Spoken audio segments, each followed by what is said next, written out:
Most people look at Gielinor and see a world at peace. Although the God Wars took thousands of years of slaughter, gods and their armies tearing apart the land, it eventually ground to a halt. Not because anyone won, or because the gods made peace. It was simply because of the Edicts of Guthix that created a magical ceasefire. The edicts were a hard prohibition on godly interference, enforced by the will of the one god who looked at what had been done to this world and decided enough. However, ceasefires are not endings, rather pauses. And in Gielinor right now, in the year we are living in, there are at least 3 active conflicts that never actually resolved. Festering wounds the world keeps reopening. 3 situations where the timer on chaos has simply paused. Not stopped, paused. Gather round for this Gielinorian history lesson, but prepare yourself. We're now entering the active crime scenes. Let's start in the south, in the Feldip Hills, in the home of the ogres. If you've walked through this region, you may have encountered Jigig, the ogre burial grounds. It's sacred land, and the place where ogres leave their dead with ceremony and respect, a tradition that stretches back through their entire civilization. Except right now, Jigig is not functioning as a burial ground. Look around for a second. There is something deeply wrong with these ogres. This is an outbreak zone. According to what we learned during the Zoga Flesh Eater's quest, something has gone catastrophically wrong beneath the soil of Jigig. The dead are not staying dead, and the ogres who were buried there have reanimated as disturbing creatures called Zogas and Skogas, 2 distinct stages of the same affliction. You may think this is just another ghost story, but it starts to become something far more disturbing. These ogres are contagious, and if you enter combat with these creatures, it carries a disease mechanic. This means the affliction passes on directly to anyone who gets too close. The disease reduces a random skill by up to 10 levels, and it does so repeatedly every minute or so until treated, and it is spreading through the burial ground, through everything that moves within it. So how did this all start? Well, the investigation within Zoga Flesh Eaters traces the source of the outbreak to a specific coffin in the burial ground, one containing a black prism artifact. The reanimation radiates from that point, but the prism did not place itself there. Follow the chain backward, and you reach a man, a renegade human wizard named Sithik Ince, operating out of a guest house in Yanil. Sithik used a courier, a figure named Brental Varn, confirmed by the Dragon Inn bartender in Yanil, to have introduced the prism into the burial ground. This is a deliberate chain of delivery,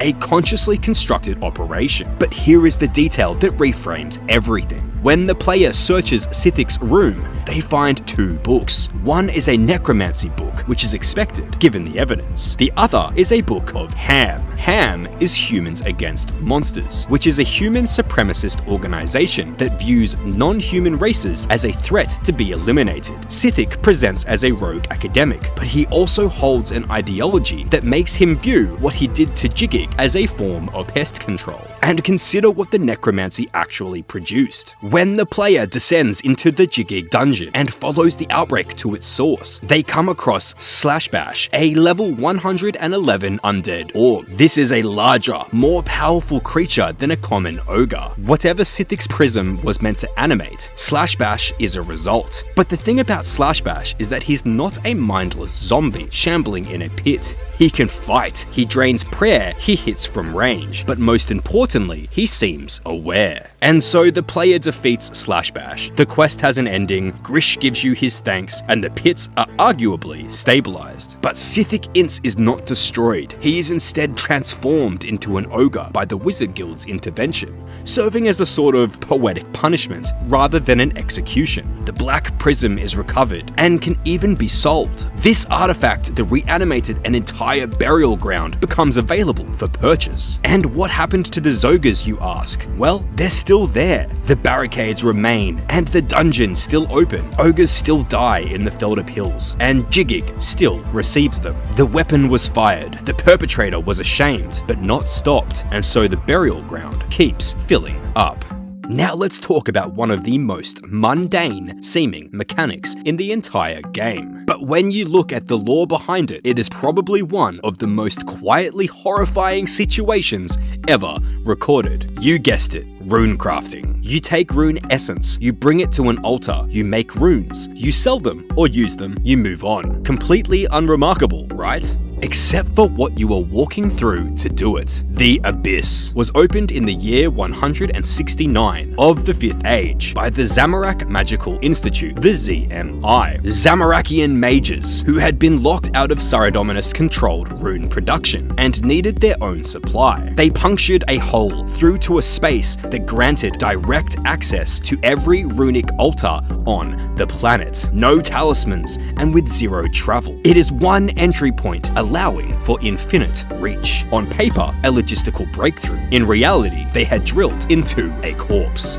The Abyss is not a dimension, nor is it a membrane between worlds. The area that players enter through is likely the stomach, or possibly the heart. They are the remains of an unfathomably large Chthonian demon named Hostilius, a creature so vast that its corpse contains functional geography, with an outer section and inner section, with passages and rifts. This is an entire traversable space, built inside something that was once very much alive, and arguably still could be. Every runecrafter who uses the Abyss is passing through the interior of a rotting god-tier demon. This is one of the reasons why the outer ring of the Abyss is hostile. Abyssal walkers, abyssal guardians, and leeches. These creatures that attack anyone who enters are all part of the environment that punishes mere intrusion. Prayer points are drained to 0 the moment you arrive. Players are immediately marked with a skull. The corpse of Hostilius does not welcome visitors. Fight through the outer ring and you reach the inner side, where the rifts to the altars are, and where, notably, it is quiet. So quiet that you might even think it's safe. A ZMI initiate floats at the center, maintaining the breach, repairing the pouches that runecrafters use to carry more essence through. The ZMI has a permanent operative stationed inside the body of a decaying demon, keeping the wound open. Now go further still, and the southern edge of the outer ring, there is a small opening of a sort of passage into a deeper space called the Abyssal Nexus. Although this is not the stomach, this is somewhere else inside Hostilius entirely, and this is where the Abyssal Sire chose to wait. During the God Wars, a Zamorakian soldier, known only as the Overseer, was sent into the Abyss alongside its party, seeking potential allies for Zamorak. They became trapped. All of the Overseer's party eventually died, leaving them alone. Well, not entirely. The Abyssal Sires, ancient and strategic, constructed the Nexus specifically to sustain themselves in deep stasis, engineered hibernation inside the body of a demon, outlasting a war that reshaped the world above them. When the ZMI opened the Abyss in the year 169, and adventurers began passing through, the Overseer saw its opportunity. It made a deal: help me and I will give you something truly powerful, a great weapon. Players entered the Nexus, killed the Abyssal Sire on the Overseer's behalf, and collected the pieces it needed. Upon receiving the final piece, the Overseer revealed the arrangement for what it was. See, it had used human greed, the desire for a powerful weapon to harvest the power of the Sires it had been imprisoned alongside. With the power absorbed, it declared it had what it needed to leave, to reach the surface and to come to Gielinor. Its parting words, depending on how the player responded, either a farewell or a promise to meet you on the battlefield. Let's recap. A Zamorakian organization drilled into the corpse of an ancient demon to bypass a rune supply chain. Their breach created the conditions for a creature trapped inside for thousands of years to manipulate adventurers into freeing it. That creature is now loose on the way to Gielinor, having promised to return. The breach is still open. The ZMI initiate is still floating at the center of the inner ring, maintaining it. Runecrafters are still passing through Hostilius's remains every day, killing the creatures that live inside it, chasing those abyssal drops. The war here has no declaration, no treaty, no uniforms. It has a corpse being used as a highway, and something that escaped through it, and it told us it was coming back. Somewhere in the God Wars, the exact date unknown, a civilization called the Old Ones began to die out. The cause of their extinction is unconfirmed. What is confirmed is what they did in response. They tried to cheat death through soul transference, moving consciousness from a dying body to a new one. The experiments appeared to work. Then they attempted to perform the ritual on themselves at a site southwest of Mount Quidamortum. Like most great experiments though, it went very wrong, catastrophically wrong. What they created instead was none other than the Strangler, a vicious parasite that spreads through bites, scratches, and spores, locks its hosts in a state between life and death, and grants them unnatural strength and durability in exchange for their autonomy. The Strangler is also believed to operate as a hive mind, disturb one tendril, and the infected across a wide area investigate. The Old Ones who survived their own accident tried to leave something behind. With the help of human and dwarf refugees, they began constructing Mokayotl, an archive to preserve their knowledge. But a demonic creature disturbed during construction stopped them. The remaining Old Ones sacrificed themselves to save the workers. The archive was never finished, and the parasite, known today as the Strangler, survived. The Strangler's most documented host is Vardorvis, a vampire executioner who passed through the Stranglewood during the Third Age. His men disturbed the plants, and so he was infected. When he was decapitated in battle, his body kept moving. A vampire, a creature with supernatural resilience and immunity to conventional weapons, meant that although he was infected and had his natural immunities overridden by the parasite, Vardorvis still functions today, headless, axe-wielding, running at speed. The Strangler has been sustaining a decapitated vampire for thousands of years. Like all parasites, it is forever seeking hosts. People who ventured into the Stranglewood never returned, instead joining the Horde. Shazian guards sent to investigate are confirmed among the infected. What appears to be a weaker variant of the Strangler has been identified in the Stalker Den, geographically separated from the Stranglewood, suggesting the parasite is either spreading or has already spread beyond its origin point. In Auburn-Vale, people are still going missing. Children were dragged into caves by strange creatures. The quest confirms these caves connect to the Strangler's presence in the region. Despite its malicious hold on whoever enters, there is a partial cure that exists. Argean berries and Corbel herbs mixed into a serum can prevent infection in a host not yet exposed, but it cannot cure the already infected. The Old Ones created the Strangler trying to survive their own extinction. It outlived them by thousands of years, survived the God Wars, survived the Third Age, and is now spreading into populated territory. There is no eradication plan. The Stranglewood is still there, forever trying to take hold of whomever it can reach, forever building its horrifying horde. And the people of Zaya nearby, well, they have simply learned to not go in. And there you have it, 3 situations. Jigig, a necromantic outbreak suppressed, not cured, inside the burial ground of every ogre warrior who ever died in the Feldip Hills. The Abyss, the corpse of an ancient demon being used as a rune crafting shortcut, with something that escaped through it promising to return. The Stranglewood, a parasite created by a dying civilization thousands of years ago, still spreading, still building its horde, with no eradication plan in sight. None of these are resolved. They are background problems until they aren't. Until some threshold is crossed, some final body is reanimated, some final rift is torn, some final village goes quiet. And then what happens? It won't be considered old lore anymore. While Gielinor survived the God Wars because of the Edicts of Guthix, we must remember there is no god standing between all of this. There is only time. Do you really think you can save them?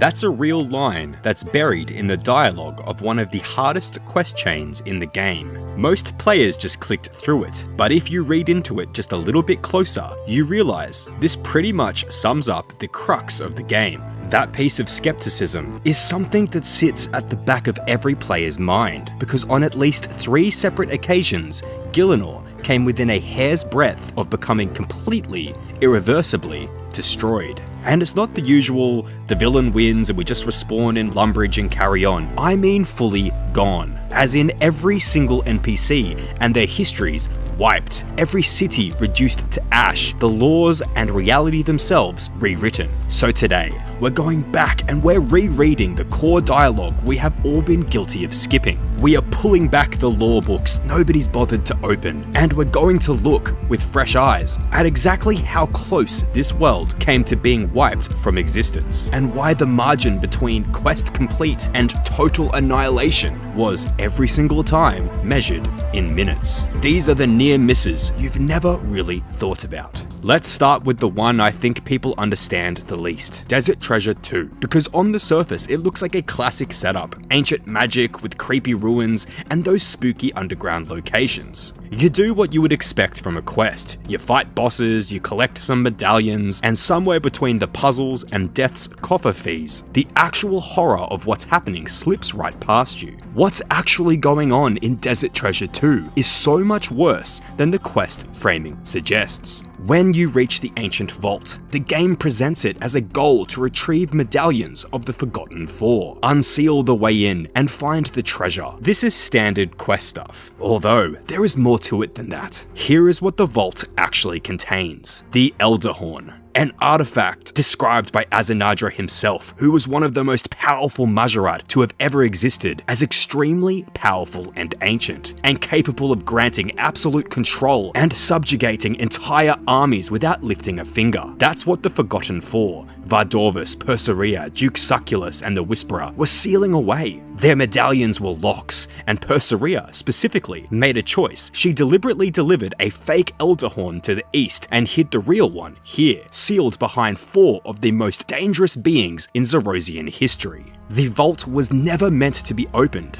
and the Forgotten Four were the last line of defense for an artifact that, if in the wrong hands, can end civilizations and lead to total domination. That's what Sliske walks away with at the end. Except that's not even the near miss that we're here to talk about. See, beneath the ruins of Camdozel, through a sinkhole, there lies the Lasar Undercity. And the Lasar Undercity has a problem to do with a totem. One that, according to the Incamdo dwarf named Ketla, or at least somebody presenting themselves as Ketla, is actively linking the real world to the Shadow Realm. The shadows bleeding through aren't a metaphor. They're actual black puddle-like portals that function as entry points, tentacles that block routes and spread from the cathedral outwards, lost souls that drain your grip on reality just by getting near you. This Shadow Realm in Old School RuneScape lore is not to be mistaken for a dark version of the map. It exists in the same physical space as Gielinor, overlapping it completely, operating on different rules. Step into it without protection and your sanity slips and descends. Every tick you spend in there, it goes further down.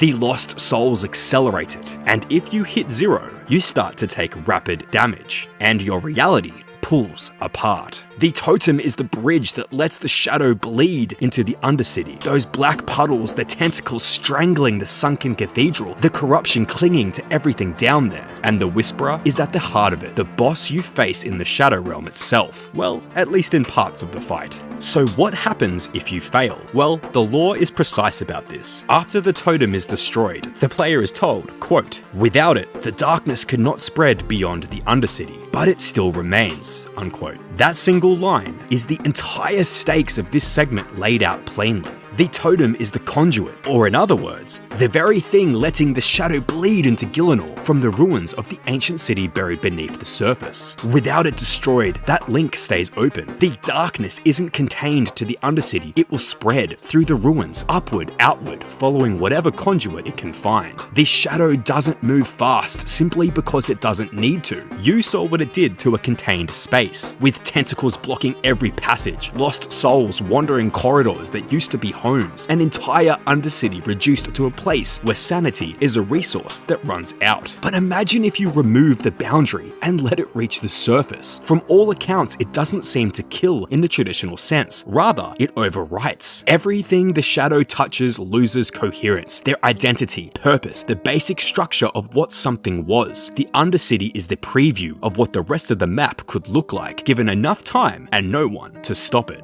Yet, there is something that reframes this entire angle. The person who guides you through the Undercity and tells you about the totem, who builds your shadow blockers and torches, who warns you that time is running out, is an Enkamdo dwarf named Kettler, a survivor that seems to have been fighting the shadow alone before you arrived. And massive spoiler warning here, Kettler was Sliske the whole entire time. Sliske is one of the most manipulative Majorat in Gielinor, a being who spent the entire quest running separate identities simultaneously and had assumed Kettler's form specifically to move you through the Undercity, towards the Whisperer, towards the Vault, doing all this while testing you, evaluating whether you were worthy of becoming one of his wights, the same way the Barrows brothers had been taken before you. Every piece of guidance you received, every schematic, every warning, every moment where Kettler seemed like a genuine ally, navigating genuine danger alongside you, was coming from Sliske. This is a near miss that is narrower than it first appears, because the very person who destroyed the totem, the act that kept the darkness from spreading beyond the Undercity, well, in the end, that was Sliske's decision to make, not yours. It is important to remember that the Shadow Realm didn't recede because you stopped it, but because the person manipulating you from the start decided the Undercity had served its purpose. The quest log says quest complete, but somewhere in what's left of the Lasar Undercity, the darkness is still there and contained, at least for now, because of a sequence of events that nearly went very differently.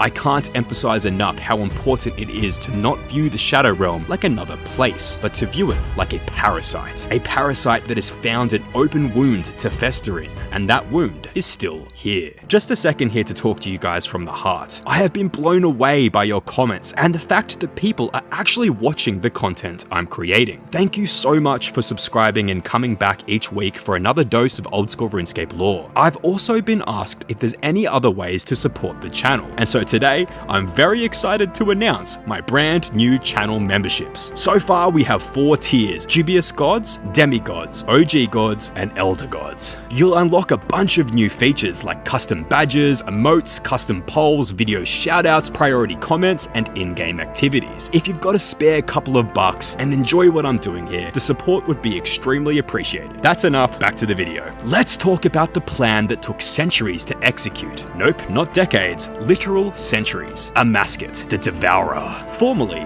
the goddess of rebirth, daughter of Tumakin and Elidnus, didn't snap one day and decide to burn the desert down. She built towards something, extremely methodically and patiently, through one betrayal at a time. And by the time anyone realized what she was actually doing, 4 demigods were already imprisoned. Before the plan, there was a person, because this is where the tragedy lives, and it matters for understanding the scale of what almost happened. Amascut wasn't always the Devourer. She was the goddess of rebirth, and part of the Menethite pantheon, one of the ruling divine families of the Caridian Empire. She fought alongside her brother Icthlarin during the Caridian-Zerosian War, and she helped bring the Majorat to Gielinor. She was, by every account, on the right side of that conflict. Then the war ended, and something just broke within her. The leading theory is that witnessing the Majorat and their brutality, the particular flavor of horror they brought with them, had pushed her towards madness. The goddess of rebirth began devouring the souls she was supposed to guide. She destroyed her own temples. When her own people rose up and cursed her into a weakened form, stripping her of her ability to gather willing disciples, she retaliated by cursing them and binding her priests to walk the world as cats, which ironically she would then become deathly afraid of. She is, by the time of the tombs of Amascut, a demi-goddess trapped in a diminished state, feared by almost no one, dismissed as a relic, running a long con that almost nobody saw coming. But here is what Amascut actually did, and it is considerably more methodical than framing suggests. See, she needed divine energy, or enough to ascend from her diminished demigod state to true godhood. She found a mechanism for transferring that energy. The Wardens, 2 ancient automations, built by Tumakin himself, one that was imbued with his divine essence, the other with Elidnus's. Machines specifically designed to drain and transfer divine power between beings. After Tumakin sacrificed himself to end the Caridian-Zerosian War, Pharaoh Osmunten was tasked by Elidnus to hide the weapons the gods had used, including the Wardens, in his tomb within a pyramid. They were to be sealed away and never to be used again. See, a mascot wanted them as the catalyst, but the Wardens needed something to drain. She needed divine energy loaded into them first, which meant she needed gods, specifically Scabarus, Upmunken, Het, and Krondus, the 4 lesser deities, demigods of the Menethite pantheon, and she captured every single one of them through individual, tailored deceptions that she had been running in parallel across centuries. Scabarus first, a mascot found Kefri, a Dawn Scarab who desperately wanted children smarter than herself to preserve her race and knowledge. A mascot promised her exactly that, then delivered children with the intelligence of a common locust, and destroyed Kefri's mind entirely, while technically making them smarter than her, in the most vicious possible reading of the deal. As Kefri's consciousness faded, she called out for Scabarus. The god answered and then walked straight into a mascot's trap. Upmunken next. Baba was a baboon matriarch, a formidable leader who feared her tribe would fall apart under her successor. A mascot promised her a way to rule over her tribe forever, and Baba accepted. But then a mascot killed her and her entire tribe, revived them as undead thralls, and used the army to capture Upmunken. Het was more personal. Akka was a warrior who had joined a cult called the Children of Rebirth. They were dedicated to a mascot's original form as goddess of rebirth and planned a mass suicide ritual to be reborn in perfection. However, the goddess of rebirth was long gone, and the ritual called out to the devourer instead. Akka survived, poisoned but not dead, caught between life and death. A mascot sealed him in a sarcophagus, locking him in that tormented state permanently. Then she used him as bait. Akka had previously devoted himself to Het, and Het came for his former follower. But Akka, furious at what he saw as abandonment, overwhelmed Het, and a mascot took him. And Krondus, a crocodile named Zabak, who had abandoned Krondus's values and resourcefulness to indulge in pure gluttony. He offered to help a mascot capture Krondus in exchange for never going hungry again. She agreed, then cursed him so that everything he ate turned to dust, and prevented him from dying of natural causes. Perpetual starvation, eternal life. The exact opposite of what he had been promised, and she considered the deal technically fulfilled, because he would never go hungry in the sense of having nothing in front of him to eat. 4 demigods, 4 centuries, 4 betrayals crafted with that particular precision that only someone with infinite patience and genuine contempt for everyone around her could sustain. With the 4 lesser deities imprisoned and brought to Osmunten's tomb, the mechanism was set. The Wardens would drain their captured divine energy and transfer it to a mascot. Tumikin is gone, having been sacrificed during the war. Elidnus is absent. Ictharin is so consumed by his work in the underworld that he barely surfaces anymore. The Menethite pantheon is already running on empty. If a mascot completes the ascension and the 4 lesser gods are drained, there is no counterforce. There is no one left in the region with the power or the authority to push back. Menephos, the last major Menethite city, had already been compromised. A mascot during that time had been controlling the pharaoh. Sophonim was quarantined, and the Scabarites were her agents. The groundwork for a desert with no divine protection, no ruling structure, and a newly ascended goddess of destruction sitting at its center had been laid over centuries. The tombs of a mascot, what is considered to be a last-ditch intervention in a plan that was already almost complete. You walk into a pyramid where the trap has been fully built, the prisoners are already taken, and the machine is already running. The adventurer moved into the tomb already behind. The lesser gods were freed from their guardian's control. Kefri, Baba, Akka, Zabak defeated one by one, but weakened, unable to directly confront a mascot themselves. All they could do was open the lower level. In the lower level, a mascot, who had already claimed that the Wardens had strengthened her and activated them to dispose of the player and teleported away, is confident enough in the outcome that she didn't feel the need to stay and watch. The Wardens were then defeated. A mascot appeared as a phantom, devoured the Warden, and was gone to somewhere unknown, with whatever she managed to absorb before the plan collapsed. The ascension didn't complete, and the 4 lesser gods survived. The desert still has a pantheon, technically, but a mascot is still out there, still a demi-goddess who came closer to full godhood than anyone in the region had recognized, with the consequences far too great. It's best we don't think of it. Of the 3 near misses, this is the one where the lore is most consistently misread. The Dragonkin are presented visually as some kind of big angry dragon wizard threat, and their creation, Galvek, is framed as the final challenge of the legendary Dragon Slayer questline. The game wants you to feel accomplished. What it doesn't quite make you understand is that Galvek was not the threat. Galvek was the symptom. To understand what almost happened, you have to understand the mind behind it. Zorgoth isn't presented to you like a typical villain, merely as someone who has reached the ultimate solution. You see, the Dragonkin's numbers were dwindling. That much is stated plainly. The conflicts with humanity had taken a toll on their population. Only a handful of Dragonkin had actually ever attacked humans. But humans, when they struck back, made no distinction between the aggressive ones and the peaceful ones. And neither, Zorgoth says, will he. Quote unquote, humanity is a disease. This sounds like rage, and to an extent it is, but it's also a policy decision, a centuries-old one, reached by a creature who had been sealed in a laboratory beneath a fortress with nothing but time and his own convictions, and the beginning of a plan. Elvarg was the opening move, created as the first dragon specifically engineered to destroy humanity, and by Zorgoth's own admission, a total failure. She attacked Crandor and then was killed. The experiment was noted, the data kept, and the work continued. Multiple laboratories, engineered creatures, and a series of iterations. Zorgoth was never discouraged by Elvarg's death. He saw it more as a pilot attempt to refine his methodology.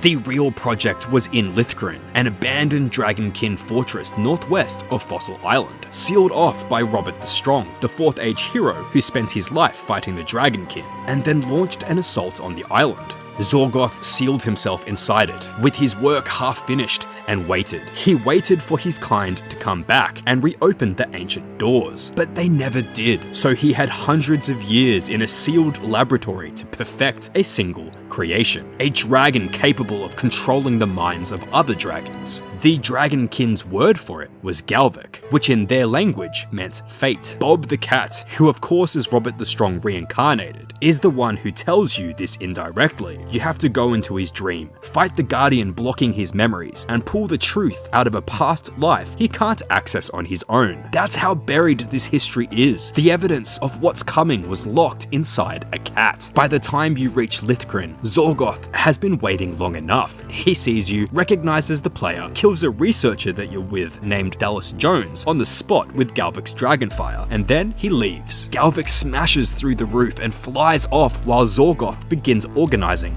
the dragons for the assault. The kingdoms of Gielinor, Mistalin, Asgarnia, Kandarin, and the Fremennik have never fought anything like this. Individual dragons are treated as legendary threats. Elvarg, a single dragon nesting on a deserted island, required the reconstruction of an ancient map, a reforged key, and a veteran adventurer just to reach it. But what Zorgoth created was a coordinated fleet, under a commander capable of directing every dragon through direct mind control, with a Dragonkin riding alongside. Bob is the one who identifies the actual vulnerability. Kill Galvek, the mental link breaks, the army dissolves. Without that intelligence, the combined fleet of Mistalin, Asgarnia, Kandarin, and the Fremennik sails into a battle they have no framework to win. The counterattack begins. 4 parts of sustained, escalating dragon combat before you ever reach Galvek himself. A series of gradual deployments, with the weakest dragons holding the perimeter, the heaviest hitting last, with Galvek's insta-kill Dragonfire smashing overhead throughout. Then Galvek boards the ship personally. Zorgoth is with him. Galvek fires at you, but Bob the Cat, on his last life, jumps in front of you and takes it.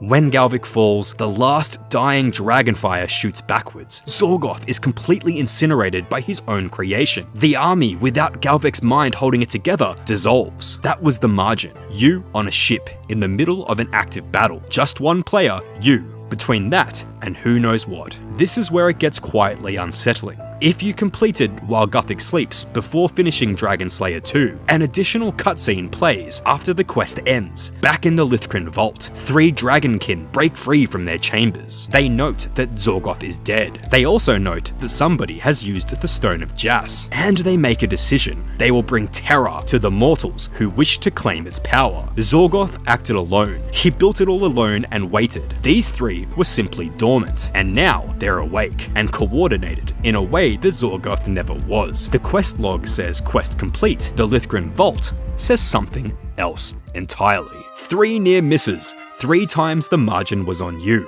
But come here for a sec, let me tell you something. None of these threats actually ended. The darkness in the Lasar Undercity is still there, contained for now, but Sliske walked away with the Elder Horn. He told you directly that you'd make a worthy vessel, that you'd meet again in the north. Whatever he's planning with an artifact capable of subjugating entire armies, that conversation isn't finished. A mascot, the Devourer, who never really died in that pyramid, appeared as a phantom, devoured the Warden, and left. Centuries of work disrupted in one raid, and she's still out there, still a demigoddess, still the only being in the Caridian region with both the motivation and the patience to try again. And the Lithgren Vault. 3 Dragonkin just woke up. They know Zorgoth is dead. They know someone used the Stone of Jas. The lore says you bought time, but I ask, how much? That's the question nobody in Gielinor is asking loud enough. In the heart of Kandarin, a region defined by trade and dynasty,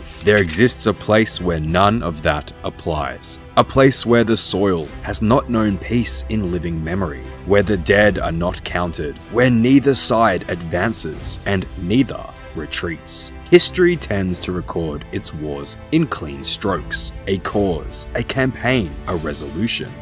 The Khazad Gnome War offers none of these certainties. It has no confirmed beginning. It has produced no treaty. It has no end in sight. What follows is an attempt, drawn from what records survive, what testimony remains, and what reason can still impose upon the evidence, to understand how this war came to be, how it has been sustained, and what, if anything, it was ever meant to achieve.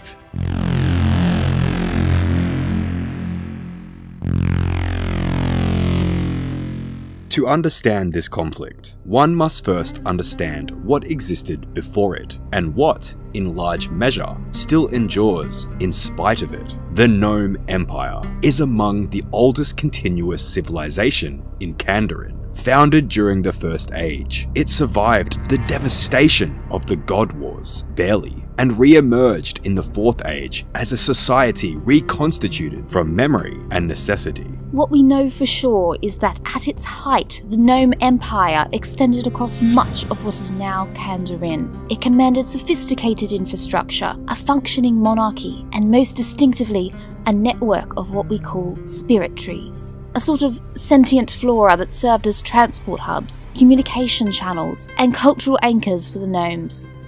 These spirit trees were not merely logistical assets. They were, in a meaningful sense, the identity of the gnome civilization. To move through them was to move through the empire itself. By the early 5th Age, the empire had scaled back considerably. Human settlement had encroached across territories that the gnomes once commanded without challenge. One of the most infamous battles was labelled the Battle of Ataris Undri, which was a decisive victory over the goblin forces, and this victory had briefly seemed to guarantee gnomish dominance in the region. The Battle of Ataris Undri was really quite interesting. The gnomes were clearly outgunned against the goblin forces, so had to resort to a sort of smoke and mirror assault. The gnome king at the time, King Helthrog, and his advisor Glofri devised a plan using optics and light magic. They conjured an illusion of several giant tortoises, an animal which goblins were deathly afraid of, and so upon seeing these illusions, the goblin forces fled in fear. However, this is now a distant triumph, its momentum long dissipated. The gnomes had retreated largely to 2 principal settlements, the Tree Gnome Stronghold to the northwest of Ardoin, and the Tree Gnome Village to the south. Despite the split, the empire remained functional. It retained its monarchies, its military capabilities, and its spirit tree network. It was not a dying civilization, although its numbers were reduced. And then, from the southwest came General Khazad.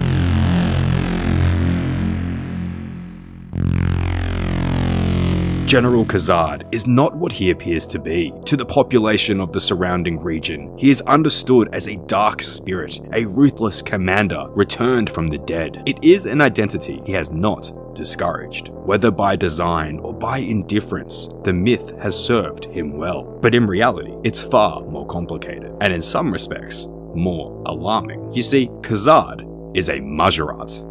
The Majorat, truly one of the scarier forces through Gillenorian history. They were and still are a race of powerful, long-lived beings, thought to be almost immortal, who arrived at Gielinor in the Second Age and have shaped its history, often catastrophically, ever since. He is, by Majorat reckoning, young, born on Gielinor itself during the late Third Age, during the height of the God Wars. His mother, Palkira, died shortly after his birth. His tutelage fell to her ally, the Majorat Haziel, a figure who himself would exert considerable influence over the region of Kandarin. During the Fourth Age, Khazad moved south through Kandarin, establishing his authority over the human settlements around what is now called Port Khazad and the Fight Arena. He organized these populations into a standing army, disciplined, loyal, and by all accounts, effective.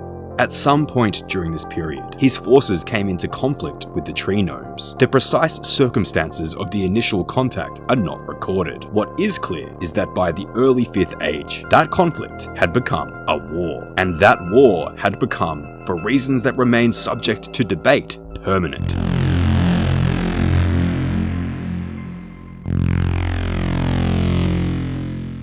No document survives that records the first engagement of the Khazad Gnome War. It's really quite baffling. Despite our best efforts, we've never been able to find much on the first engagement. No messenger's report, no declaration, no incident that scholars can point to and say, here, this is where it began. What is known is at some point, Khazad forces began to attack the gnomes, lethally, systemically, and without apparent intent to negotiate. The gnomes then resisted. The resistance became entrenched. The entrenchment became, eventually, what we call the battlefield. What began this war remains one of Kandarin's enduring historical questions. But in the absence of documentation, analysis must serve, and the theories that have emerged from careful study of the available evidence do not agree with one another. We will examine 4 of them in turn.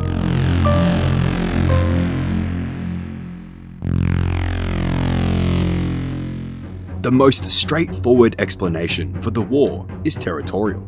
By the early 5th Age, Khazad had established a significant power base in southwestern Kandarin. His forces were organized, equipped, and crucially, he had the tacit approval of King Lathis of Ardoin, who permitted the Khazad army to operate within Kandarin's borders, and had at least on one occasion employed them for peacekeeping purposes. Under this reading, the war is simply the next logical step in an expanding military operation. The Tree Gnome village lay along strategically important ground in central Kandarin. Khazad moved to secure it. The gnomes refused to yield.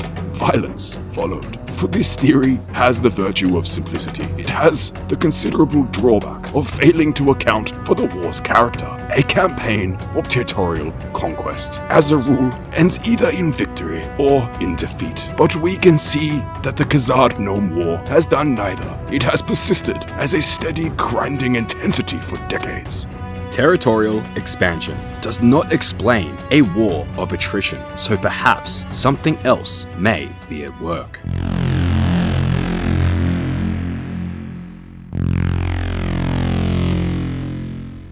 A second line of analysis focuses not on territory, but on infrastructure. The gnomish spirit tree network was and remains the central axis of gnome civilization. It permits rapid movement across great distances, enables communication between settlements, and represents a form of collective identity that is difficult to replicate or replace. Disrupting that network would not simply weaken the gnomes' military, it would fracture the institutional coherence of the empire itself. Evidence for this theory comes in part from the documented pattern of Khazad's operations. Rather than pushing steadily towards the village, his forces have repeatedly targeted the orbs of protection, objects of direct strategic value to the village's ability to maintain the spirit tree. The theft of these orbs and the subsequent siege of the village itself suggests an operational logic towards erasure. If this interpretation is correct, the battlefield may be less the focus of the war than a sustained diversion, something designed to exhaust and distract while the real objectives are pursued elsewhere.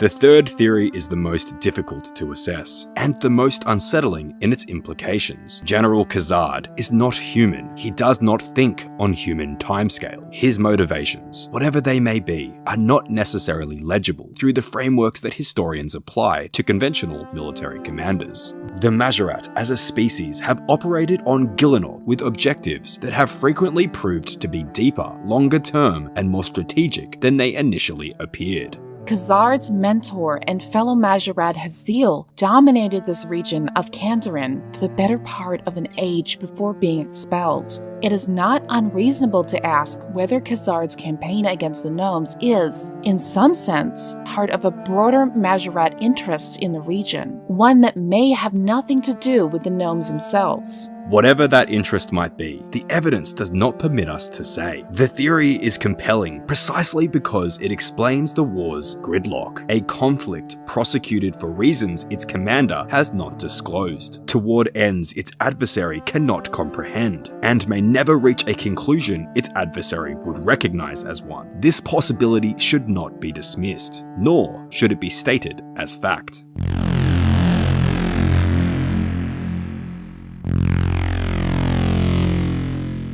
Whatever its cause, the war found its expression at a stretch of contested ground in northern Kandarin, known as the battlefield.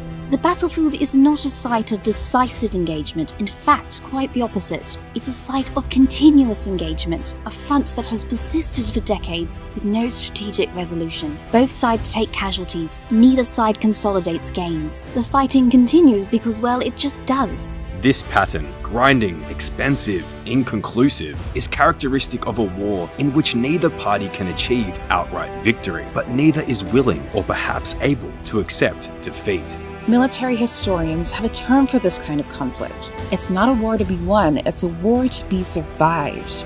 For the gnomes, survival has required constant adaptation. The deployment of gliders for aerial reconnaissance and rapid movement, the use of ballistic catapults for defensive fire, the careful management of the spirit tree network to preserve the village's ability to reinforce and resupply. For Khazad's forces, the war has offered a different kind of logic, one of sustained pressure, incremental erosion, and the patient exploitation of any weakness the gnomes expose. And that weakness, when it came, would come from the gnome village itself.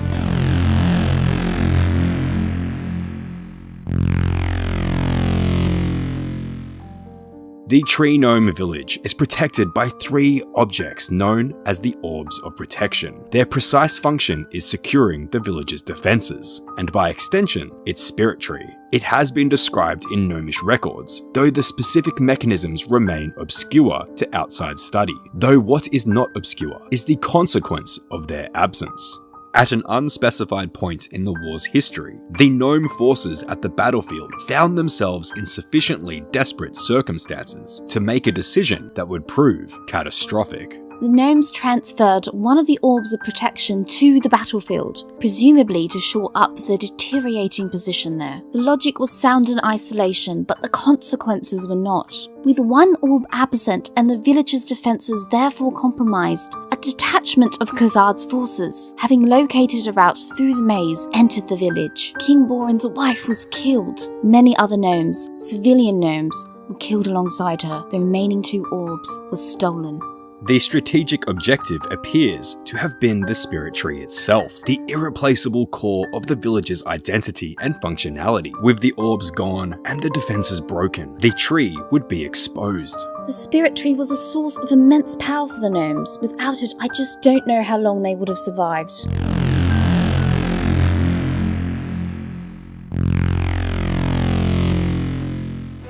But a conflict of this duration inevitably produces innovation. Both sides have adapted to the specific conditions of this theatre. Its terrain, its distance from external support, its balance of offensive and defensive imperatives. The gnomes are not by nature or by history a militaristic people. Their civilization is defined by craft, by design, and a relationship with the natural world that expresses itself most clearly in their spirit tree network and their elaborate architectural ingenuity. In warfare, these qualities translate into something unexpected: technical adaptability. like we've seen with their gliders and their ballistas, inventions that have become emblematic of the gnomish military approach. These spirit trees themselves functioning as a form of strategic mobility, allowing the gnomish forces to shift personnel and material across significant distances in ways that Khazad's infantry-based force cannot readily intercept or replicate. Gnomish warfare is the warfare of a people who did not choose this conflict and have not resigned themselves to it. Every innovation is an act of persistence. Khazad's army is a different kind of force entirely. It is structured, hierarchical, and orientated towards overwhelming ground pressure. Infantry units push across open terrain in organized formations, a clear command hierarchy from General Khazad himself through commanders, captains, and warlords down to common soldiers ensures that orders translate efficiently into action. What the Khazad army lacks in technical ingenuity, it compensates for in institutional resilience. The human populations of Port Khazad and the surrounding region have been integrated into the military structure over generations. This is not a mercenary force, it is a standing army with deep roots in the territory it controls, and crucially, with a commander who does not age, does not tire, and does not reconsider. One side fights to preserve a civilization, the other fights to dismantle one. Whatever the original cause, this much is visible in the method.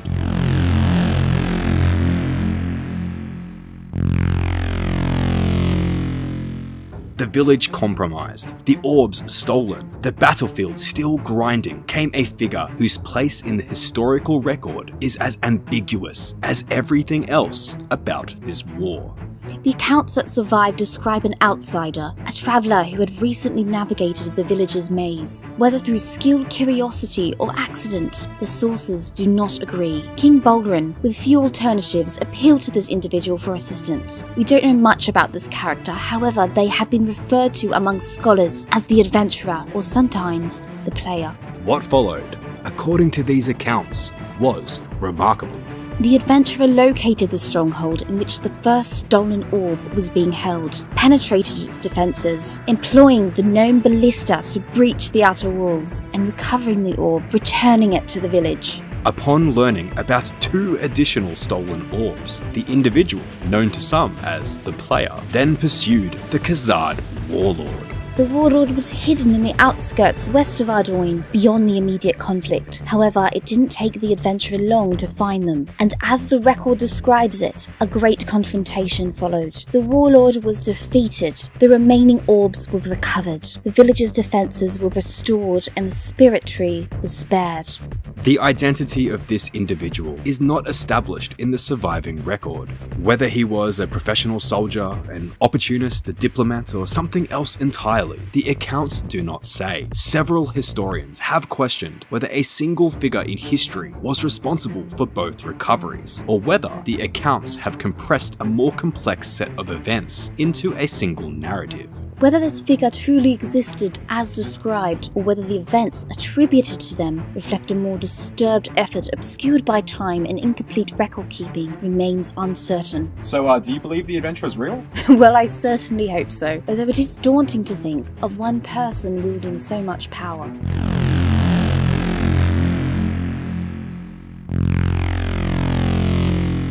The recovery of the orbs and the Khazad warlord's defeat did not end the war. Contemporary reports from the battlefield indicate that hostilities continued without interruption following these events. Neither Khazad's forces or the Gnomish army stood down. No negotiation was initiated. The war, in this respect, behaves as it has always behaved, as though none of what happens within it is capable of concluding it. This quality, the war's apparent immunity to resolution, may be its most distinctive characteristic, and it returns us inevitably to the question of purpose. A war that cannot be concluded by conventional means, by victory, by defeat, by negotiation, is a war that perhaps never meant to be concluded by conventional means, or a war whose conclusion is defined in terms that one party has not chosen to make visible. General Khazad has not explained himself. He is not known to have offered terms. He has not sought peace. And the gnomes have not surrendered, they have not retreated, they continue to fight and to survive, and to maintain the village and its spirit tree against a pressure that shows no sign of stopping.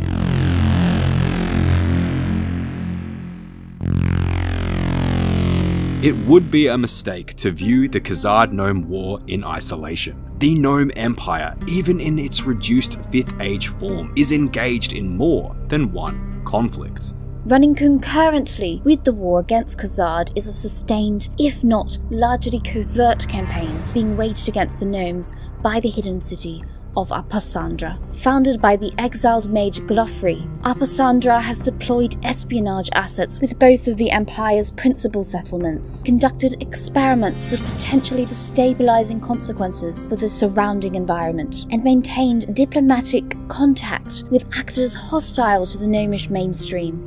The gnomes, in other words, are fighting on at least two fronts simultaneously, one visible and violent at the battlefield, one invisible and insidious from within. Whether these conflicts are coordinated, whether there is communication between Apasandra and Khazad's forces, or between Khazad and any of Apasandra's external allies, is not established by the available evidence. The question has, however, been raised by analysts who consider the coincidence of these pressures on the Gnome Empire difficult to attribute to chance. The Empire endures, but it endures under conditions that would test any civilization's resources, cohesion, and resolve.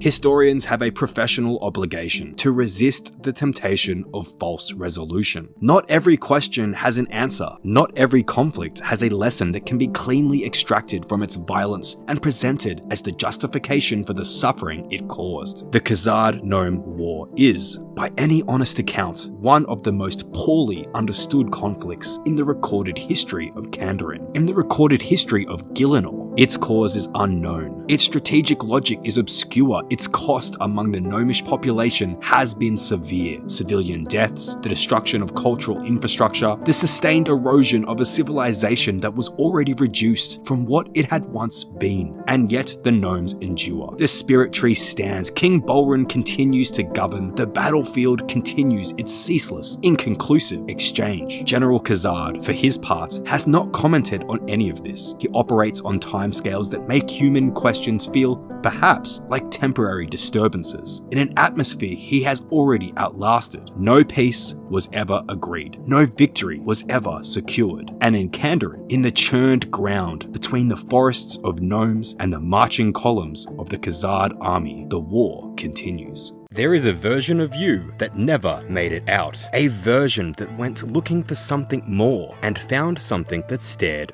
right back. Old School RuneScape is often praised for its charm, its witty humor, and its nostalgia, but buried beneath the surface, in the forgotten dungeons, in old journals, in the examined texts nobody reads, you'll find it is a different story entirely. It is a story about what happens to a person when the very thing that drives them forward to glory and to greatness ends up destroying them. Today we are not talking about dragons. We are not talking about ancient gods. We are talking about the ones who look almost human. The ones who were human, and what that means. These are the most twisted characters in Old School RuneScape. Let's start with the quest A Soul's Bane. You were sent to investigate a rift in the ground, a sort of geological wound that appeared many years ago. A humble family lives nearby, 2 parents and their child Tolna. The first thing you need to understand about Tolna is that he chose to leave. He was young and grew up in Varrock. His parents, Lorna and Brana, by all accounts, were mild-mannered and normal. But his ordinary life wasn't enough. He heard rumors of a lost civilization northeast of Varrock, something ancient and significant, waiting to be uncovered. A discovery that could make a young man's life mean something greater than himself. So he left. He walked out of home and towards the thing that would ultimately consume him. See, he didn't make it far. He found a strange crevice northeast of the city, and so he moved closer to investigate. And just like that, the ground took him. Here is where a soul's bane becomes something genuinely unsettling. The rift is not a cave. It is not filled with monsters that wandered in. The rift is Tolna, his emotions left to fester without sunlight, without contact, without resolution for a quarter century, manifested as physical creatures. Rooms of the dungeon are named for the stages of his psychological collapse. Anger, fear, confusion, hopelessness. His inner life became fauna. The very worst of his darkest feelings and deep-seated emotions grew teeth, and whatever evil power was already lurking here catalyzed it. There seems to be something that is emanating in this area, a dark and evil presence that seems to have driven Tolna insane and caused the dungeon to warp around his emotions. Now, there is something interesting that I want to note here. There is a dig site just to the south of the crevice, which used to be part of Sentistan, the great Zorosian city. Tolna fell into a crack in the earth directly above remnants of the most powerful empire in the history of Gielinor. Whatever he felt down there, he may not have been imagining it. The dungeon's power morphed Tolna into a three-headed abomination. 3 heads must be defeated, each one having a different attack style, each one poisonous. 3 heads operating through one shattered mind. 25 years of unprocessed humanity distributed across a body that no longer makes sense. The most devastating moment of them all. You are not alone when you find him. His father is already there. Brana, who spent 25 years searching for his beloved son, eventually descended into the rift himself. He never stopped looking and is now standing at the center of the dungeon, trying to reach whatever is left of his child inside the monster. You stop Tolna from killing his own father and vanquished the corruption. You bring all 3 of them back to the surface, and Tolna, now restored, now himself again, realizes what he has become, what he put his family through, what years and years of abandonment and darkness cost everyone. And so he remains by the rift to warn anybody and guide them. He went looking for something greater, found a crack in the earth above the bones of a dead empire, slipped through and became a monster lost for decades, and now returned. He guards it to protect the young and naive, the curious adventurers who want something more, who risk being swallowed by ambition in the quest for greatness and for glory. Because if not them, who else would? The Underground Pass is one of the most deliberately uncomfortable pieces of content in Old School RuneScape. It is designed to feel, well, just wrong. And most players who are rushing through a quest, they just end up walking right past the most disturbing details in the dungeon, the cages. Have a look around. Read the examine text on the soulless and half-soulless. A creature empty of emotion.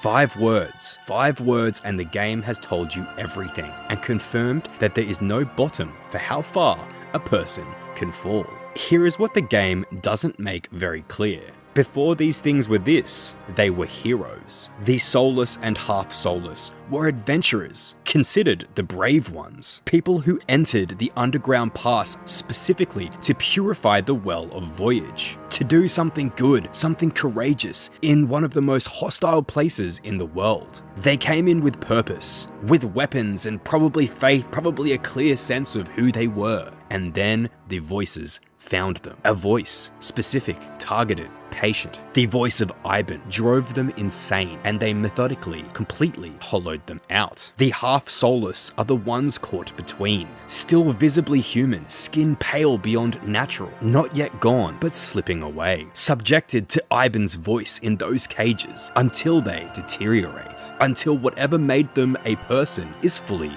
consumed, until they become the soulless entirely. And what becomes of the soulless? Unbounded aggression.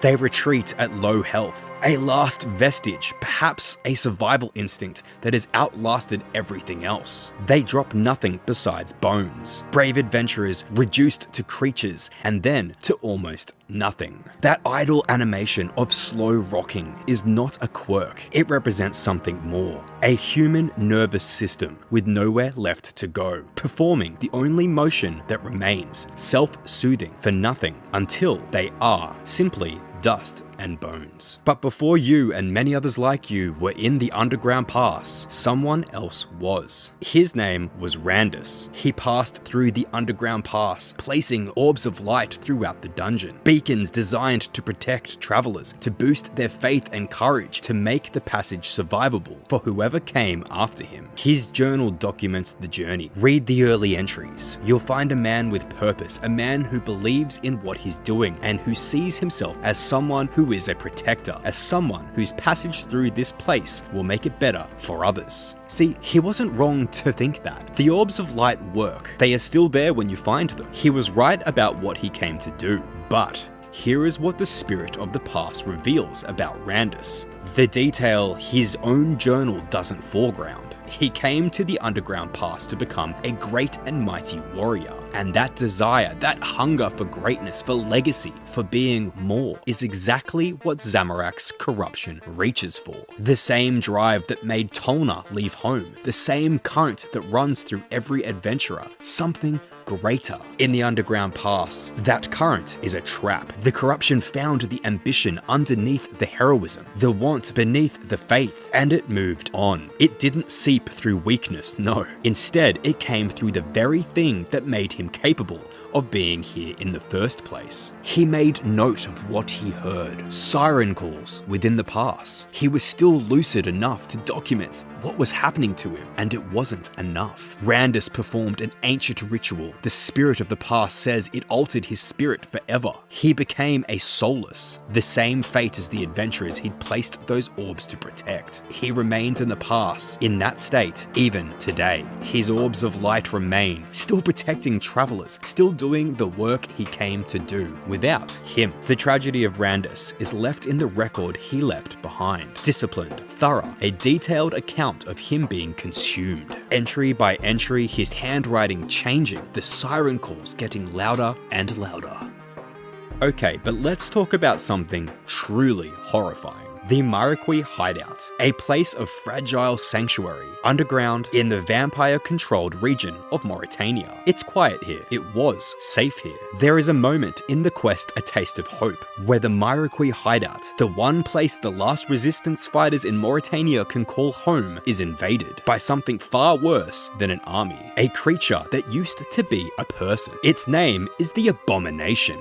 And that name is doing the heaviest lifting in the entire game. Because somewhere in the lore, if you look, is a detail so quiet, it almost doesn't register. This thing has a sister. Her name is Seraphina. She cared for her brother deeply, unconditionally. The kind of love that doesn't ask questions before it acts. When her brother was cut by a poisonous blade, a vampire came to her with an offer. Let us experiment on both of you, and we will save his life. She accepted. Her brother's life was allegedly saved. His body was used as material. Van Strom Klaus and Rannis Drakan were given the result, given him as a tool, a hunting weapon, because once the Abomination gains a taste of a target's blood, it will find them, no matter where they hide. Even severely weakened, even brought down to a fraction of its capacity by Safalan's power, it is still dangerous, still hunting, doing the only thing it was rebuilt to do. Track,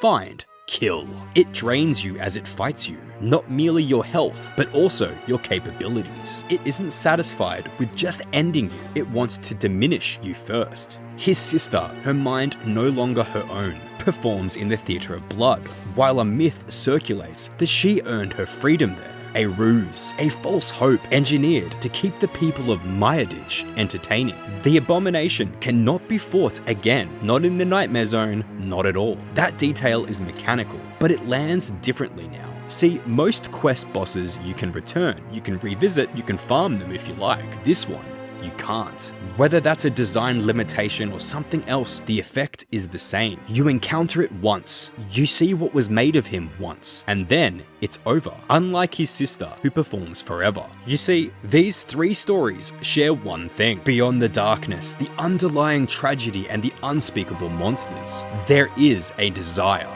a desire that ends in destruction and despair. Tolna wanted something greater than what he had. The Soulless wanted to purify something that couldn't be purified. Randus wanted to be a great and mighty warrior and protect others on his way there. And Seraphine, his brother, wanted, presumably, to live. Every single one of them wanted something reasonable. And Gielinor, specifically the darker corners of Gielinor, took that want and used it. We talk a lot about death in this game. The death of the gods, the death of empires, the narrative finality of quest lines, where something ancient and powerful is put to rest. We do not talk enough about what this game considers worse than death. Tolna did not truly die, rather he festered, and then he was restored to spend the rest of his life standing guard over the hole that broke him, warning others, the naive, who like himself hold desires for greatness, because who else would? The Soulless did not die either. They were emptied, brave soldiers, reduced to creatures that drop nothing but bones. Randus, as we know, did not die. He documented his own dissolution, entry by entry, until the journal stops. Seraphine, his brother, did not die. He was repurposed, handed to vampire lords as a hunting tool. And so these may not be the nicest stories, they may not be something that you read to children, but they are all something that carry a message. The idea of a person's passion, a person's anger, and how that passion can ultimately become their demise. We have been conditioned to think white armor equals good.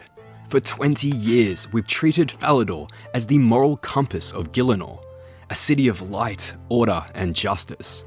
But if you actually dig into the Asgarnian archives, a much darker picture starts to emerge. It appears this is a kingdom being protected, but look a little closer and you'll find it's a kingdom being occupied. While we were busy killing goblins and cows, a group of religious extremists quietly dismantled the monarchy and replaced it with a surveillance state. Today, we're exposing the righteous evil of the White Knights. If you want to find the truth about the regime, you don't ask the people in power, you look at the historical record. In the Verok Museum, tucked away in display case 33, there is a single sentence that should change how you see Falador forever. Reading the description of this case containing white armor reveals a bizarre truth. It says the White Knights, quote, took advantage of a sick king to seize control for themselves. King Valance, the official ruler of Asgarnia, hasn't been seen in years. There is no cutscene, no NPC model, no proof of life. Sir Viven, a ranked White Knight officer, claims the king was just old and tired, but while the king is resting, his throne has been effectively hijacked. A takeover of a city by stealth, and a targeted hit on a bloodline. You see, King Valance has a son, Crown Prince Anlaf, the rightful heir to the Asgarnian throne. But instead of ruling from the capital, Anlaf has been shoved off to Berthorpe, a tiny settlement on the edge of a war zone. Talk to Commander Denulf of the Berthorpe Imperial Guard, and the mask slips. He'll tell you straight up, the White Knights are the ones in control, and they're actively looking for an excuse to crush the last of the king's loyalists. Denulf is currently holding the line in a bloody war against the trolls, but his real battle is financial.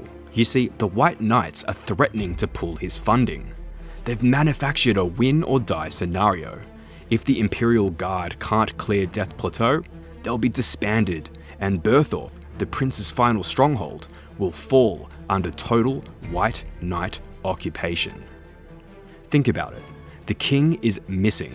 The prince is being starved of resources in a northern war, and then there's the princess Mayazqua, the king's great niece, who is living in isolation, reduced to holding a dwarf captive. No, really, she's currently holding a dwarf hostage. This is unless you've completed the Grim Tales quest.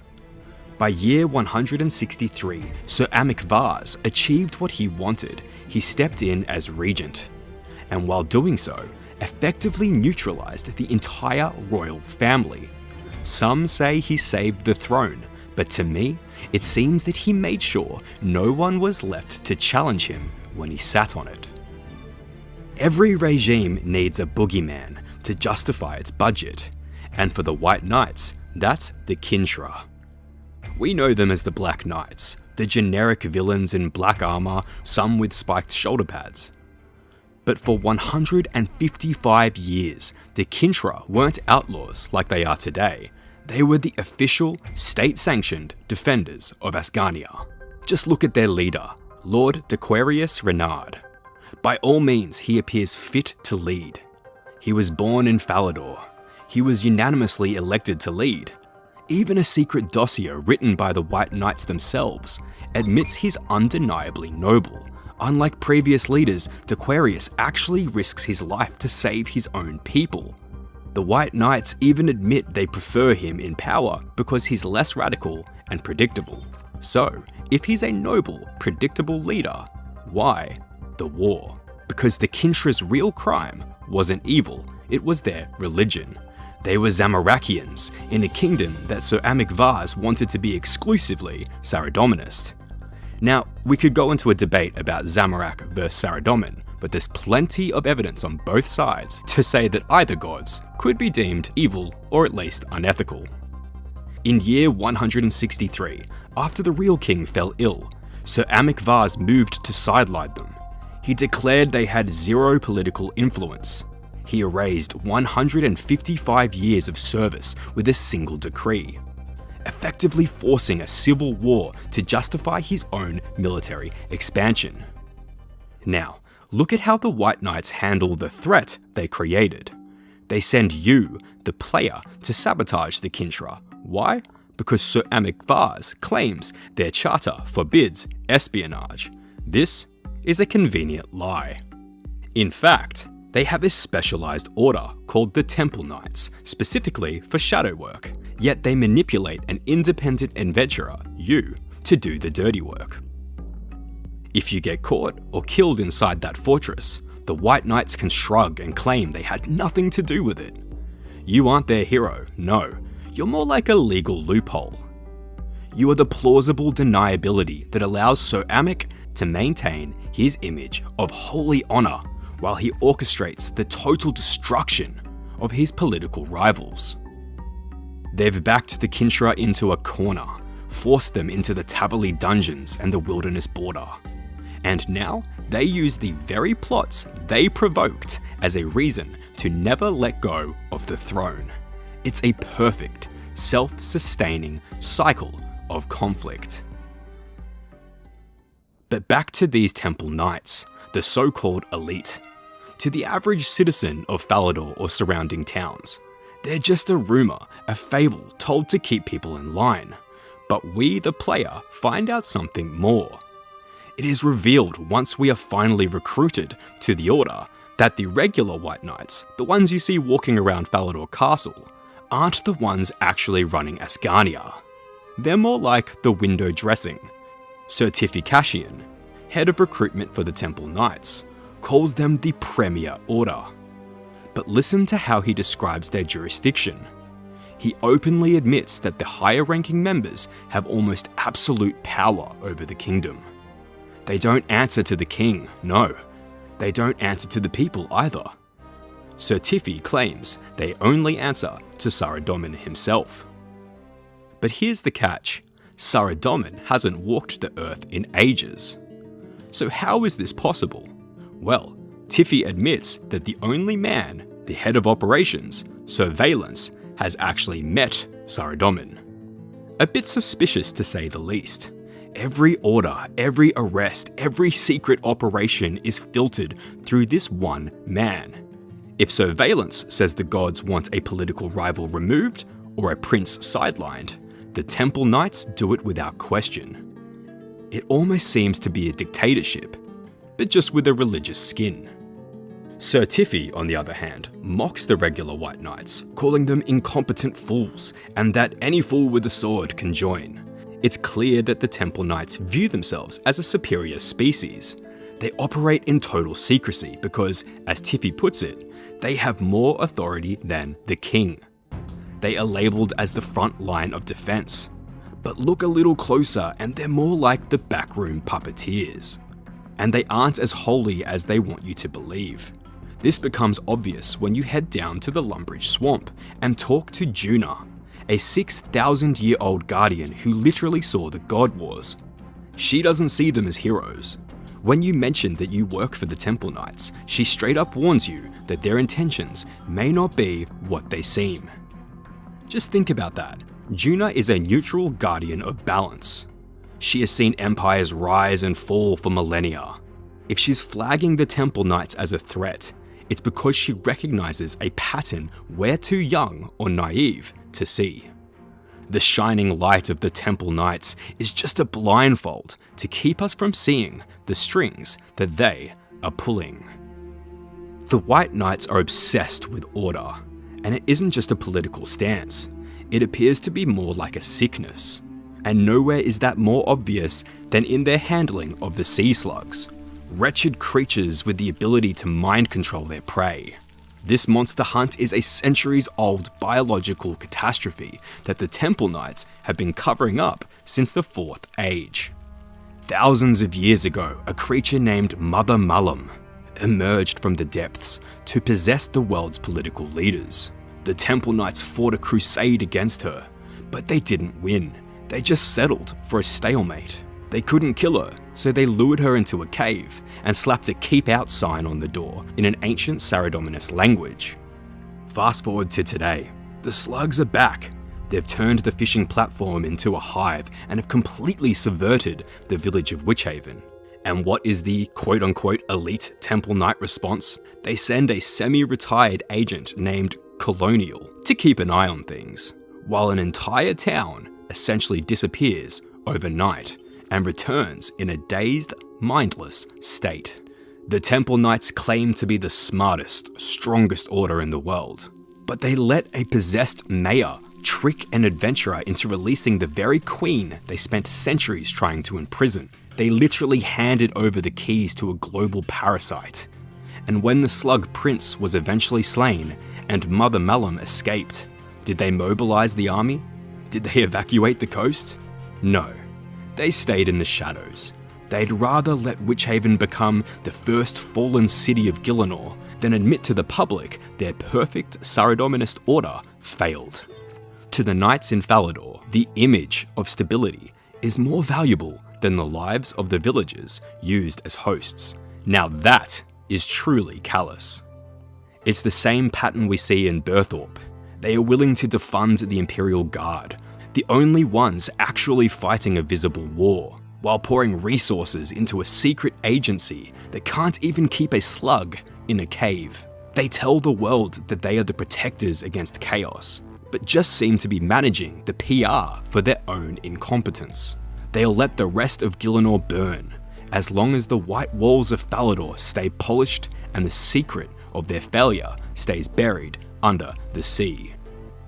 We call them heroes because it's easier than admitting we're working for a military junta. We wear the initiate and proselyte armor like badges of honor, never realizing we're wearing the uniform of a regime that hijacked a kingdom. The Black Knights are an easy target, but look a little closer. Some villains don't hide in dark fortresses. No, instead, they're the ones who convinced you that their order was worth your freedom. Next time you're in Falador, look at the Knights, then look at the empty throne, and ask yourself, who are you really serving? He was a king who traded his brother's life for a crown, and his city's soul for a lie. This is the chilling descent of King Lathus, the architect of a kingdom's greatest betrayal. History is often written by those who survive, but in the city of Ardoin, history was forged by a man who was determined to be the only one left standing. To the traveller approaching from the east, Ardoin appears to be a sprawling monument to Saradominus stability. Its markets are the heart of Gielinor's trade. Its paladins are the shields of the faithful. But there is a line drawn through the centre of the city, a wall of cold limestone that separates the prosperous from the forgotten. For years, we were told this wall was a mercy. We were told it was the only thing standing between the civilized world and a horrific, uncontainable plague. But as the fog of time clears, we find that the plague was never the true threat. The sickness didn't live in the blood of the poor. It lived in the mind of the man who sat upon the throne. Today, we look into the descent of King Lathus, of the house of Ardignus. We will trace his lineage from the dark days of the Fourth Age to the moment he was found, cowering in a wardrobe, watching his world of lies collapse around him.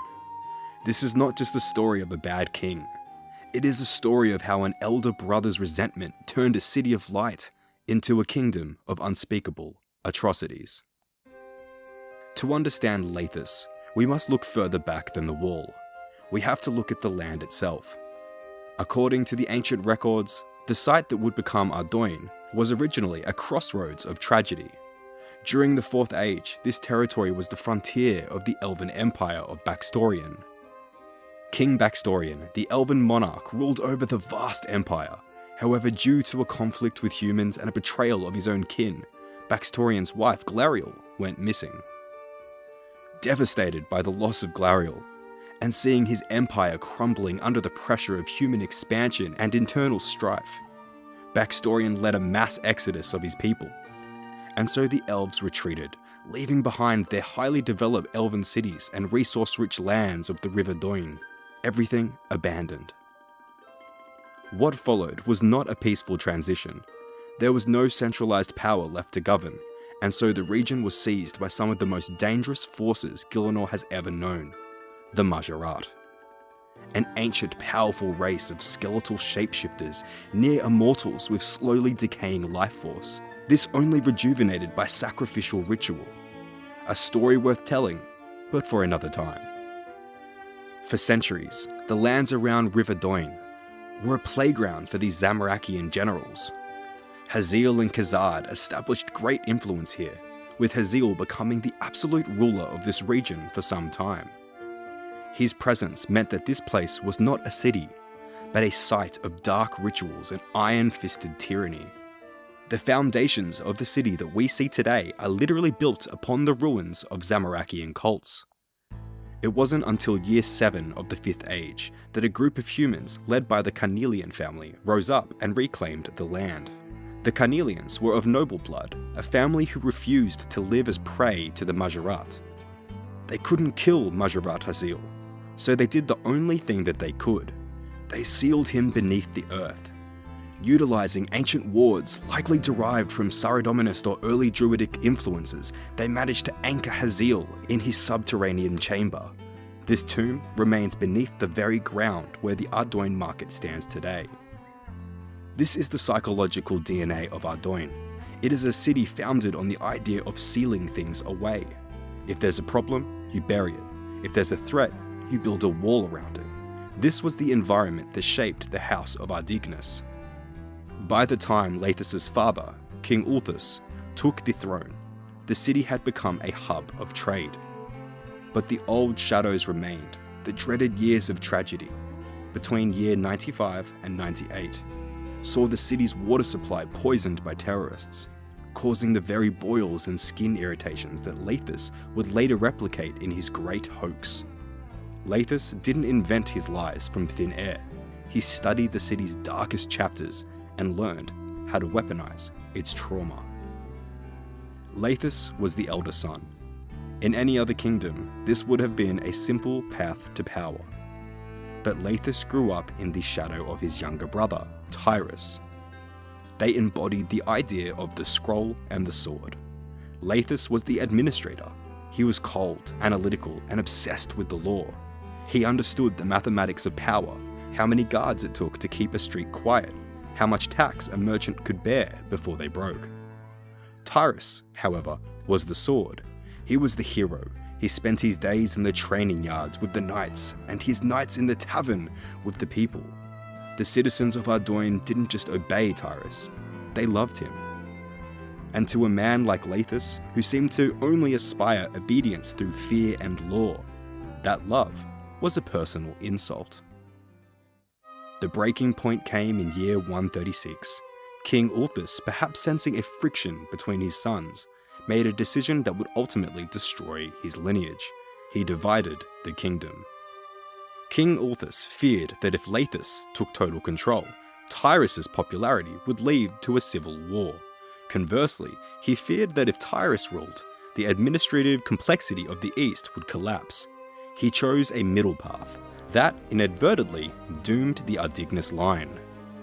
He promised East Ardoin, the seat of wealth, the palace and the markets, to Lathus. He promised West Ardoin, the industrial docks and the rugged western frontier, to Tyrus. For the public, it was a move towards stability. For Lathus, it was a declaration of war. He saw the division not as an inheritance, but as a theft. He believed the entire city belonged to the elder son by right of blood. Soon after, an accident occurred. King Ulthus was taken by a rogue arrow during a hunting expedition, and so the two princes became kings.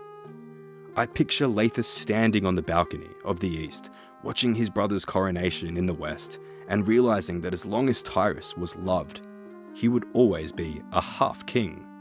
This narrative is later confirmed during quest dialogue, Lathus quoted saying, "My brother was never meant to rule. The kingdom was mine by birthright.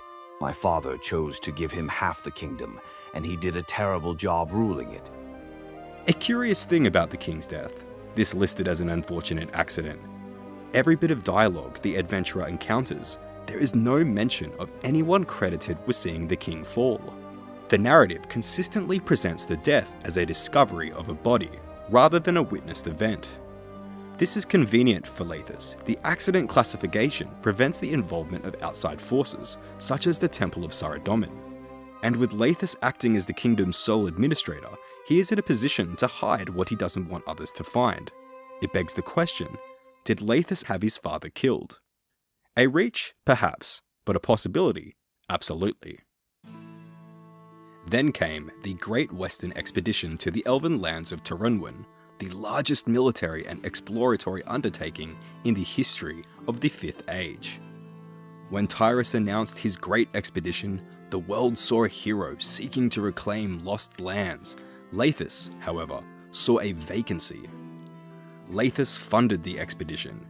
He opened the royal vaults and gave Tyrus everything he asked for: weapons, supplies, and the finest knights in the realm.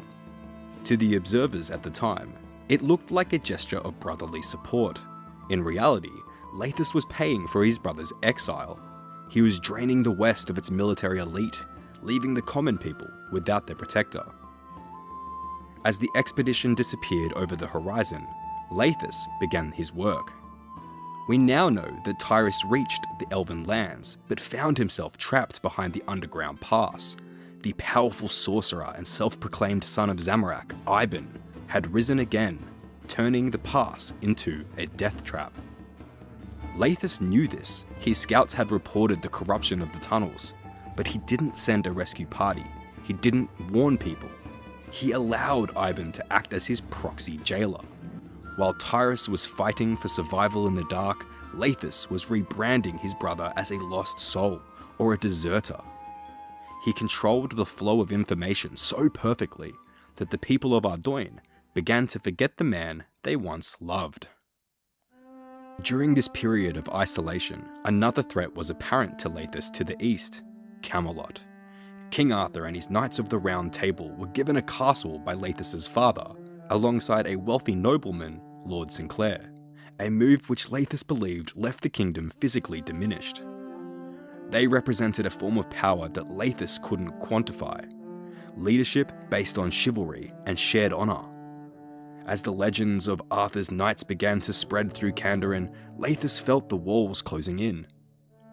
Lathus truly despised King Arthur and his knights. In his eyes, Arthur was merely a foreigner who had been granted land by his sentimental father. He felt inadequate. He was a king of bureaucrats and tax collectors, while Arthur was a king of heroes. This insecurity is likely what drove Lathus into the arms of the Iorwerth clan, a militaristic faction of the elven race who abandoned traditional elven pacifism in favour of dark magic. These dark elves of the Iorwerth didn't talk about honour, they talked about results. They offered Lathus an eternal breath, the promise of a crystalline immortality that would allow him to outlive his brother, his enemies, and even time itself. The price was simple. He had to become a puppet of their interests. He had to provide the human labor and the logistical cover they needed to summon the Dark Lord. See, some time ago, Lathis had grown tired with his lord Saradomin, feeling his prayers were not listened to, and so he turned to Zamorak, who he believed to be the Dark Lord. Quoted near the end of his life, Lathis said, I prayed to Saradomin that he would help unite my kingdom again. He chose not to reply. I turned to the Dark Lord instead. However, this reality was not the truth. The Iorwerth clan intended to raise a different darkness, not Zamorak, but another god entirely, perhaps a story for another time. Unaware of this reality, Lathis did not hesitate. He traded the souls of his subjects for a throne that would never rot. And so, as time went on, the most infamous lie in Gilinor's history was born. Lathis didn't just build the Great Wall of Ardoin, he built a narrative of fear. He needed to justify the sealing of the West so that the Iorwerth could excavate an ancient temple beneath its ground. The Temple of Light was the key to summoning the Dark Lord, originally built by a god to be used as a prison to contain this darkness. In their mind, unrestricted access to West Ardoin and the citizens was crucial, no matter the cost. Using elven reagents, Lathis caused localized outbreaks of skin irritation among the poor in West Ardoin. He dyed sheep to look diseased and poisoned grain supplies to ensure that people felt the physical reality of a plague. This wall, it served as a psychological barrier. It turned his brother's subjects into the infected. It turned the West into a laboratory. Lathis then introduced the Mourners. Officially, they were healers. In reality, they were Iorwerth death guards hidden behind masks. They didn't tend to the sick, they rounded up the healthy. They suppressed dissent. They ensured that anybody who questioned the plague was quarantined, a euphemism for being sent into the slave pits beneath the city to work on the Temple of Light. By the year 169, Lathis was ready for the final act. This was the moment the Iorwerth clan's excavation of the Temple of Light reached a critical phase. They needed the Death Altar, found within the temple, powered, but they feared that if Tyrus ever managed to lead his veteran knights back through the underground pass, the military sword would shatter the Mourner occupation. Lathis realized that for the new order to be permanent, the old king had to be erased. He needed Tyrus dead, but he couldn't do it himself. He needed a pawn. And this is where you, the adventurer, enters the story. Lathis paints a picture of a mad king in the West, a Tyrus who had been corrupted by the Dark Lord and was preparing to invade Ardoin with an army of shadows. He convinced you, the adventurer, that killing Tyrus was a mercy to the world. He provided the adventurer with a toxic bomb. This weapon was a cruel touch of irony. It released a purple gas that mirrored the symptoms of the fake plague Lathis had used to divide the city. When Tyrus was assassinated in his camp in Isafdar, he died in the very miasma of lies his brother had created, a disturbing yet poetic piece of RuneScape history. Lathis didn't mourn. He sat in his chambers, looking west, and finally felt like a whole king. He believed he had erased the sword. He believed the scroll was now the only law in Kandarin. But lies have a way of unraveling. The downfall of Lathis didn't come from a grand army. It came from a scientist named Elena and a father named Edmund, residents of Ardoin. As a scientist and a medical researcher, Elena did not accept the plague out of fear like her fellow citizens, but instead she applied a clinical methodology to the outbreaks. She travelled to West Ardoin and found samples she intended to use to diagnose the plague. But as she tried to leave, she was kidnapped. She was getting too close to the truth, and so the mourners locked her in a house in West Ardoin. Her disappearance was framed as a quarantine measure. Desperate to find his kidnapped daughter, Edmund spent months digging a secret tunnel, from his garden in the east, under the Great Wall, and into the sewers of the west. This tunnel was the first physical breach of Lathis's impenetrable barrier. The first real sign of physical resistance, an action that eventually became something much more severe. And so the adventurer braved the Morna-infested so-called plagued city and smuggled Elena out. Against all odds, she uncovered the truth. She found that the samples Lethus was using to prove the plague were fraudulent. She began to spread the word of a fake plague, and soon word made it back to the royal castle. King Lethus had her imprisoned in the castle dungeon, only to be saved later by a familiar adventurer, this time disguised as an Ardoin knight. This brings me to the Ardoin Revolution. What began as a whisper in the slums ended as a roar at the palace gates. The revolution was not a gradual political shift, but a sudden explosive insurrection. Following the revelations that the plague was a total fabrication, a coalition of West Ardoin citizens, former soldiers, and the resistance led by Elena and her allies launched a direct assault on the royal palace. These revolutionaries used the very tunnels Edmund had pioneered and the chaos of the collapsing quarantine to swarm the castle. The resistance was met at the castle gates by knights and paladins. However, these guards were outnumbered, leaving Lethus vulnerable. When the wall finally fell, it wasn't just stone that collapsed, it was the entire Ardignis reality. The most telling detail of Lethus's character is his end. He didn't meet the rebels with a sword. He didn't offer a grand defense of his necessary evils. He hid. He was found cowering in a wardrobe in the royal quarters.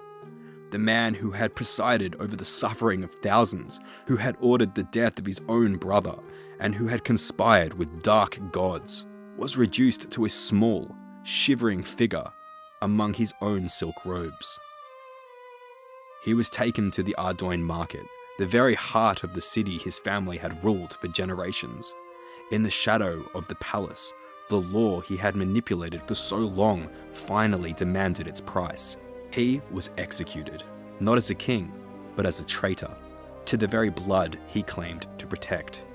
His final words being, "In the name of Zamorak, I curse you, each and every one of you." King Lethus is gone, but the city he broke is still healing. The plague is no more, but the economic divide between East and West Ardoin remains a permanent scar. His cousin Thoros now sits on the throne, ruling a kingdom that no longer trusts its own crown. Lethus's descent is a warning. It shows us that the most dangerous walls aren't the ones made of stone, but the ones built out of our own insecurities. He was a man who couldn't handle being second, a man who loved the idea of kingdom more than the people within it. And in the end, he wasn't a hero, and he wasn't a god. He was just a brother who couldn't share. And for that, a city bled for a decade. There's a stretch of coastline north of the barbarian outpost that most never pass through. It's not exactly dangerous, but it's not hospitable either. The basalt platforms are slick. The gaps are wide. You hop between rocks over open water. This path inflicts damage on more adventurers than you'd probably guess. The hit is real. Maximum of 10 damage from whetstone and wrong footing. You can joke about the failure rate. Maybe you think it's some sort of skill issue, or maybe the place just doesn't want you arriving. I think about that sometimes. The way certain locations in this world seem to resist being found, and not in the traditional ways, with walls or guards or locked gates, just a quiet friction, with the kind of difficulty that makes most people shrug and turn back. The ones who persist tend to have something in common, as if they were chosen not to stop.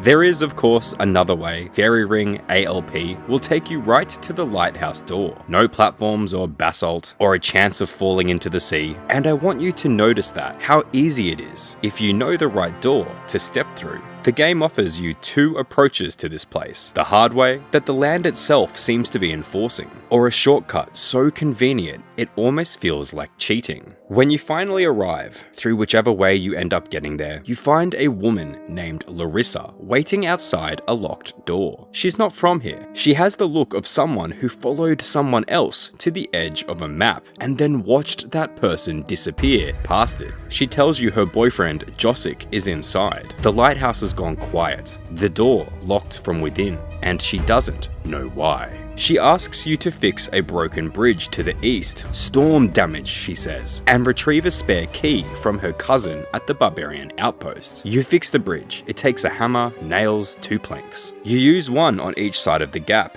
jump across, feel the drop in your knees, and then it's done. Except when you look at the bridge, the wood is still rotting. The wind still comes off the water the same way it always did, but your quest log confirms it. The bridge is fixed, cross it, and you cross it cleanly. See, I've spent more time than I should thinking about that detail. The bridge that looks the same, but behaves differently. As if the passage opens because something decided to let you through, rather than anything you did. Maybe the bridge was never broken. Maybe it just wasn't time yet. The lighthouse's equipment is called, and I want you to take this in, the Lightomatic Deluxe 500. It's a magnificent name in my opinion. It's as optimistic as it is cheerful. The kind of name that says everything is in order, that it's the best of the best. The blood splatters on the floor do not have a name though. The splatters that remain among the smashed furniture and the claw marks on the walls. Larissa stands in the middle of it. She asks you to fix the light mechanism so ships don't wreck on the coast, and suggests that her boyfriend, the lightkeeper Josic, probably left some manuals in the bookcase.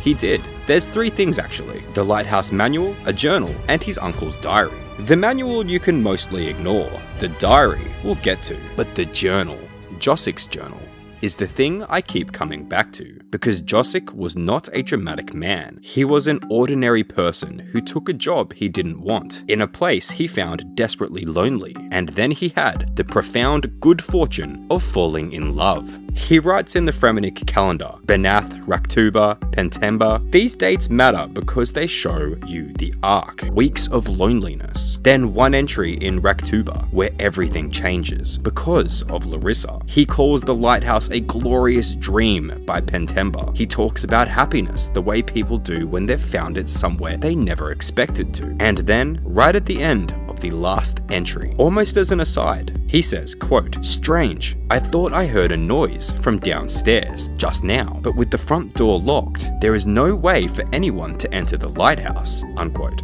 The last line reads, "I must investigate," and then the journal ends. Something was already inside, listening to him write about Larissa, listening to him describe his happiness, patient and quiet, and making no move at all until it was ready. The front door was locked. Whatever was in the basement never needed to use it. Long before Josic, there was another lighthouse keeper, his uncle, Silas. And if Josic's journal is a love story with blood on the final page, then Silas's diary is something else entirely. A document of unraveling, an account of a man who looked at something monstrous and felt slowly, irresistibly, something other than fear.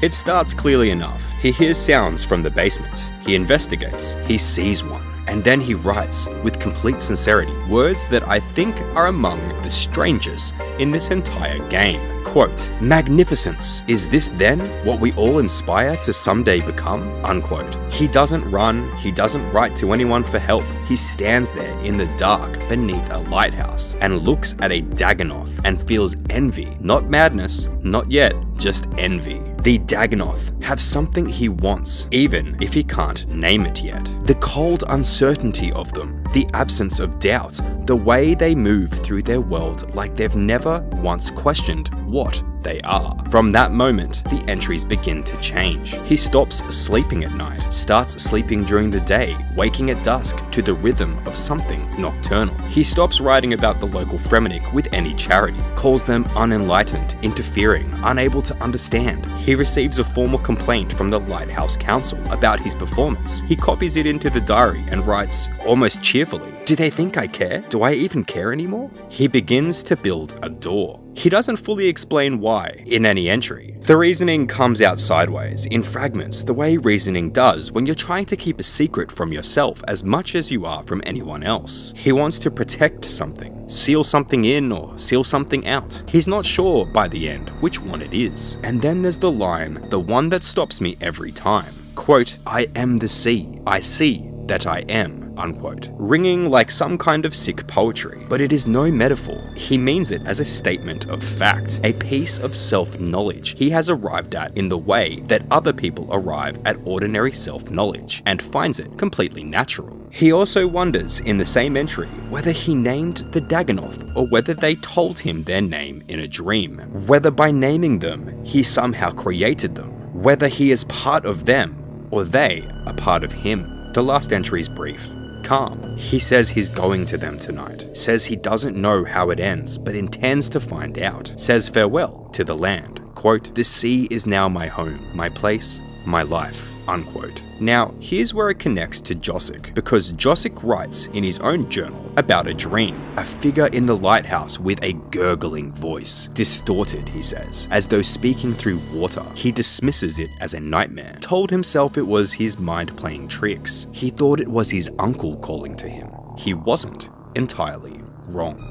The Dagannoth convert the keepers of this lighthouse as much as they do kill them. They call to them on the wind. Soft whispers beckoning at night. Silas wrote, and he heard them too, at first as something external, something other, and eventually they take them, with patience, with time, with the particular kind of invitation that is extended to someone who is already, without knowing it, halfway to saying yes. Something beneath the rocks in the water that never gets light. There is something that once took young Josic fishing on the coast of Karamja, and that something has stopped trying to remember what that felt like.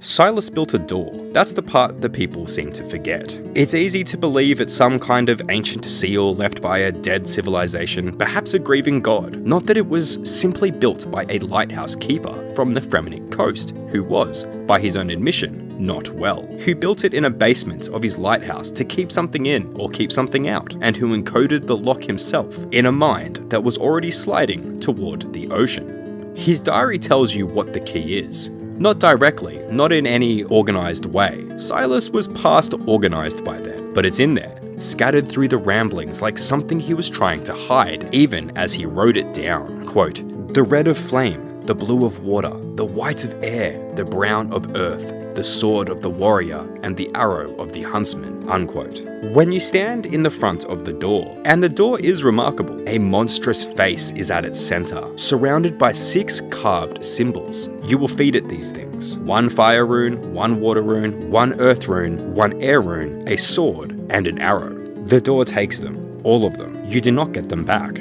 Think about what Silas was doing when he designed this. He built a door that requires the elements of creation: fire, water, earth, air, the 4 pillars of magic, and the instruments of violence. You must offer both, life and death, creation and destruction, and the door eats them, consumes them without acknowledgement, and then it opens. He was building a threshold, a proper one, the old kind, where passage has a cost, and the cost is the point. The diary has one more thing worth noting. Quote, "Can this then keep you bound in this place, Dagannoth?" Unquote. He built the door and then wondered whether it would work, whether anything he did would work, whether he was sealing them in or himself out, and whether, in the end, the distinction mattered. He went through the door anyway.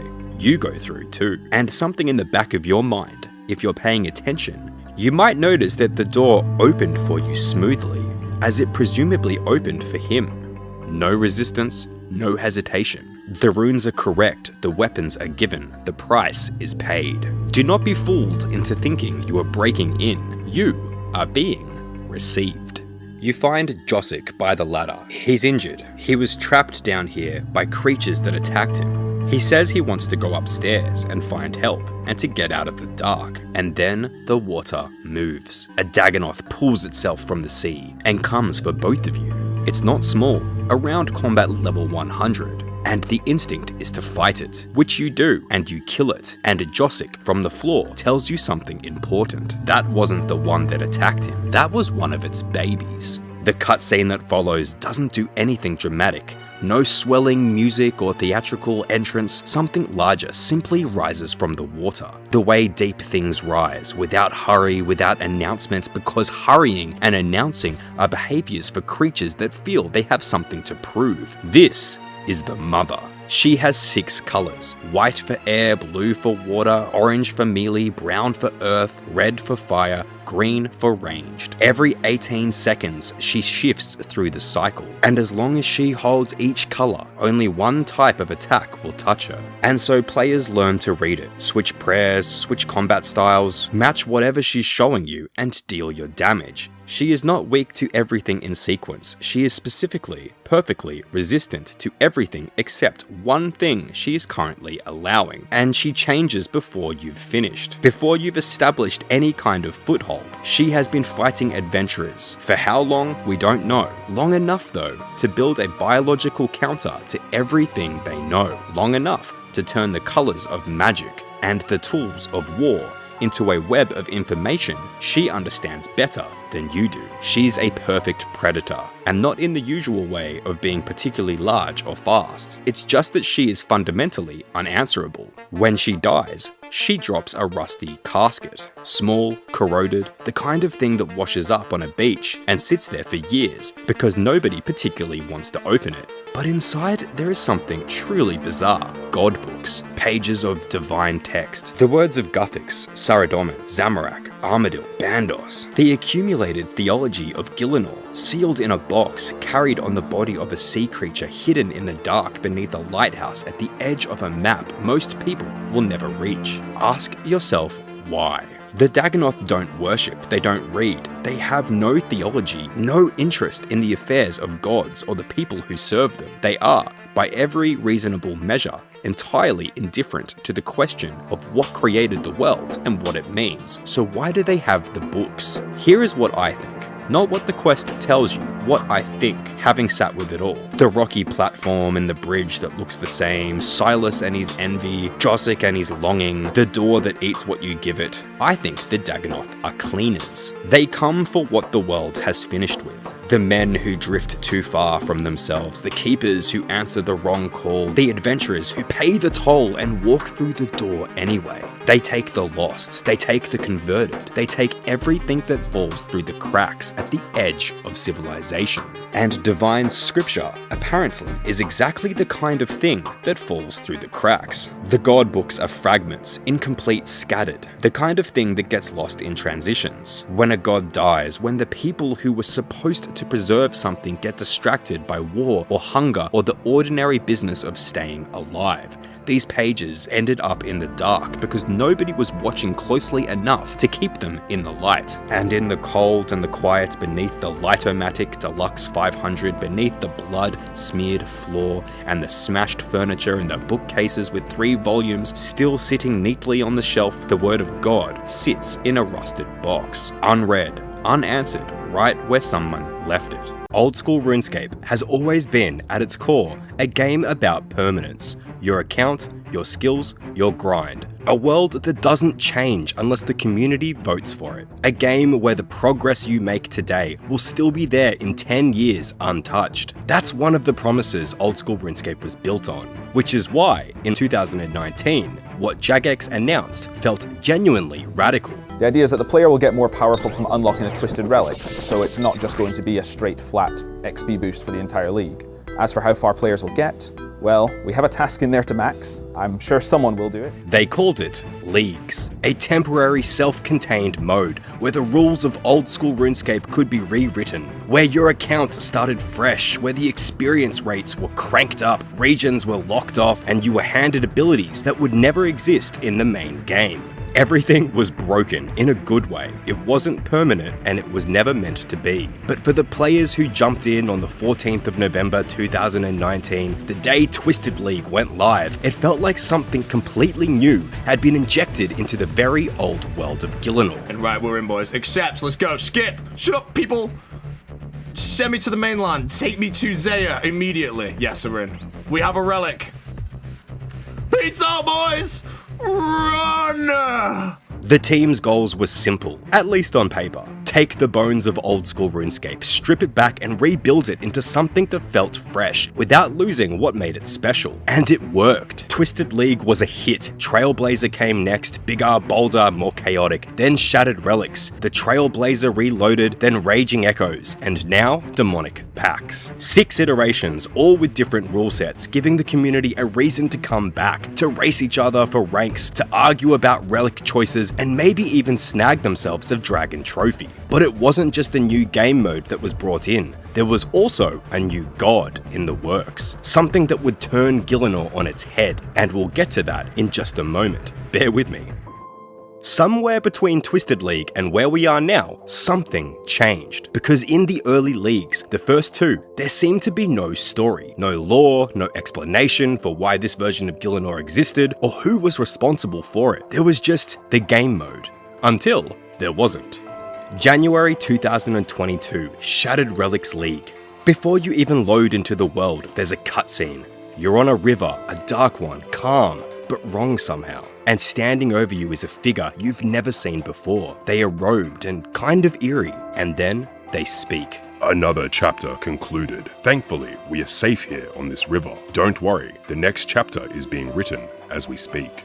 This was the first time Jagex gave Leagues a narrator, a character whose job apparently was to ease you into this new version of Gielinor and make sure you understood the rules. They called them the Sage. When you first arrive, a powerful sage will guide you through the River of Souls in preparation for your new adventure. As you'll learn, this sage isn't a fan of the all-powerful relics you had fun with in previous leagues, and has shattered them into fragments. On the surface, the Sage is exactly what you'd expect from an NPC in their position. They explain the mechanics, they hand out power, they point you towards the task list and help you understand the new rules of this particular league. Ask them anything and they'll answer. Ask them how the content unlock system works and they'll walk you through it. Ask them about fragments, about relics, about how to earn renown. You got it. For most players, that's all the Sage ever was. A tutorial NPC with better dialogue than most. But if you actually read what they're saying, something starts to feel wrong. Let's start with something basic. Think of every significant character in Gielinor for a moment. Saradomin, Zamorak, Guthix, Zaros, even the smaller ones like Slayer Masters, the royal families, the demigods. Every one of them belongs somewhere. They have allegiances, histories, a place in the world order. The Sage has none of that. No kingdom or faction or any sign of allegiance to a specific god. They arrived in Shattered Relics as if they'd already existed, with no explanation for how and no interest in offering one. And when you ask them directly who they are, they say, Who am I? I am whatever is needed of me. See, that's not an answer. If you ask me, it's a bit of a deflection. Or perhaps we're missing the bigger picture. Push further and they give you something even stranger. Quote, I am a form undefined by natural laws, manifested by someone we mustn't speak of. Mustn't speak of. That word implies consequence. It implies that even here, even in a private conversation between the Sage and the player, naming their master, whoever that may be, carries risk. That someone or something might be listening. And then the Sage says this, quote, I'm a clay doll, shaped by a sculptor, never allowed to set, forever malleable, but maybe not for long. What does that mean? And why does the Sage, who answers every mechanical question with calm precision, suddenly trail off on that one? Let's look at what the Sage is actually capable of. What kind of power are we dealing with here? First of all, we need to address the relics. During the opening cutscene of Leagues 3, the Shattered Relics, the Sage, looking over at what is assumed to be the player, sees that we have relics on us and says, Oh yes, you brought along the relics. They were fun last time, but they find them boring now. Let's see if I can shuffle the pieces, create something new. The eyes beyond our own need new stories. So we can confirm they wield enough power to change relics in some form, an ability to construct powerful artifacts with roots stretching through Old School RuneScape history. The Sage also says, These objects of power are now gone. I have broken them into fragments and spread across this iteration of the world. Not the world, this iteration. Now that's something to note. The Sage can also tamper with memories. In Shattered Relics, they tell you plainly. I've limited and reset some of your memories, meaning you won't be able to interact with certain elements of this world. They reached inside your mind and decided what you were allowed to remember. But not only this, the Sage can also awaken what they call, quote, the wrathful spirits of enemies, unquote. You probably know them as Echo Bosses, supercharged, twisted versions of Gillinor's most powerful monsters, simply called into existence for the player to fight. The Sage can travel through layers of reality, iterations of worlds. They can grant abilities that have no equivalent anywhere else in the game, and they have collected from other worlds items of almost incomprehensible origin. The Sage tells the player, quote, I collected these lost items from other worlds and kept them with me. I'm happy to offer them as an incentive for playing your part in this event. These are the League rewards, and these items are truly interesting. Take the Whip Ornament Kit, for example. The Sage says it's, quote, imbued with the energy of thousands of lost souls, forever trapped in the bondage of their iron chains. Each crack releases a deafening howl from the screams of its victims trapped within, unquote. But this is where it all kind of comes together, and I'm getting to that god, so stay with me. The Sage doesn't frame any of this as helping you. When you ask why they've limited your skills, why you can't just have everything at once, they say, I can't just give you all that power. What kind of story starts with the hero with all the power they want? No. Your story needs good rhythm, a sort of cadence that makes things interesting for your audience. Unquote. Your audience. Not your competition, not the other players on the high scores. Your audience. Rather curious, don't you think? So maybe the Sage isn't such a bad character, hey? I mean, it seems like they saved us from our inevitable demise at the start of Shattered Relics. Well, they didn't save us for free, and in exchange for our life, they made the terms very clear. In return for your continued survival, I need something from you. I need your skills, your strength. I need you to be entertaining. Then they say, to give everything away at this point would be unwise, considering we are being watched even now.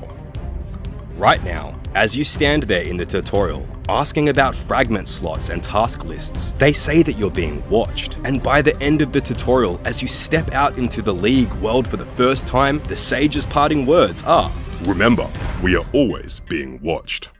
So who is we? Who is watching with the Sage? Remember this quote? The eyes beyond our own need new stories. And so I'm sitting here trying to put the puzzle together. The eyes beyond our own, something that requires the Sage, as powerful as they are, to perform for it. And the stakes, in case you are unclear, quote, I will keep things simple for you. Participate in this event and you will continue to exist. Refusal to participate will end in your eventual destruction. It seems that the player is a performer in a show they never agreed to be a part of. The Sage didn't save you because they care about you. They saved you because you are useful.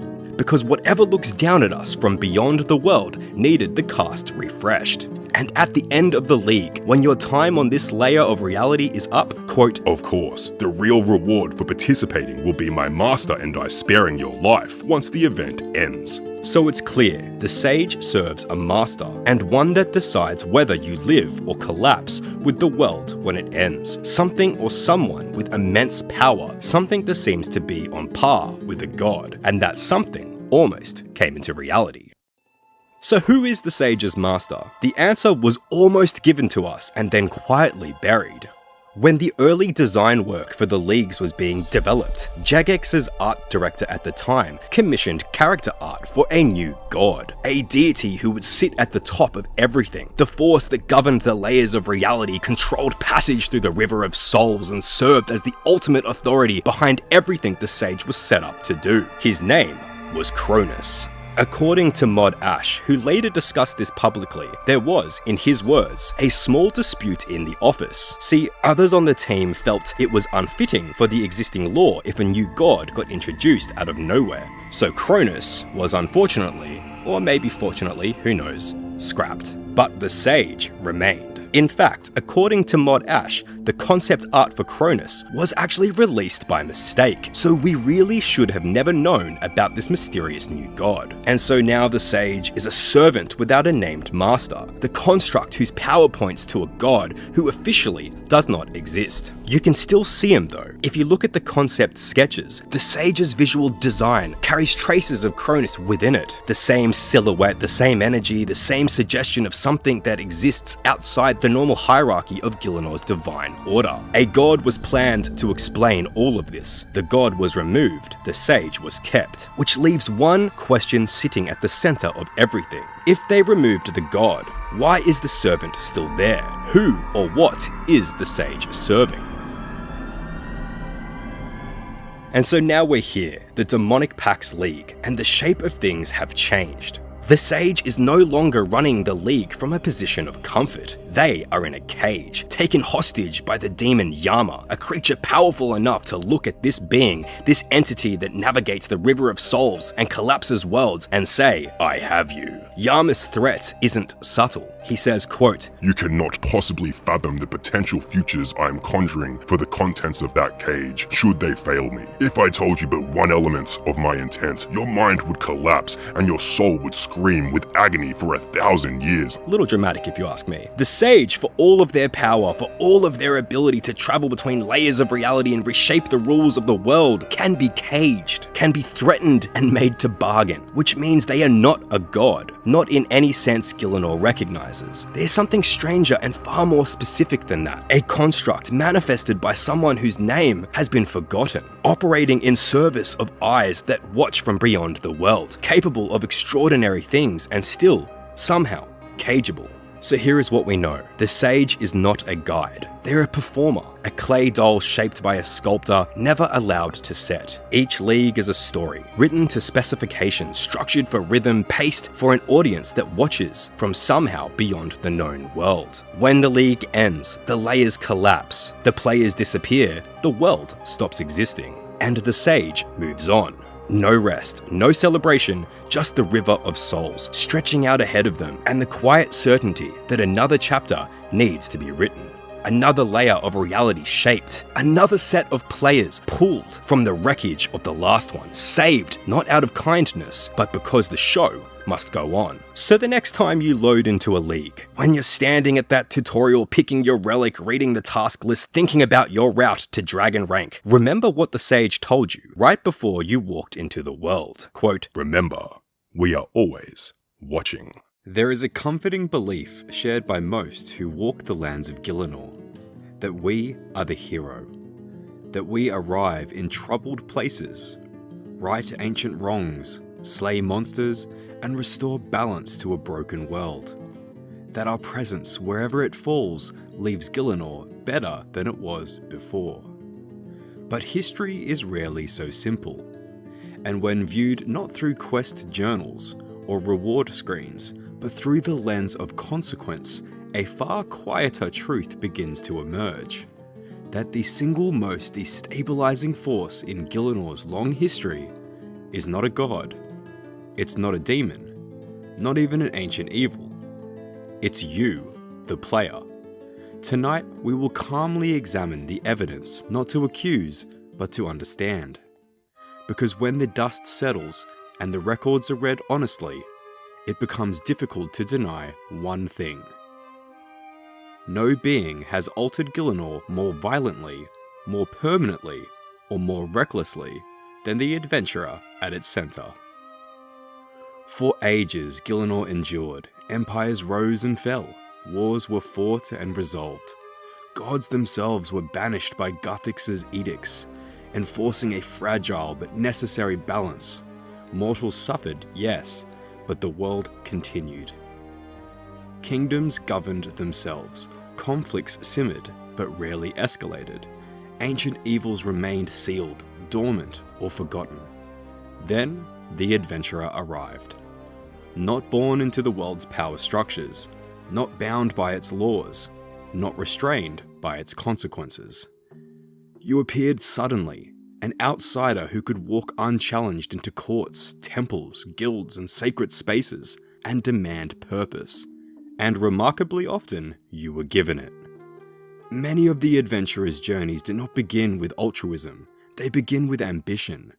The player seeks to become a knight of the Round Table, a temple knight, a Fremenic, a member of the Champions Guild, and so on. Not because these institutions are failing, but because membership grants prestige. Quests are initiated not by pleas for help, but by the adventurer asking what they may gain in return. And once the task is complete, the question is often asked again, sometimes politely, sometimes passive-aggressively. What is my reward? This pattern repeats across Gielinor. The player's morality is transactional. Good deeds are performed, but rarely without expectation. Nowhere is this clearer than the adventurer's relationship with power. Kings, queens, chancellors, generals, none are treated with reverence. The adventurer marches directly into throne rooms and demands tasks, information, or compensation, as though authority is something to be negotiated rather than respected.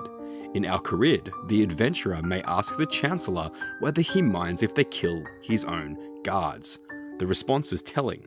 The Chancellor, he allows it, not because it's just, but because they are replaceable. This is not heroism, this is convenience, normalized by power. Now, I will add that this dialogue did change in 2022, but the conversation was live in-game for many years. Beyond the grand stories of gods and kings lies a quieter truth. The adventurer kills constantly. Not always monsters, not always enemies, but often ordinary people, livestock, guards, creatures that pose no immediate threat. This violence is not driven by survival, it's driven by progress, by efficiency, by the quiet understanding that death carries no lasting consequence for the adventurer or for the world they move through. And over time, this behavior becomes routine, unquestioned, normalized. One might expect such a powerful figure to be discerning, but they are not. The adventurer is, historically, extremely gullible. Again and again, Gielinor's greatest catastrophes begin the same way. Someone asks for help. The adventurer does not ask why. They do not ask who benefits, or simply don't understand. And then, they act. They help Zamarakian monks attempting to corrupt the River Salve. They assist in releasing the dreaded Galvek and the Dragonkin, unleashing devastation across the land. They interfere in wars between nations they barely understand. They commit regicide multiple times, all in the name of quests. Many of these disasters would not exist had the adventurers simply declined, or at least these things wouldn't have progressed in the way that they did. It would be comforting to say this recklessness stems from ignorance, but that explanation fails. See, the adventurer is capable of passing the Temple Knights' rigorous trials. They repair ancient elemental workshops without guidance. They solve puzzles that stump entire orders of scholars. So they are intelligent. We are intelligent. Which makes their repeated moral failures more troubling. The truth appears to be this: the adventurer grows smarter, but never wiser. At some point, the pattern becomes impossible to ignore. The adventurer does not act as a hero. They act as a hired blade. They kill who they are told to kill. They sabotage who they are told to sabotage. They destabilize whoever is pointed out to them. And they are rewarded for it. The titles, hero, champion, savior, serve a purpose. They distance responsibility. Because if the adventurer is blamed, no ruler needs to be. In truth, the player is a mercenary, or worse, a hitman, praised precisely so they will keep doing what others cannot afford to be seen doing. Some quests make this explicit. In the Haziel cult, the adventurer is given a choice.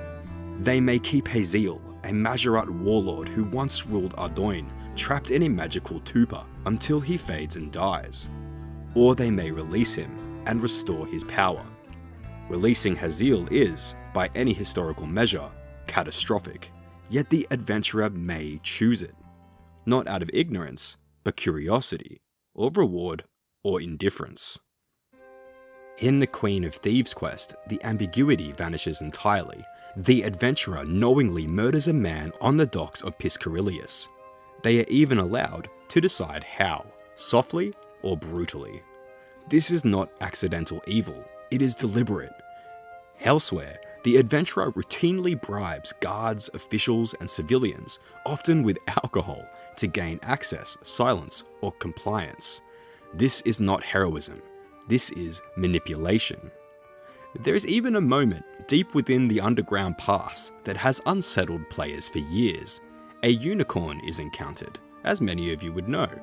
It was then killed. By you, the player. Now, this could be a hallucination, a manifestation of the adventurer's fractured mind under the effects of the pass, paired with the immense psychological stress that you were going through, but others accept this as a literal interpretation, which is damning. Either the adventurer kills a creature often depicted as a symbol of mystical purity, or their mind has been corrupted by the pass itself. Now, it would be dishonest to claim the adventurer is always evil. In some quests, they are genuinely heroic. In others, they are accidentally the villain. And in many, they are cleaning up disasters they helped create in the first place. Public opinion, then, is mixed. Some celebrate the adventurer, others fear him. Most simply tolerate him, because opposing them is not an option. And so, we arrive at the truth. The player is not evil in the traditional sense. They are something far more dangerous. They are unbound. Unbound by law, unbound by consequence, unbound by time. They do not age, they do not weaken, they do not inherit the consequences of their actions. They move on, quest to quest, reward to reward, while the world absorbs the damage. When future historians of Gielinor look back, they will not see a hero in green armor or a slayer of dragons. They will see a singular disruption. A being who arrived suddenly, reshaped everything they touched, and vanished repeatedly, only to return stronger. Gods feared the adventurer, kings relied upon them, kingdoms suffered them. And balance never truly recovered. It's not that the adventurer is cruel. It's that they have power without restraint. And when this is praised as heroism, it becomes one of the most dangerous forces of all. Most players see Gielinor as a game of loud triumphs, the roar of a boss, the firework display of a level up, the chaos of a crowded bank. But Gielinor is at its most honest when it is quiet. Behind the mechanics of grinding lies a world built on examined text, long lost scriptures, and hidden environmental details, often overlooked, yet they are witness to thousands of years of history. And so today, we aren't looking at the bosses you've fought or the items that you've earned. We are looking at the details that you have walked past for decades, the quiet evidence of a world that was already old before you ever arrived. Chapter 1: The Smashing Truth of Sentistan. Most people think the examined text in Old School RuneScape is just for flavor or bad puns. Take the ceramic remains you find while cleaning specimens in the dig site. The examined text is a single word: smashing. It's a classic Jagex joke, a pun on the fact that you're looking at broken pottery. But if you stop there, you are missing the point. That little joke is the final, trivialized remnant of two different civilizations that were buried, one on top of the other, in the dirt south of Varrock.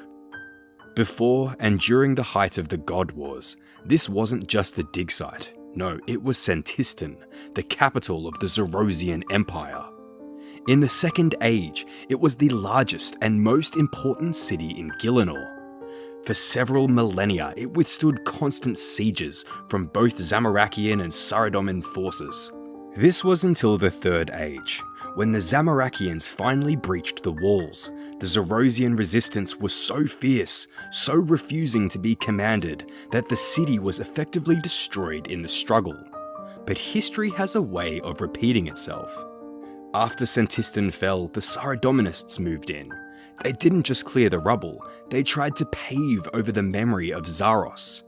They erected a magnificent new city called Saranthium in Saradomin's honor. Like modern-day Falador, Sarinthium was a sea of white stone and Saradominus symbols. You can still see the evidence today in the museum. His icons are scattered across the pots, jugs, and coins pulled from the upper layers of the soil.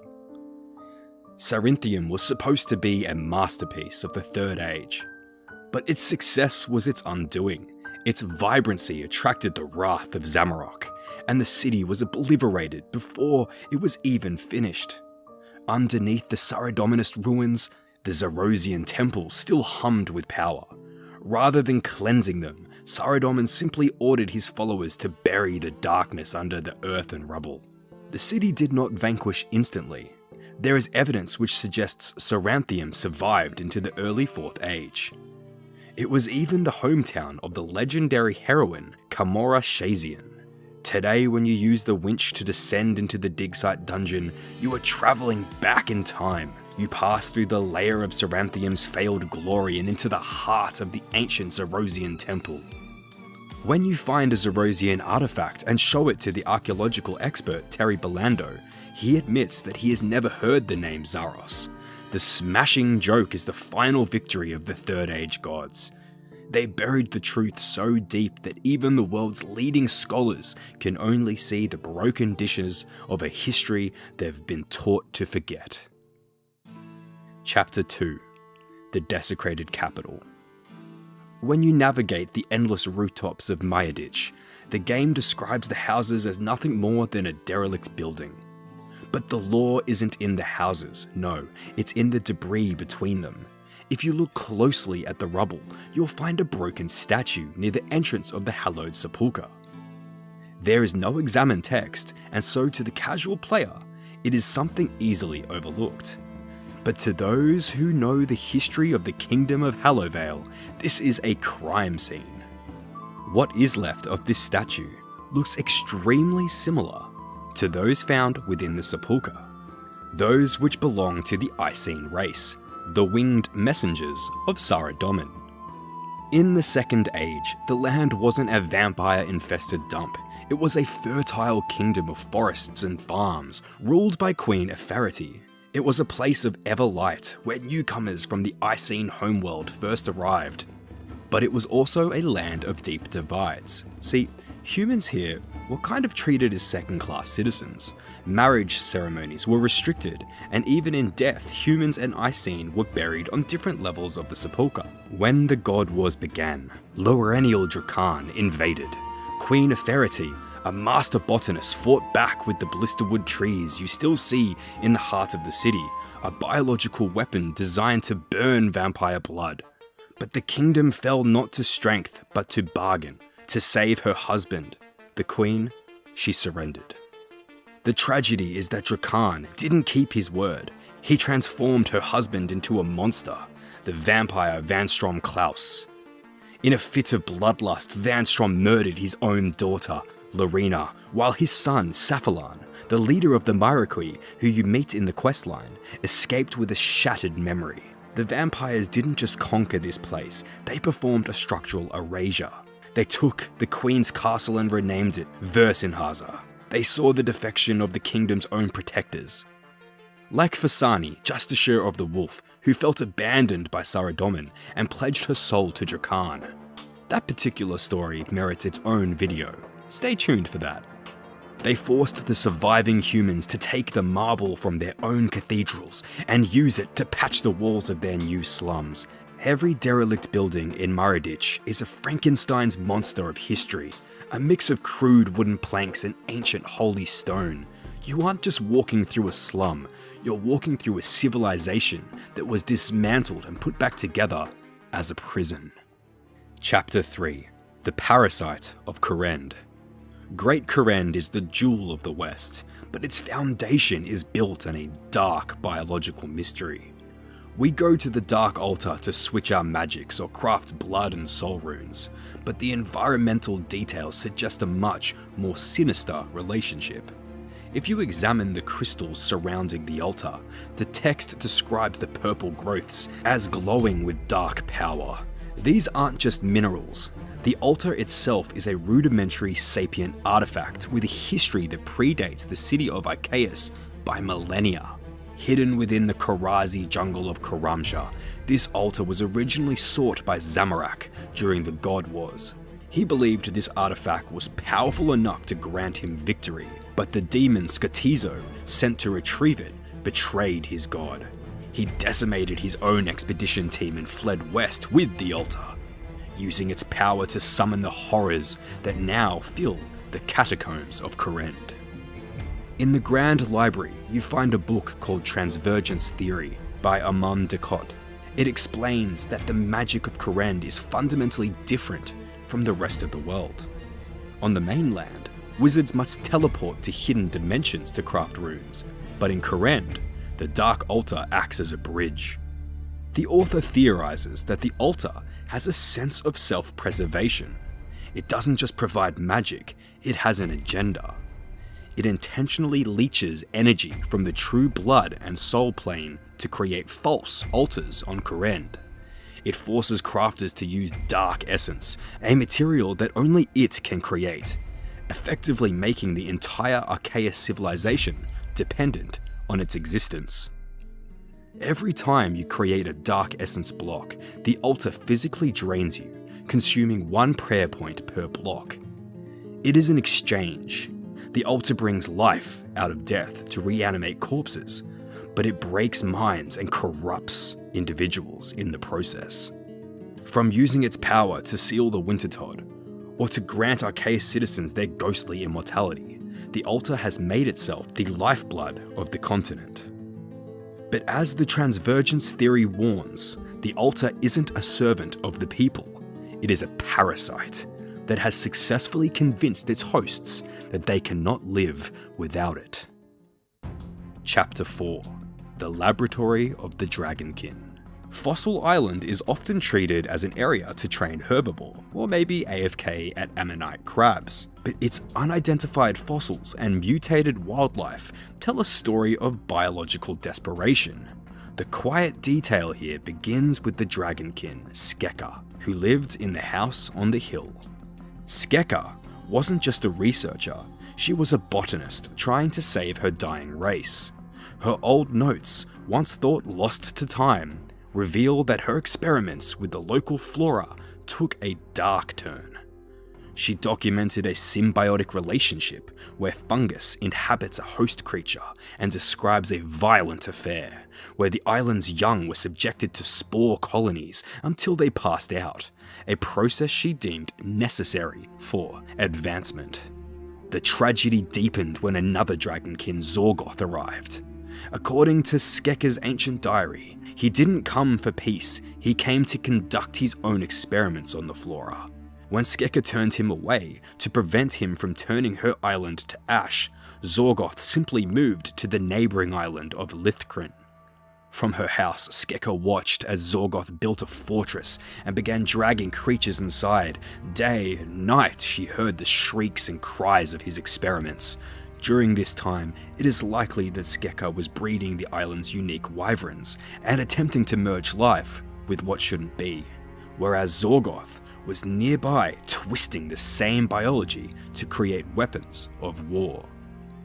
A great disaster then occurred. Not an explosion, but a battle that left Lithcrin in ruin and Skeka alone with her creations. However, this time with her creations didn't last. Another note from Skeka reads, "I believe my presence here is causing unrest in the creatures. Whilst at first they kept distance, they are beginning to display violently towards me, no doubt linked to the growing conflicts between their tribes. Perhaps I am a trophy to prove dominance." The herbivores and zygomites that you see today are the living remnants of that era. Biological anomalies left behind when the dragonkin disappeared. You aren't just walking through a forest, you're walking through a laboratory where the experiments outlived their creators, and the fungus finally won. Chapter 5: The Ghost of Forinthry. The wilderness is defined by its danger, but its history is defined by a single moment of silence. Before the God Wars, this wasn't a wasteland, it was Forinthry, a lush green region that served as the metropolitan heart of the Zerosian Empire. According to the museum curator in Varrock, Forinthry was once a great hub of civilization, much like Varrock is today. One of the wilderness's quietest details is hidden in the small obelisks scattered throughout the ash. If you examine them, your character wonders what they do, but upon activation, the game confirms ancient magic teleports you. In Gielinor, ancient magic is a direct synonym for Zerosian. As revealed by the golem encountered during the Desert Treasure 2 quest, Forinthry wasn't just a city, it was a massive Zerosian territory containing powerful settlements. These obelisks are the remains of a public transportation system. They are the skeleton of a city that was once bustling with life. Every time you use one to escape a PKer, you are using the subway system of a ghost empire. Prosperity ended when the Majorat Zamorak betrayed the ancient god Zaros, sparking the God Wars. Forinthry became a perpetual battlefield between the armies of Zamorak and Saradomin. The Great Disaster occurred at the end of the war, when Zamorak, facing a temporary alliance of the other gods, triggered a massive explosion that swept across the continent. He didn't just kill the people, he flash-fried the geography. This act of destruction was so violent that it woke Guthix from his slumber, leading him to banish the gods forever. But the damage was done. The small obelisks and the piles of bricks are all that remain of the most advanced infrastructure of the Second Age. Even the revenants that haunt the region are the spirits of those who died in that blast, forced to wander the ruins of a kingdom that suffered more heavily than any other. When you step into the wilderness, you aren't just entering a PvP zone, you are walking through the charred ribs of a fallen superpower.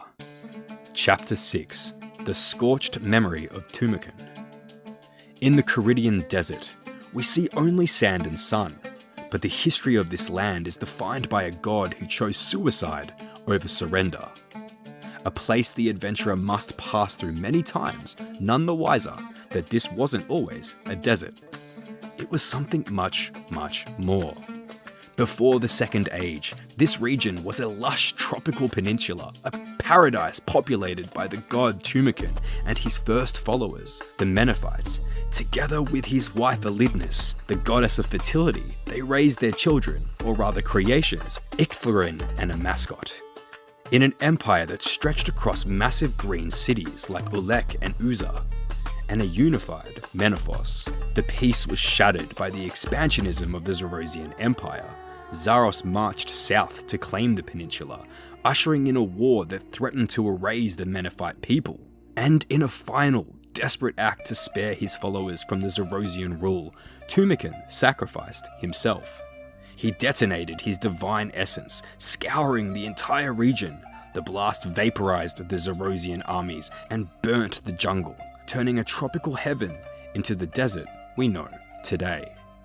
Now, another discrete example of destruction found within the desert are the ruins of Uza. Long after Tumakin's fall, during the God Wars, Uza became the first civilization in Gielinor to master the creation of golems.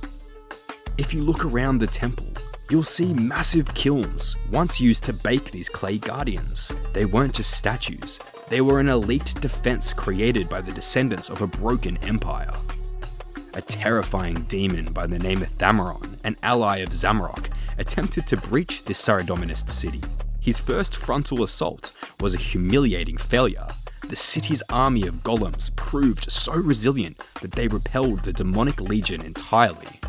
Driven by tactical desperation, Thamaron retreated to his throne room in the infernal dimensions to hatch a second plan. He used his dark essence to bypass the city's surface defenses, tearing open a portal directly into Uza's undercity. The resulting battle was a bloodbath that leveled the civilization. But the golems didn't go without a fight. An elite squad pursued the demon back through the portal into his own realm, mortally wounding him in his own dimension. The single damaged golem you find today is a survivor of that cross-dimensional counter-strike, left to stand in the sand for thousands of years, while the demon it wounded was left to die in its own realm in the dark. When you re-enter the portal today, you find the skeletal remains of Thamaron, still slumped in his final position, a silent testament to a city that even in its final moments, ensured its destroyer would never leave the battlefield alive. One additional bit of lore I'd like to add here is that the demon butler that we all know and love today from the construction skill was actually a servant to Thammaron at some stage. Just a little bit of interesting lore. These small details scattered through Gielinor, although seemingly insignificant, help fuel the strong character-rich land the adventurer is privileged to explore today. Chapter 7: The Living City. Prifddinas is often referred to as the most advanced civilization in Gielinor, but the lore hidden in the Grand Library reveals it's actually a life support system.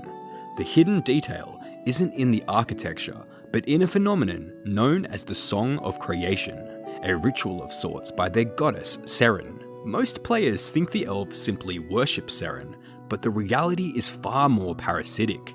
The Song of Creation inexplicably tied the souls of every elf to Seren's physical presence. If she leaves them, they don't just lose their god, they will fall ill and die. When the Edicts of Guthix forced other gods to depart, Seren couldn't leave without committing genocide against her own children. Her solution was a violent shattering, exploding herself into a shower of crystals that allowed her to exist everywhere in the forest at once. This tether created a city that is literally alive. Chapter 8: The Fallen Skies of the Camdozel. The ruins of Camdozel beneath Ice Mountain are often seen as a free-to-play, low-level training area. But if you look at your spellbook, you'll find the first hidden detail of a stolen identity. To the modern world, this is a dwarven ruin. But to the users of ancient magics, this place is still Lasar. The teleport to this exact coordinate, albeit above the structure built within the mountain, isn't named after the dwarves, it's named after the Zorosian fortress that stood here first. The Imcamdo dwarves didn't carve these halls, they inherited them. Before the Second Age, these were the barracks of the Zorosian Legion. When the Saradominus general Yonrith Lokavenge, a name you'll recognize from the great houses of Kurend, besieged the fortress, he handed the scraps to the Imcando refugees. An interesting detail is the baronite found within this place, a dark mineral found nowhere else in Gielinor. The tragedy of the Imcamdo dwarves is that they were too successful. By utilizing their unique abilities of smithing with the use of magic, they created artifacts so powerful they drew the attention of the North. During the runecrafting crusades, the Fremennik didn't just attack for land, they attacked because they saw dwarven magic as a blasphemy. Today, one of the most interesting details of Camdozel is the Sacred Forge. It's a massive, complex piece of machinery that still functions, yet it sits in a city of one. Romano is the only one left to operate it. He sat in the darkness for an entire age, guarding a mineral, a machine, and a city that the rest of the world had forgotten ever existed. Chapter 9: The Secret of the Slayer Masters. We look to Slayer Masters for tasks, a way to gain Slayer XP, but we rarely ask who authorized them to order the deaths of thousands. Bear with me now, because there is extremely limited information in Old School RuneScape, but RuneScape 3 lore allows us to get a deeper understanding. The Order wasn't founded by heroes or gardeners of balance, it was founded by Amuskat, the Devourer. As I mentioned earlier, after the death of the sun god Tumakin, the desert became a lawless breeding ground for monsters. Amuskat, in disguise, gathered 7 founders, and taught them how to defeat various beasts, or as we call it today, Slayer. But this wasn't an act of charity. One of the founders, Catalax, discovered a horrifying truth in Polvanich. Amuskat was using the Order to feed. She was in fact absorbing the souls of the monsters the Slayers killed, using them as fuel for her own ascension. When the founders realized that they were being used as a divine buffet, they fled the desert to spread their knowledge, hoping to escape Amuskat's reach, but they didn't all make it. While some died, others, like Nakatra, were blessed by the goddess and continued to further her cause. The most disturbing detail is how deep the corruption goes today. The Order successfully recruited non-humans like the fairy Sheldar and the demon Majna to spread their influence, but the lineage remains tainted. When you use your gem to ask for a task, you aren't just training a skill, you are participating in a system designed by a soul-devouring goddess to harvest the essence of Gilinor's monsters. You aren't a hero, no, you are a harvester. Chapter 10: The Anatomy of the Abyss.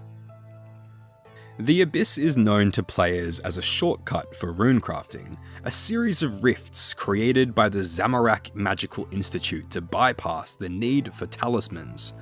But the often overlooked detail here isn't a secret mechanic, it's the walls themselves. Look closely at the environment. It is disturbingly organic, covered in living eyes, boils, and strange fleshy tendrils. This is because the Abyss isn't a cave, it is the physical body of an unfathomably large Chthonian demon named Hostilius. An entity so massive he once dwarfed the gods themselves. The central hub is believed to be his stomach or heart, but the anatomy of this corpse puppet extends far deeper into the game's map than we originally realized. When you visit the Abyssal Nexus to face the Abyssal Sire, you are standing in what is believed to be the demon's lungs, and if you have travelled to the Scar during the Desert Treasure 2 quest, you've reached the most dangerous part of the body, the brain. This isn't just organic waste, it is a thinking, suffering consciousness that has been languishing between worlds for a very, very long time. Hostilius was once the autocrat of an infernal dimension. Thousands of years ago, he devoured so many of his peers that he grew to an unfathomable size. He was so powerful that he once attempted to outwit Zaros in a legal contract for 12 demonic legions. The Abyss is a prison. During the rebellion led by Zamorak, the Chthonians were overthrown. Those who weren't destroyed were exiled to the Abyss, which is where Hostilius' corpse remains today. Although butchered, it is unknown whether a Chthonian demon can truly die. The abyssal creatures you come across aren't residents, they are scavengers, former subjects even. Ancient scrolls describe them as flies and maggots that arrived after Hostilius was butchered by Zamorak. They moved onto the bloated bulk to cannibalize his dead flesh, hoarding enough power to survive the exile. When you enter the Abyss and feel your prayer drain to zero, it isn't a magical field, it's a biological one. You're being siphoned by a god-sized carcass that is still being picked clean by its own former subjects. We spend hundreds of hours in these places, clicking, grinding, focused on the next level or drop. But Gilinor isn't just a map of skilling locations and boss encounters, no, it's a graveyard of ambitions. Every time you examine a strange rock or walk through a pulsating rift, you are stepping over the remains of a war that most players have forgotten. Next time you're out there, stop looking at your XP gained and start looking at the walls. They've been trying to tell you the truth for a long time. We've been told the same story for 20 years. Guthix woke up with the world burning in the God Wars. He kicked the gods out of Gilinor, closed the door, and threw away the key. The Edicts of Guthix, the ultimate solution to keep the gods out forever, were erected as a foolproof plan. But if the edicts are so effective, then why does it feel like the world is being meddled with? Almost as if it was under some kind of divine influence. Today we're cracking open the lore that Jagex has been drip feeding us for years. The gods never truly left Gilinor. They just learned how to play by different rules. Alright, let's establish the rulebook. The Edicts of Guthix aren't some physical wall in the sky, nor is it a force field that fries the gods the moment they get too close. Think of them more like a magical reinforcement, an electric fence that only works against the divine. These edicts seem to be able to detect a god's essence and repel it. But here's the thing, there seems to be a slight technicality. The edicts don't appear to be able to detect the god's influence. Let me give you the cleanest example, Nex. One of Zaros' most powerful weapons of war, a nihil from Freneske, the same place the Majorat came from, who somehow possesses physical traits of the Icene, demons, aviancies, and vampires, all at once. She's considered the ultimate killing machine. After Zaros' betrayal in the Second Age, Nex led a Zarosian army to secure the area around the Majorat ritual site. Her conquest was victorious, and each battle she gained more and more power, turning into the ultimate unstoppable force. So Saradomin's forces did the only thing they could. They lured her into a trap, a massive icy cavern. And with that, they enchanted Nex and her entire army into a frozen slumber. Then they built the God War's dungeon around her, what they called the Temple of Lost Ancients. Years later, the God Sword battle broke out at that very temple. Aviancies transporting the blade got ambushed by demons, and then the reinforcements arrived. The war continued to escalate, and where was Nex? Well, still frozen deep in that icy cave, locked away by Saradominist magic. Then Guthix woke up and enacted the edicts. The gods were banished, and the wars we all thought to be endless finally ended. But Nex stayed trapped and frozen, because here's the thing, although extremely powerful, she's not technically a god. To even reach Nex, you need to collect pieces of the frozen key from all four generals, Grador, Krill, Ziliana, and Kriara. The very armies that once fought each other temporarily had to align to seal her away a second time. And that second sealing? Well, it only happened because a Majorat named Sliske tricked a group of Saradominist priests into performing a ritual. They thought they were waking Guthix to end the God Wars. Instead, they freed Nex. Even weakened from her long sleep, she tore through the God War's armies. All four factions had to work together just to drive her back into the prison, and even then, they couldn't fully restore the magical protections. So let me be clear, Nex has been locked in that prison through the entire Third Age, through Guthix's reign, through the edicts. She never left, and her powers never faded. Because she's not technically a god, the edicts don't work against her. Neither does the collateral of the gods, the generals, the weapons, the artifacts, the quote-unquote leftovers of the wars. They are not official gods, but they are channeling their residual orders and their divine will of past ages. Every time you wield Torva armor or a Zarite crossbow, you are essentially using a piece of Zaros, a being that's supposed to be gone. The way I see it, the edicts didn't truly erase the gods of the world. They just forced them to get a little more creative. So, if the gods can't touch Gielinor, who's been moving the pieces? Meet the Majorat, the single greatest loophole in the Edicts of Guthix. They're from a dying realm known as Freneske, the same one that Nex is from. They were brought here in the Second Age by Icthlarin and a mascot as weapons in the Caridian-Zarosian War. Originally, they served Icthlarin. They were called the Stern Judges, and they were unstoppable. They pushed back the Zarosian Empire and temporarily secured peace. Then one of them defected and switched sides, convincing the others to follow. Zaros understood their nature. He offered them glory, power, purpose, and the Majorat felt that more deeply than any oath to Icthlarin. It took the god Tumakin detonating his own divine essence to drive the Zarosian forces back. That's how powerful the Majorat made them. But centuries later, dissatisfaction grew again. This time, a Majorat general named Zamorak, yep, that Zamorak, started plotting a rebellion. Zamorak rallied his allies, names you've probably heard before, Haziel and Zemarigal. And when he got his hands on the Staff of Armadil, he stabbed Zaros, ascending to godhood, and shattered the Zarosian Empire. The God Wars that followed, the Majorat were right in the middle of it, with some fighting for Zamorak, while others stayed loyal to Zaros. Now let's bring this back to you. year 169 of the 5th Age. A charming lone adventurer starts releasing these Majorat from their prisons. You free Azanadra from the ancient pyramid, and you break Enakra's hold over Akthanikos. Being the eager adventurer you are, you help Haziel's cult resurrect him, or stop them, depending on your choices. But remember, every time you complete a quest for Azanadra, every time you interact with Sliske's schemes, every time you think you're saving the world, I promise you are not the hero you think you are. You are a pawn in the game of the gods, acting out their will in your mortal body to circumvent the edicts. I really want you to think about it for a moment.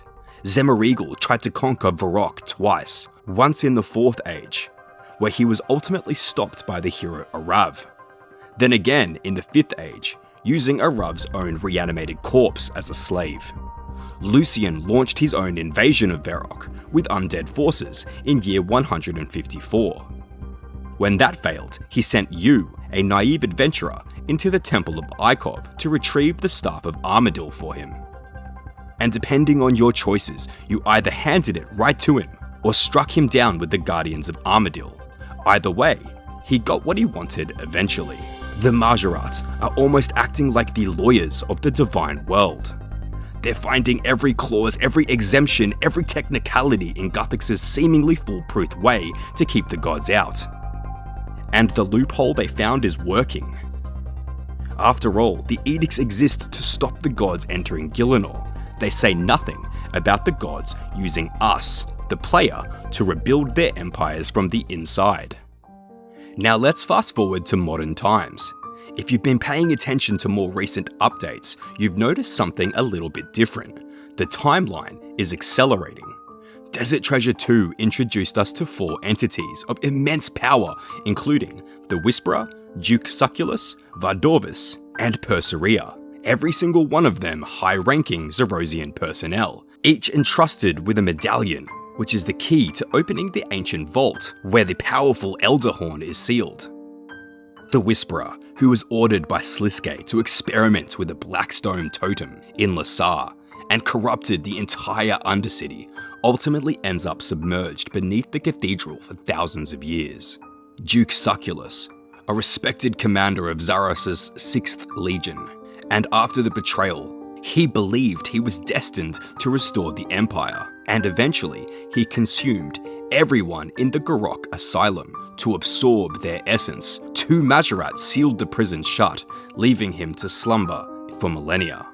Vardorvis, who we all knew as the Empire's executioner, a vampire who pursued a Saradominus leader all the way to Zaya, only to be infected by the Strangler parasite. This parasite kept his body moving for thousands of years. And Perseria, an admiral of the fleet, after Zerosian intelligence discovered the Stone of Jas hidden beneath the ocean, she led a naval assault on the Temple of the Eye. Her plan was to teleport reinforcements directly into the temple. However, the stone's presence warped her spell. Instead of reinforcements, she opened a rift to the Scar, a deadly part of abyssal space. Her entire fleet was swallowed, including her ship. And so, the Leviathan, an ancient sea creature of colossal size from the Eastern Ocean, was dragged into the Scar alongside them. It's been there ever since, preying on the remnants of the Zerosian fleet. But now, it guards Perseria's medallion. Fast forward to the 5th Age, you hunt down all 4 entities and take their medallions, you open the ancient vault, and the Majorat Sliske steals the Elder Horn right from under you. Here's the uncomfortable truth. The artifacts left behind by the gods always end up being moved, stolen, or activated. The Stone of Jas has changed hands multiple times. The Elder Horn is in play. Every time one of these objects is used, the barrier thins. You're not really saving the world like you think you are. The gods aren't truly gone, but waiting and watching, strategizing even. Remember, every quest you complete or artifact you claim, you are just another piece of their cosmic chess game. Step by step, you are moving the clock closer to midnight, and you don't even know it. I do want to provide you with a piece of comfort. The edicts do work and the gods aren't coming back, but I guess they don't need to. Nex is still locked beneath the God Wars dungeon. a weapon waiting to be unleashed. The Majorats are still walking freely, still manipulating, still rebuilding their master's empire, piece by piece. Sliske just stole the Elder Horn. The Stone of Jas keeps changing hands. The artifacts are not secure. So I wanted to ask you, which faction do you think is winning this cosmic Cold War? Who is really bringing us closer to midnight? The Zerosians rebuilding in the shadows, the Zamorakians sowing chaos, or are the Saradominists still in control? Personally, I think it's you, because you do have free will after all, right? We consider him the savior of Gielinor, and are forever indebted to him for erecting the edicts, the invisible shields that ended the God Wars, and cast the real ethereal tyrants back to their domain. We light candles in his name, and speak of him restoring balance to the lands like a holy testament. Yet gratitude is a convenient blindfold, because all this time, while we've been thanking Guthix for saving us from the gods, we've ignored what he left behind, which is a world half-mended, a fragile truce held together by an invisible wall, and a philosophy so terrified of interference that it's become its own kind of prison. Guthix brought with him peace, the same way that he brought the dark emptiness, that hollow vacuum in which we all reside. And it was in that something worse than war would take root: stagnation, which will ultimately lead to our doom.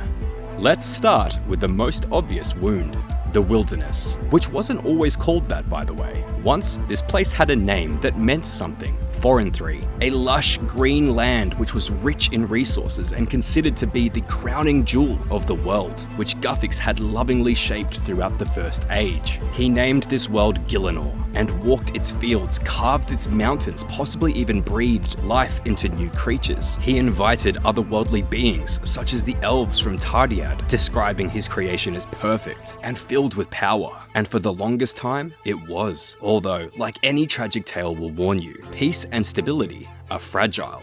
By the Second Age, Guthix had entered a deep sleep, and in his absence, other gods discovered his world. Chief among them was Zaros, who built an empire that stretched across Forenthry, straight from the northern reaches down through Ascania and Misthalin.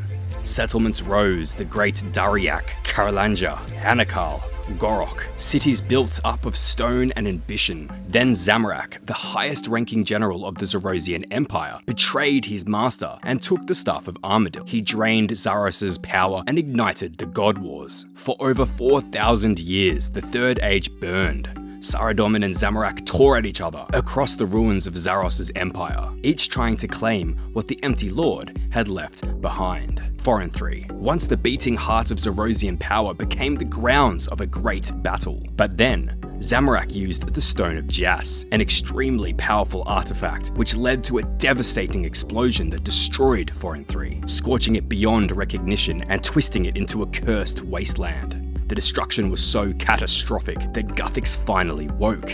But he didn't immediately restore it, nor did he rebuild those fallen settlements, or cleanse the overarching curse. His first order of business was to cast out the gods forever, and to install those fine edicts to protect the land of Gielinor and all that had been destroyed. But leaving such a great land scarred in time meant that the dead remained. The collapsed armies would never leave. The spirits of those who perished during those cruel wars would be forced to wander as revenants, as eternal guardians of, well, nothingness.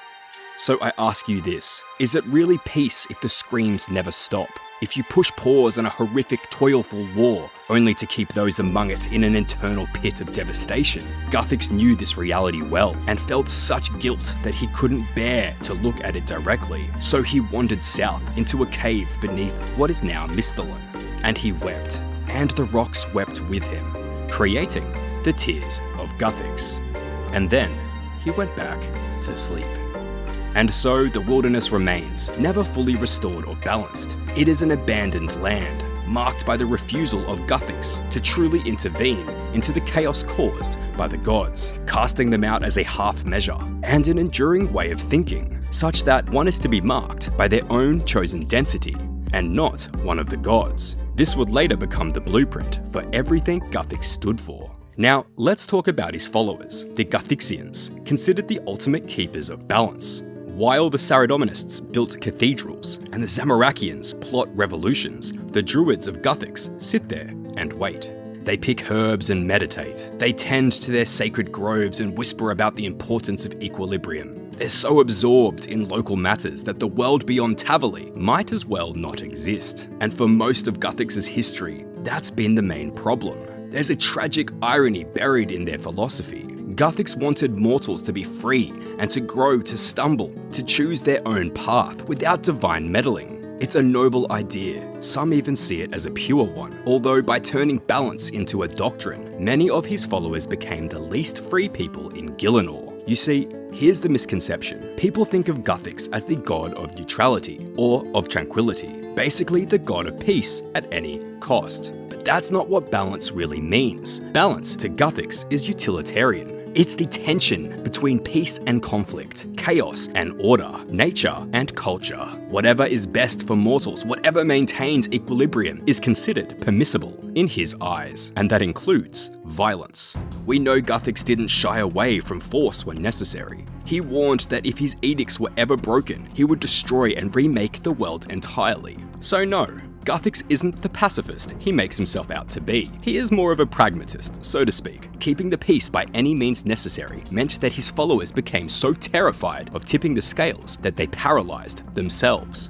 Every action was weighed, and their choices were naturally second-guessed. What if helping somebody disrupts the natural order? What if stopping injustice creates a worse imbalance later, so they didn't act out of order? Ever.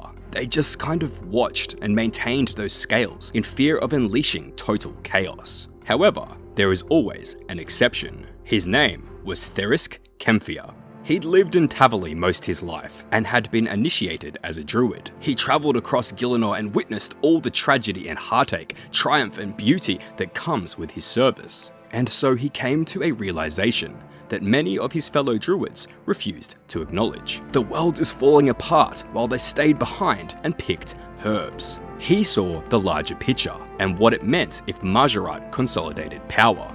He saw the threat of imbalance growing unchecked and understood something fundamental about Guthix's philosophy that his peers had forgotten. Balance can't be achieved by being passive. So he founded the Cruxaqual, a coalition of Guthixians whose duty was to ensure balance by confronting the chaos of imbalance head-on. And this would not be through idle meditations or herb picking. This time, it would be through real action. When the Majorat Lucian sought godhood and threatened to shatter the fragile equilibrium Guthix had bled for, Therisk didn't pray like a typical Guthixian would. He rallied and recruited allies. He fought deadly assassins in the streets with earth blast spells, formed alliances with the Guardians of Armadil and the Temple Knights, an alliance bonded by warriors who understood that sometimes balance requires a blade. And even when Lucian succeeded in stealing the Stone of Jas, Therisk didn't retreat into contemplation and vowed to keep fighting and watching.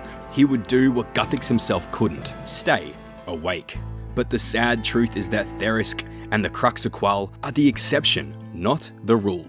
For every Guthixian willing to confront the imbalance threatening Gielinor, there are dozens more content to sit in their stone circles and wait. They cling to the idea of balance without understanding what it demands and what sacrifices need to be made to secure it. And that divide between those who act and those who sit idly by and just observe would be the inherent flaw of Guthix's legacy. The attitudes he imposed on the people of Guthix to maintain equilibrium meant that most of his followers mistake inaction for virtue, and while Therisk understood this, he was but one druid. No matter how brilliant or how strategic, he couldn't undo centuries of deeply ingrained attitudes. He would have to change the very fibre of Guthixian society, whose people to this day think they're honouring Guthix and securing self-determined balance by simply doing nothing at all. We all know the edicts appear to be failing. This is a reality that can't be ignored. You feel it, can't you? That creeping sense of something shifting. The Majorat growing bolder.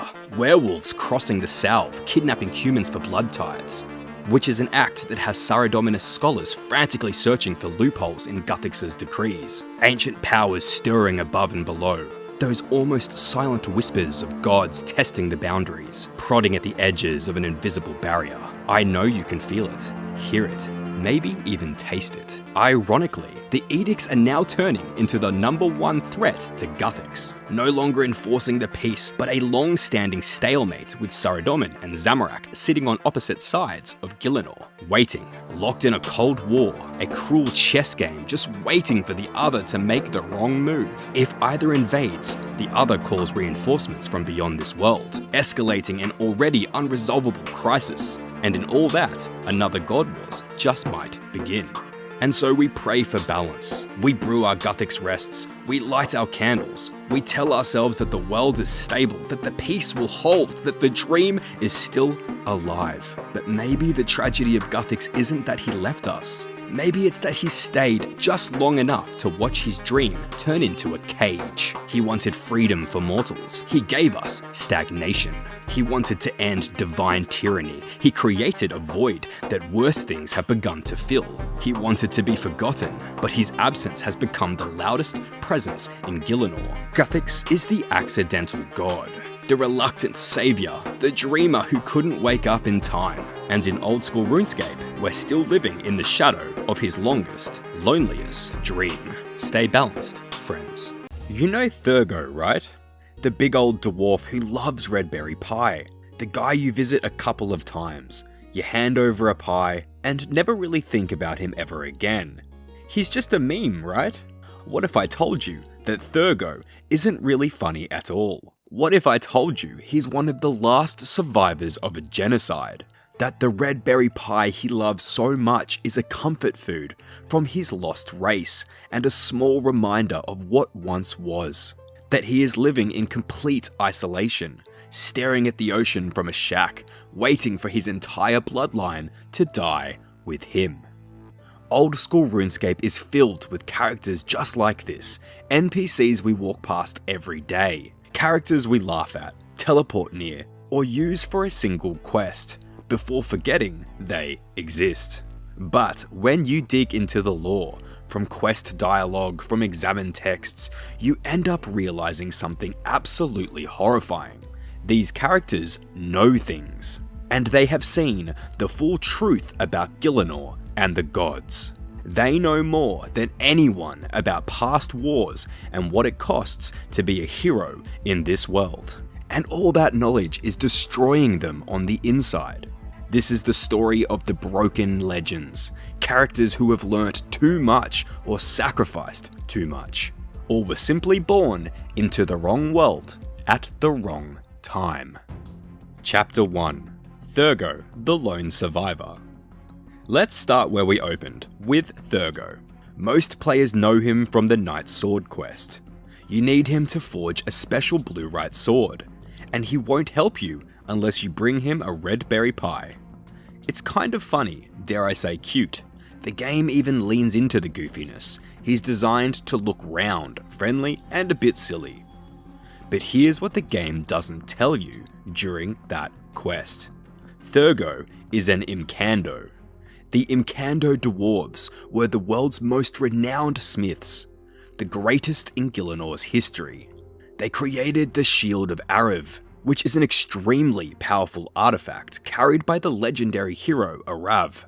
They also forged the original sword of Sir Viven's family. This is a blade so masterfully crafted that it became a family heirloom for generations to come. And their techniques? Well, they were secret and passed down from generation to generation, incorporating magic into the very metal itself. Any device created by the Imcando was nearly impossible to replicate. Their craft was art and created an enduring legacy. The Imcando once lived in a great city called Camdozel. Built beneath Ice Mountain, a thriving civilization of master smiths, most of whom followed Saradomin. They were scholars, artisans, keepers of knowledge that took centuries to perfect. But they were ultimately destroyed. During the early 5th Age, a faction of Fremennik launched the runecrafting crusade. This was a tireless campaign to exterminate anyone who used magic. This was bad news for the Imcando. Their entire smithing tradition was built on magical techniques. They experimented with golems and wove enchantments into steel. They were the perfect group to become a target. During the Below Ice Mountain quest, we learned that the Imcamdo believed their weapons and defenses were strong enough to repel such an invasion, but devastatingly enough, they were wrong. Camdozil was destroyed and the city fell. The Imcamdo were wiped out almost entirely. Today, the ruins beneath Ice Mountain stand as a frozen tomb and are now remembered as a monument to civilization that was systematically erased. Thurgo is one of 2 surviving Imcamdo dwarves left on the mainland in Gielinor. 2. That's right, 2. The other is Romano, the last remaining inhabitant still living in the ruins of Camdozil itself. He has never left the graveyard of his people. So let me say this again. Thurgo, the cute old dwarf who loves to eat pie, who lives in a tiny shack all alone and spends all of his days just staring into the ocean. What you are really looking at is a survivor of genocide. There are other descendants of the Imcamdo across the Western Ocean, down in Lovakenge, in Camtorum, in Valamor. But they don't call themselves Imcamdo anymore. The magical traditions were lost and their once great name now forgotten. Their legacy forever remains fractured and scattered across continents. On the mainland, it is just Thurgo and Romano, the last 2 keepers of an incredible legacy. And when you bring Thurgo that red berry pie, well, of course, he'll eat it. But when you talk to him afterwards, he thanks you. See, he's grateful. Because in his entire isolated existence, that small act of kindness, of receiving a pie from a stranger, is one of the few moments of connection he ever gets to have before he dies alone with his whole lineage and its forgotten legacy.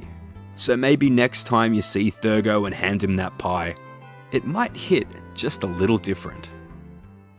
Chapter 2: Drezel, the Abandoned Priest.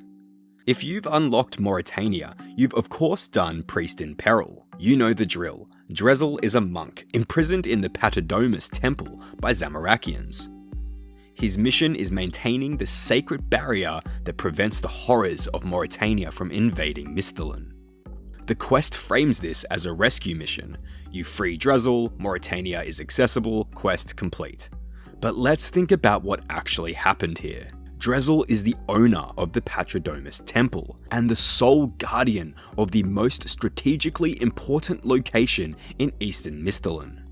This temple stands on hallowed ground, built on the exact site the 7 priestly warriors made their final stand over 800 years ago.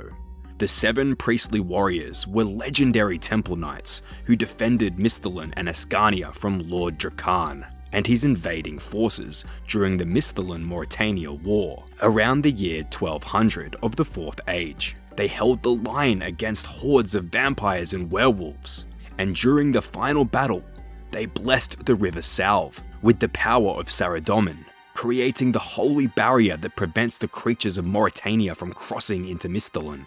6 of them died in that battle. Only Evander Seergaze of Lumbridge survived the direct conflict, although he too would later die during a venture back to Mauritania. The Patadomus Temple was built in their honor. Their remains rest in the mausoleum beneath the temple. Drezel is ultimately the only one left to guard it all alone.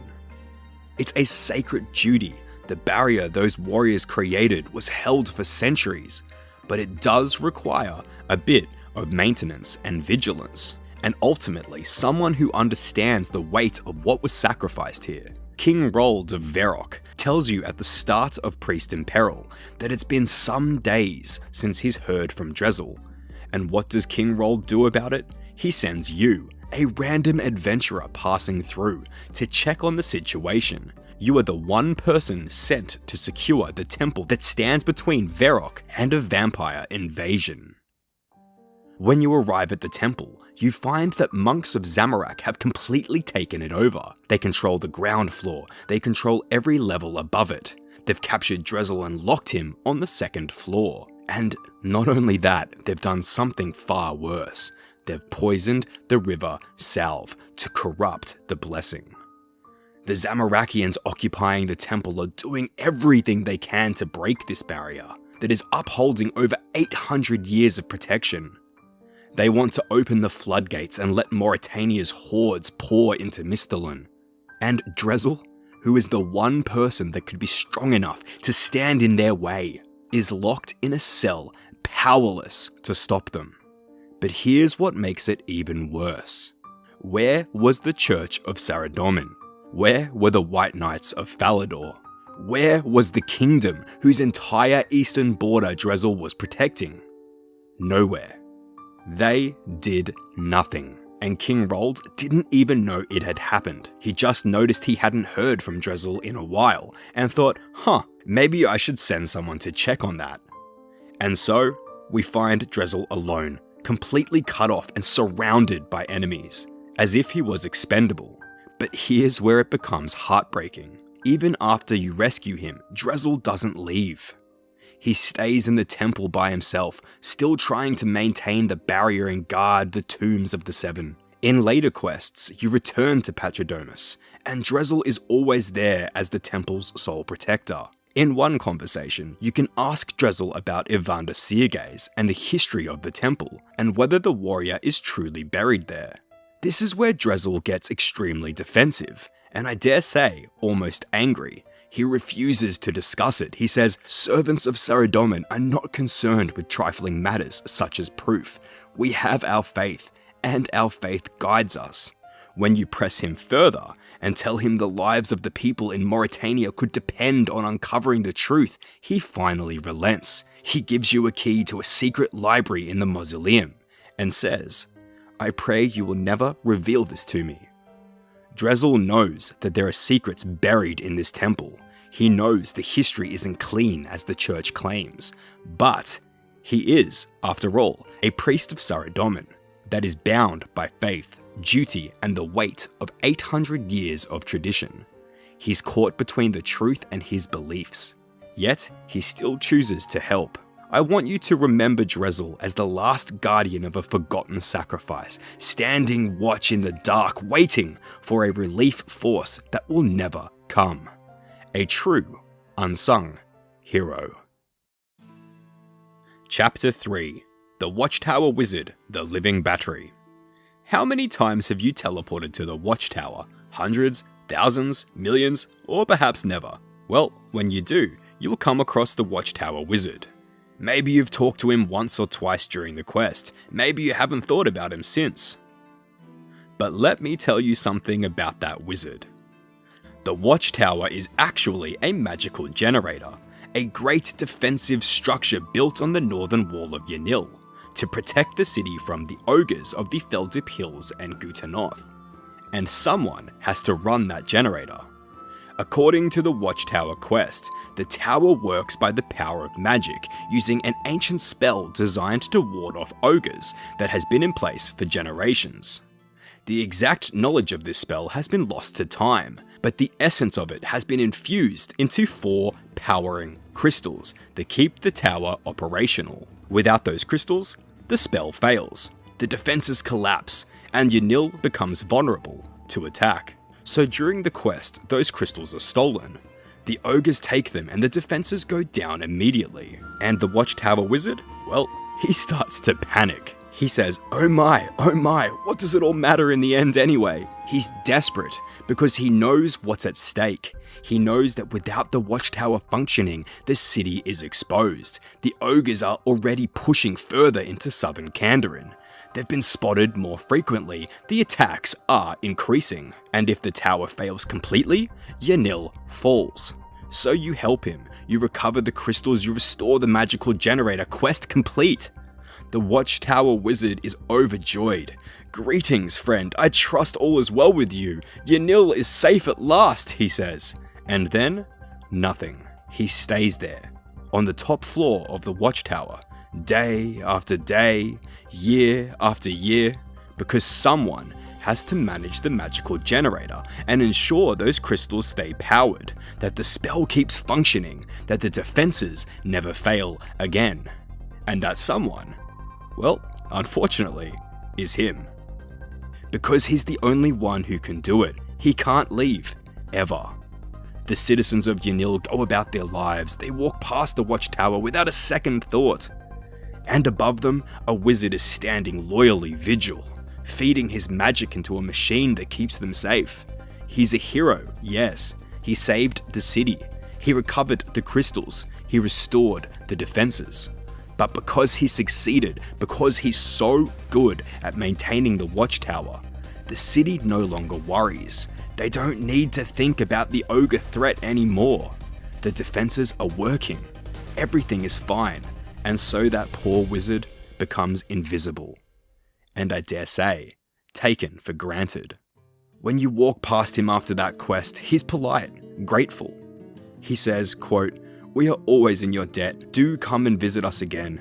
And he just gets on with it. He never gets to rest. There's no replacement, no one trained to take over, no backup plan if he fails. He is the failsafe, the last line of defense, the single point of failure. And the worst part?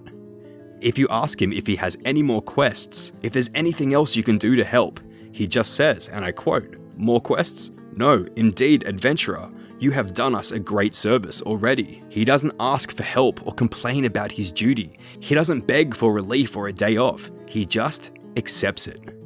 The Watchtower Wizard is a prisoner of his own competence. So he stands on that roof, powering the defenses day after day while the world moves on below him. And the cruelest irony of all, the better he does his job, the more invisible he becomes.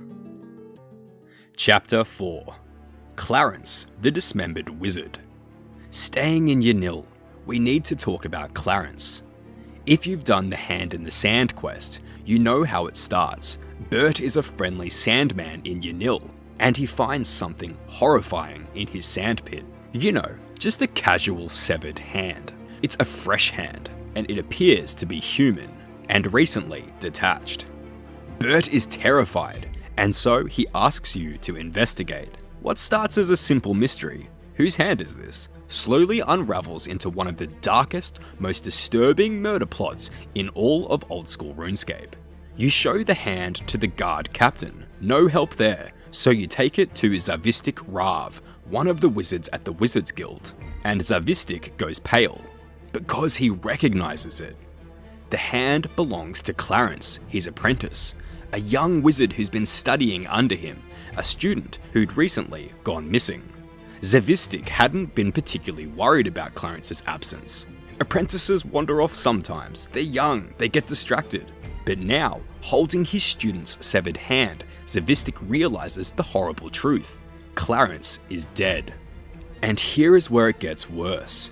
Much worse. The hand is a clue to something terrible, because it was found in Bert's sandpit that receives regular sand deliveries from Sandy's Sand Corp, the company that owns all of the sandboxes in RuneScape, which may in fact be part of the whole mystery. So as you investigate further, you then discover something deeply wrong with Bert himself. See, Bert has been working longer hours recently, much longer, for the same pay. And he doesn't seem to notice. When you compare his work schedule to the one in Sandy's office, the discrepancies are obvious, yet Bert can't see them. And then you find a scroll in Bert's house. Zavistic examines it and confirms your worst fear. It's a mind-altering spell. Someone has been magically manipulating Bert's mind, making him unable to realize he's been exploited. And that someone was Clarence. But Clarence didn't do it all on his own. He was hired.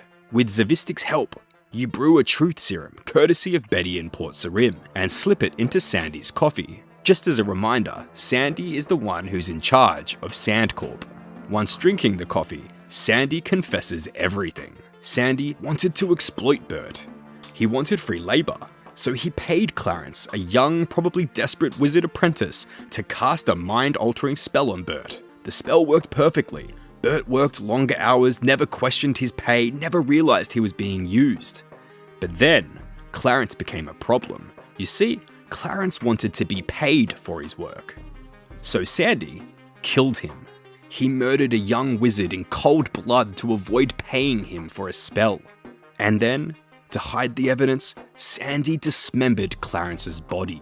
He cut him into little pieces and hid those pieces in sand deliveries that were sent across Gielinor. Clarence's left hand ended up in Bert's sandpit in Yanil. His head ended up in a sandpit on Entrana, a holy island, a place of peace, now hiding the severed head of a murdered man. Scattered piece by piece across the entire world, hidden in plain sight, buried in sand that people walk past every single day. Desecration, that's the word that comes to mind. Desecration. Ensuring that even in death, Clarence would never be whole, never be at peace, never have a proper burial. Clarence was young, still trying to make his way in this world, with his whole life ahead of him. Yes, he made a terrible choice. He agreed to cast a mind-altering spell for money. He became complicit in exploitation, but he didn't deserve this. No one deserves something like this. And since Sandy's corporation owns all of the sandboxes in RuneScape, meaning he had the perfect method to dispose of a body, a network that spans the entire world with regular deliveries to remote locations that no one would ever think to investigate.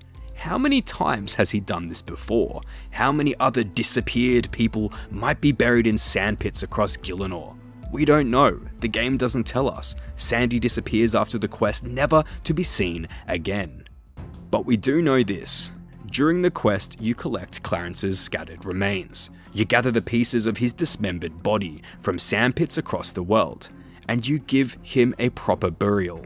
It's a small mercy, but it doesn't change what happened. It doesn't undo the horror of Clarence's death and the callousness of his dismemberment, or the fact that a young wizard was murdered for doing exactly what his employer asked him to do. Clarence is a reminder that in Gielinor, even the smallest crimes, a businessman avoiding payment, a wizard taking a morally questionable job, can spiral into something terrible. And sometimes, the monsters aren't vampires or demons or gods. No, sometimes they're just people. People who see others as disposable, as problems to eliminate and bury in the sand.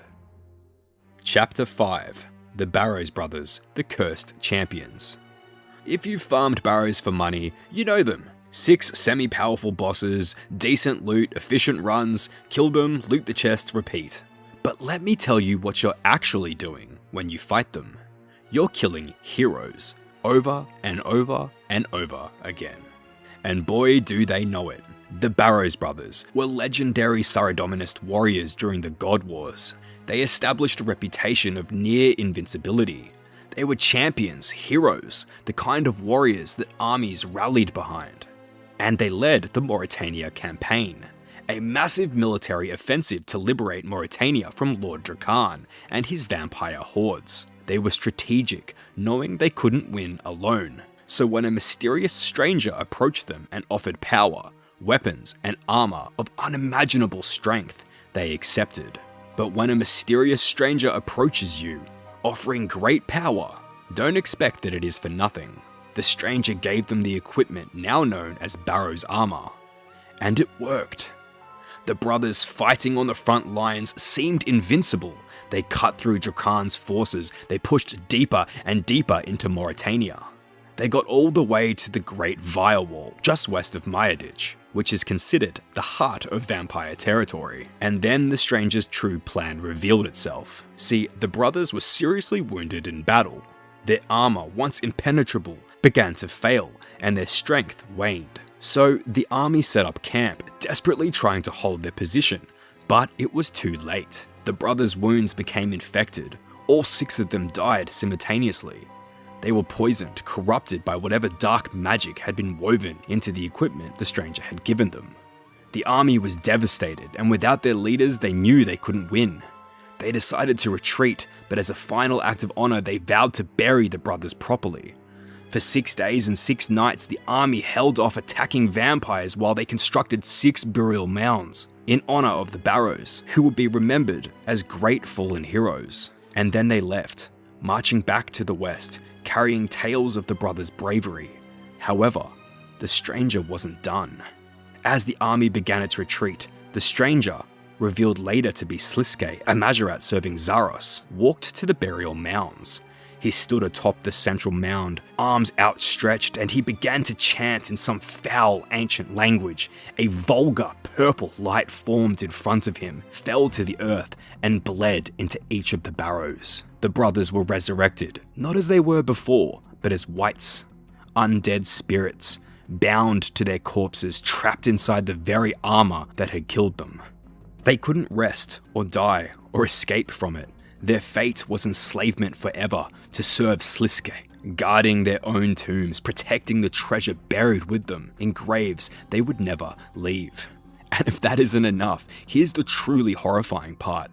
They're conscious of all of this. You see, wights retain their minds. They remember who they once were. This means that they remember all their oaths to Saradomin and their days fighting for justice, for liberation, and for humanity. And now they're trapped, cursed forever, and forced to kill anyone who enters their crypts, seeking the armor that damned them. Darok the Wretched, once a mighty warrior, is now a withered corpse in cursed armor, swinging his great axe at you because he's forced to. Arim the Blighted, a mage who once wielded magic to protect, now casts spells to kill intruders in his own grave. Varak the Defiled, Guthan the Infested, Torag the Corrupted, Kirill the Tainted, even their names have been twisted and their legacies distorted into something evil. Prisoners, forever trapped in a cycle of death and resurrection, forced to relive their worst nightmare over and over again. And we, the player, kill them hundreds of times, thousands of times, just for some loot. Chapter 6, Keldagrim Citizens, The Stolen Mines. Keldagrim is one of the most impressive cities in Old School RuneScape. A massive dwarven metropolis built into the mountains, founded millennia ago by magic-using dwarves who went underground to escape the God Wars. The city is divided by the river Keldar, rich Keldagrim West on one side, poor Keldagrim East on the other, and it's ruled by the Consortium, 8 powerful mining companies that replaced the monarchy roughly 500 years ago. Beneath that progress and that shining industry we all see is one of the darkest plots in the entire game, the Red Axe. See, the Red Axe is one of the largest, most influential mining companies in Keldagrim, with resources and political power. And of course, like every fall from grace, its director Hreidmar wanted more. His goal was to rule and conquer Keldagrim in the name of Zamorak. So Hreidmar forges a secret alliance with the gnomes of Arpo-Sandra. This is a hidden city of dark, cruel gnomes who specialize in biological experimentation. Not the kind of place someone you'd consider to be honorable would ever form an alliance with. It is assumed they taught him their techniques of experimentation, allowing him to transform living dwarves into something else entirely. Something we know as the Chaos Dwarves. Chaos Dwarves are twisted, corrupted dwarves that are mindless, violent monsters with charred bodies and hearts of chaos. Hreidmar used this tech to build an army. Dwarves went missing in Keldagrim. Rumours swirl in the taverns, especially in the poor slums of East Keldagrim. The Black Guard, Keldagrim's police force funded by the wealthy Consortium, mostly ignores these strange occurrences. After all, it's just whispers from the east side. Why waste time? There's only one Black Guard commander, Veldaban, who takes it seriously. He recruits you to investigate the disappearances and the Red Axe's shady dealings. Your search leads you deep into the Keldagrim mines, and to a secret Red Axe base. There, you uncover the horrifying truth. Rows of Chaos Dwarves, an army of abominations created by this disgusting experimentation. Every single one of these monsters once had a life, once had a family most likely. This is where it gets even darker. The Red Axe knows that people will discover this plot, so they have a failsafe. An ogre shaman named Grunch. Grunch was found freezing to death on Trollweast Mountain. The Red Axe rescued him, and his sworn undying loyalty. Grunch has no memory of his past, and Hreidmar uses his magic for something far worse. He ends up stealing mines. A drunken dwarf from the East Side pub stumbles into the truth and sneaks into the mine. He witnesses the Chaos Dwarf army. Grunch catches him and erases his memories. The dwarf wakes up babbling nonsense and no one looks into it. And I don't blame them. No one would think that his mind has been stolen. And even you, the player, aren't safe. You infiltrate the base. You see the army for yourself. Grunch appears, chants his spell, and your memory is wiped clean. After this, no one takes you seriously. The truth? Gone. Just gone. They steal it from your mind. This is corporate dystopia at its core. The rich dwarves of Keldagrim West profit while the poor in the East vanish, kidnapped and transformed with their minds erased if they get too close. The consortium keeps running the city, the steam engines churn, nothing to see here, life goes on. The plot is exposed yet unresolved. The Red Axe flee Keldagrim, their army intact. How many citizens were stolen, turned into Chaos Dwarves, their identities lost forever? Well, we don't know. The game leaves it all hanging. We just have to accept the fact that they're gone forever. Keldagrim's shining industry, its steam engines, its prosperity, it is built on something so very evil. Because in Keldagrim, if you're poor, if you're from the wrong side of the river, anything can happen to you. Chapter 7. The Experiments. The Twisted Creations. And talking about experimentation, let's have a look at some of the most horrific creations in Gielinor, the Experiments. If you've done the Creature of Fenkenstrain quest, you've been in the Experiment Cave. You've seen those strange creatures wandering in the darkness beneath the haunted woods. A disturbing wolf-human hybrid, a half-spider, half-human monstrosity, and a sheep-wolf creature that watches you with empty eyes. Those first two, they are literally people, or at least they were. And every single one of them is a victim of Dr. Fenkenstrain. To understand the experiments, you need to understand Fenkenstrain. He wasn't always the mad scientist living alone in a castle. He started as the castle physician, serving the lordship of the North Coast. This was a small human settlement that managed to survive in northern Mauritania through the protection of the Ring of Karos, an artifact that was used to confuse the werewolves into thinking the humans were one of their own. The castle's master was Lord Rollogarth, the 15th Lord of the North Coast. But Fenkenstrain wanted to be more than just the Lord's doctor. When the vampires of Mauritania finally noticed the lordship in the late 5th Age, they surrounded the castle and demanded blood tithes. They took part in regular sacrifices of human blood to feed Lord Drakan's forces. With this, Fenkenstrain saw an opportunity. He convinced Lord Rollogarth that the vampires' hunger needed to be satisfied, and if they didn't provide tributes, the castle would be destroyed. So Rollogarth, desperate and afraid, began sending his people into the haunted woods, one by one. The gardener ghost tells you, and I quote, "Once this castle were full of good folks, my friends. Fenki was just the castle doctor, you know, to the lord and the castle folk. I don't know what happened to them all, but one by one, they all disappeared." It is thought that once the vampires were finished with these lost souls, Fenkenstrain then experimented on them. When you enter the experiment cave, you find them, the results of Fenkenstrain's work. They are labelled as Fenkenstrain's failed experiments, which one can only assume means Fenkenstrain was trying to create something powerful, using the people of the castle, his patients, his neighbours, people who trusted him, as raw material for necromantic research. But here is the most disturbing detail. During the quest, when you need to get a key, you have to kill one of these experiments, because it has the key hanging around its collar. After you kill it and you take that key, if you try to attack it one more time, the game stops you. And it gives you this message. It says, you don't have the heart to kill the poor creature again. The game itself pities them. Even the mechanics acknowledge that these creatures aren't real threats, that they are just victims of a cruel, twisted doctor. They are not even aggressive. They don't attack on sight. They just kind of exist, wandering in the dark, trapped between what they were and what Fenkenstrain made them to be. But the tragedy goes deeper than that. Eventually, Rollogarth realized what Fenkenstrain had done.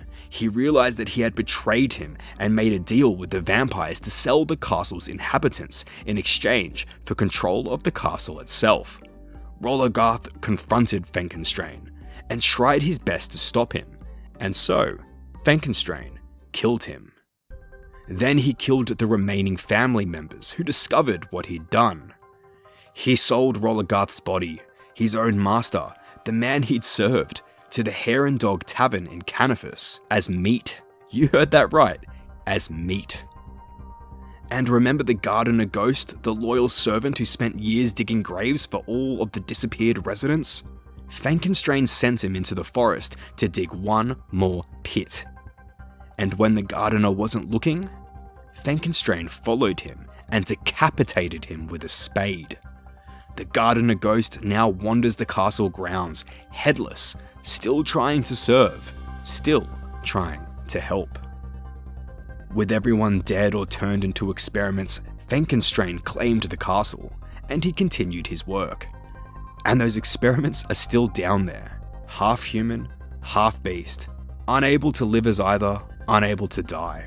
The closest thing that you'll get to purgatory. Chapter 8. Zanuck the God's Toy. Now, as we move forward, there is only one name that comes to mind: Zanuck. If you've done the Dorgeshan quest series, you would know her. She's the cave goblin adventurer who becomes the first of her kind to ever see the surface world. She's brave, curious, idealistic, and becomes one of the player's closest allies. She's everything her people aspire to be: intelligent, thoughtful, questioning. See, the Dorgeshan evolved differently from surface goblins. They developed complex society, technology, scholarship. They're pacifists who value knowledge over war, Zanuck being their brightest example. However, there's something wrong with Zanuck, something she doesn't understand. See, during the death to the Dorgeshan, after you give Zanuck a tour of Lumbridge, she mentions something strange, a mark on her forehead, the symbol of Bandos, the god of war. She tells you she gained this mark after visiting Juna, the guardian of the Tears of Guthix. Juna told her that she'd been marked for a special purpose, that Zanuck should return when the mark reappears to learn more about her destiny. Zanuck doesn't think much of it. The Dorgeshan don't believe in gods. They have a pessimistic view of divine beings after millennia of being used as pawns by Bandos during the God Wars. So a mark from a god? It's strange, but not enough to raise alarm bells. Well, at least not yet. Not until Zanuck suddenly dies. Yep, she dies, during the infiltration of the Ham hideout. She and the player are caught. The player is knocked unconscious, and when they wake up, they find Zanuck's body. She's been tortured and killed, but the mark on her forehead is glowing. You take her body to Juna, desperate, hoping for a miracle, and Juna uses the Tears of Guthix, Guthix's own divine essence, to restore Zanuck to life. But while doing this, Juna says something truly interesting. She says her death is premature. She has not yet fulfilled her destiny. Zanuck was brought back because her destiny has been assigned to her by forces beyond her control, and that destiny, according to Juna, is to lead the goblins into a new age. At first, this seems hopeful, inspiring even. Zanuck, the curious, brave cave goblin, is meant to unite her fractured people. Makes sense. Until you meet Grubfoot.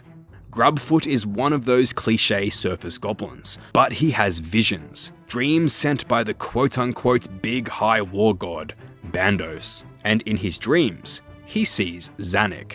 He calls her the Chosen Commander. According to the goblin prophecy, the Chosen Commander will lead all goblins to victory over the whole world. Fast forward to the land of the goblins, Grubfoot has another vision. He sees Zanuck leading all goblins back to Yabuisk. This is an ancient homeland of the goblin race, the place where Bandos first found them before conscripting them into his armies during the God Wars. Grubfoot believes that this homeland is a paradise, and where goblins of all tribes live together in peace with no weapons, no war. So Zanuck agrees to search for it. Maybe if she can find it, she can give the goblins a real new age of true peace and not endless war and conquest.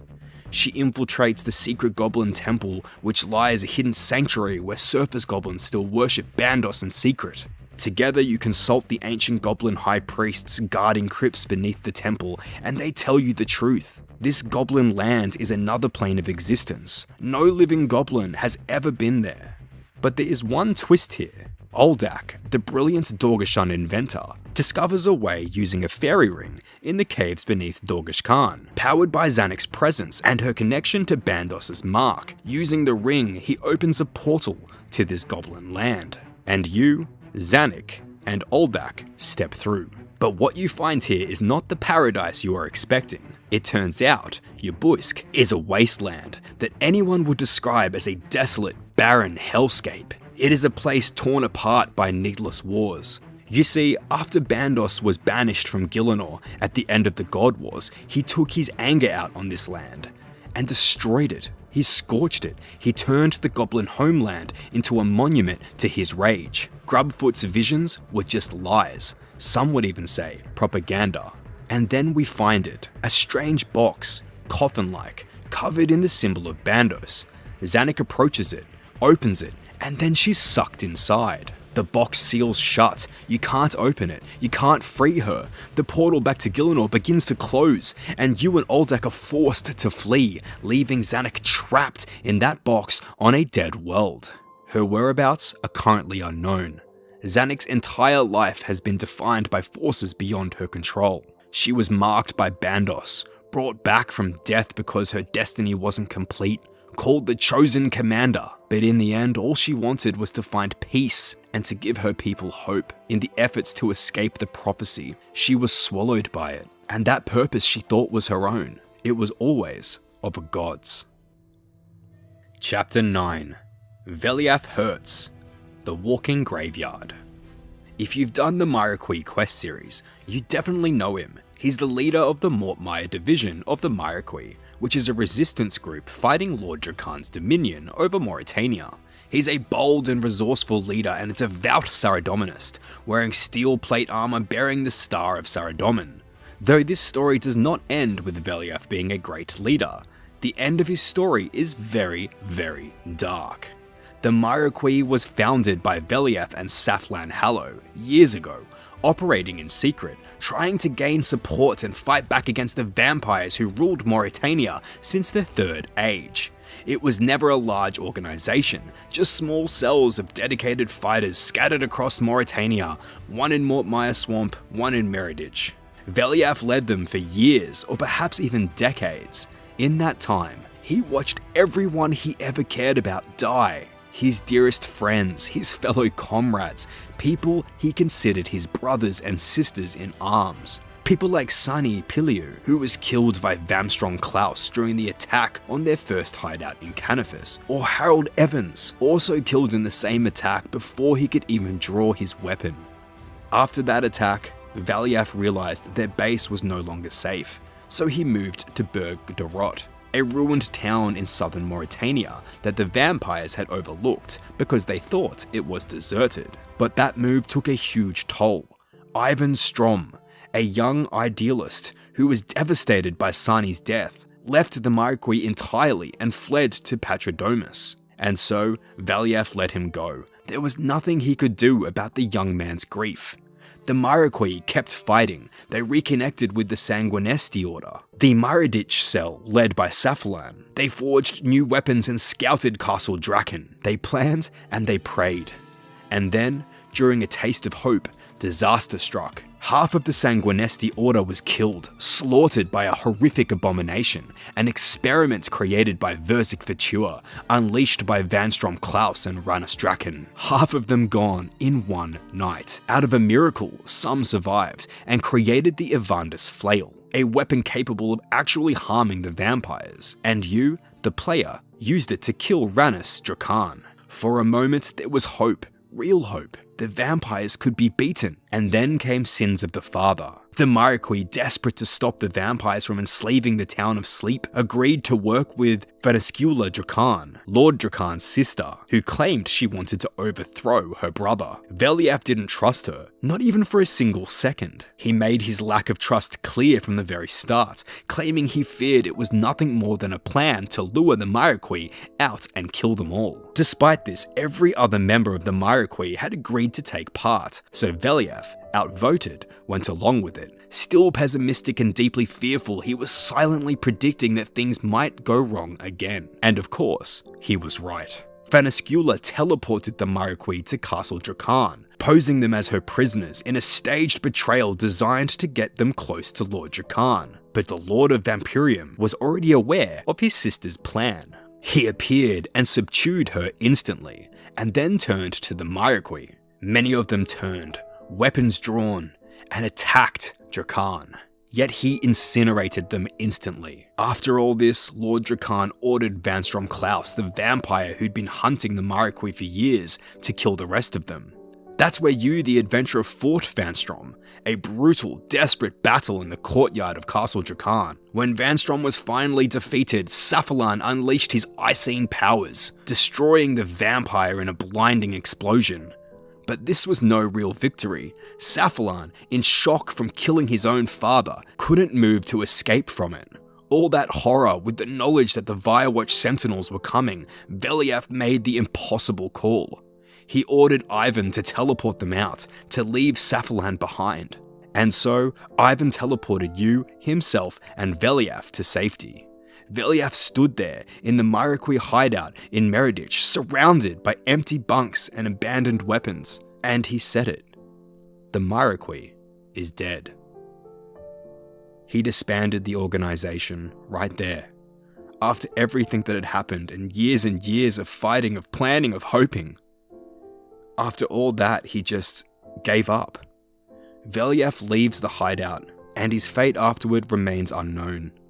He doesn't stay to rebuild, nor does he vow revenge or try to make a final stand.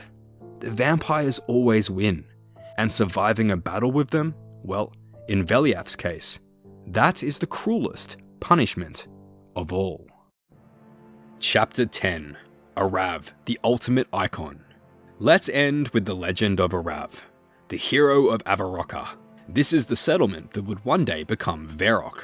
They call Arav the child of the sun and moon, the hunter of the white stag, the curse of the goblins. His name is legendary across the lands, and his deeds are taught to children as examples of strength, honor, protection, and sacrifice. But where is Arav now? He's in a fortress in the north, undead as a slave. It isn't all bad. His consciousness is still there.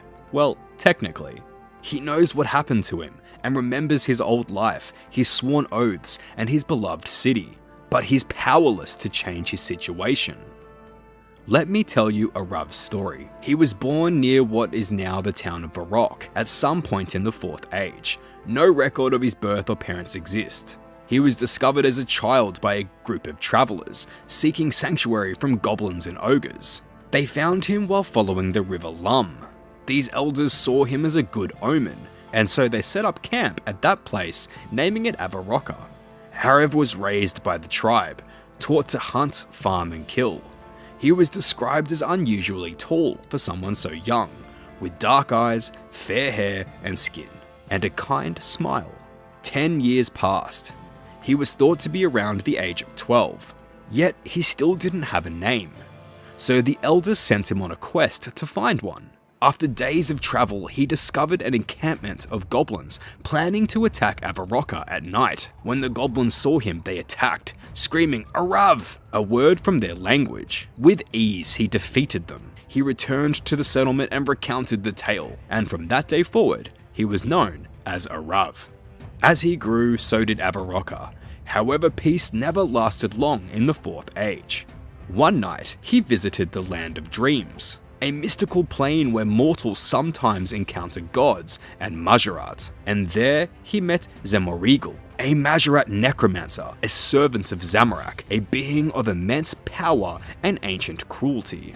Zemorigal threatened Arav and the town he loved. Terrified, Arav consulted the elders of Avaroka. They decided the encounter was a bad omen, that Arav could not remain in the settlement, so they sent him on an impossible quest to find the Shield of Arav, a legendary artifact that did not belong to this world, whose whereabouts were unknown. They were trying to get rid of him, so he set out west. Eventually, he found the Incamdo dwarves. He asked them about the shield. They feigned ignorance, but Arav stayed. For many days, he learned their ways of mining and smithing, earning their trust. Eventually, the Inkamdo leader summoned him and asked why he sought the shield. So he explained the threat that he faced, but the Inkamdo still refused. They feared that Arav and his elders were being manipulated, that his presence would only alert Zemarigal to their settlement. So they sent him away, and he became an outcast, a wanderer with no home. His spirits nearly broken, he entered a cave where he thought he might spend the rest of his days. But this cave wasn't empty. A terrible beast with great talons attacked him. The battle lasted 2 days. Until at last, Arav's sword reflected the setting sun, blinding the beast, allowing him to slay it. Standing over the fallen creature, Arav realized he was on a ruinous path, that violence would only breed more violence. So he set out for Avaroka once more. As he approached, he saw smoke billowing black. Avaroka had been burned to the ground. The goblins had destroyed the settlement while he was gone. However, Arav found some survivors just east of the ruins. He gathered the strongest men and prepared a counterattack. But before the assault commenced, he looked at his comrades, filled with rage, hungry for revenge, and realized the attack would only cause a perpetual loop of violence and suffering. So he took a stand, spoke to the goblins, and offered them peace. Surprisingly, they accepted. Avaroka was rebuilt. 2 years passed. The town grew busier than ever, and then Arav encountered Zemarigal, again in the Land of Dreams. This time, the Majorat didn't just threaten Avaroka, he threatened to destroy all of Arav's people, wherever they may be. So he returned to the Inkamdo dwarves, desperate and begging, and this time, the chief relented. He gave him the Shield of Arav, the mystical artifact capable of channeling divine power. And so he returned to Avaroka and found an army massing to defend the town. And he presented the shield to the elders. At this moment there was brief calm. He rested and prepared for the conflict to come. As the sun rose and shadow stretched from one end of the horizon to the other, Zemarigal's zombie army had arrived. The battle was bloody, brutal. He fought his way through the horde, pushing towards Zemarigal himself, and he engaged the Majorat in single combat. Even with the shield, Arav was no match for this Majorat. His physical strength far surpassed that of a human. Realizing his doom was at hand, Arav made a choice. He cast the shield away, throwing it to the grandson of Avaroka's founder, hoping someone else might use its power to carry the day. Tendrils of oily smoke crept from Zemarigal's hands, twisted around Arav, clutched him tight. For a few moments, Arav struggled. Then, he was still. Arav was dead. The shield he'd thrown in desperation was taken up by the grandson of the town's elder, and using its power, the defender destroyed Zemarigal's army. Avaroka was saved. Zemarigal, standing alone, was forced to retreat, but not before taking Arav's body with him. The Majorat reanimated Arav and turned him into one of his undead minions. Who would have thought that a once great hero of Avaroka, who sacrificed himself to save his people, would end up as a slave to the very enemy he died fighting for thousands of years? During the Defender of Verok quest, you actually meet him in Zemarigal's base, and you learn something horrifying. Although he still has his mind, he cannot disobey Zemarigal's orders. He can only speak when the Majorat's attention is diverted away from him. When you meet him, he tries to help you. He tries to warn you and tell you about his heart, which is the key to Zemarigal's control over him. This is the ultimate tragedy of Old School RuneScape. Even the greatest heroes fall, and the greatest legends we admire end up broken. Even the statues in RuneScape to honor those great heroes of the past hold terrible forgotten stories, until you come along to unveil them. And so, these are what I call the broken legends. Thurgo, the last of the Inkamdo, waiting for his lineage to die with him. Drezel, abandoned by the church, guarding a barrier for a kingdom that forgot him. The Watchtower Wizard, invisible on the rooftop, powering defenses no one thinks about. Clarence, murdered and scattered across the world like literal garbage. The Barrows brothers, cursed heroes killing intruders in their own graves for eternity.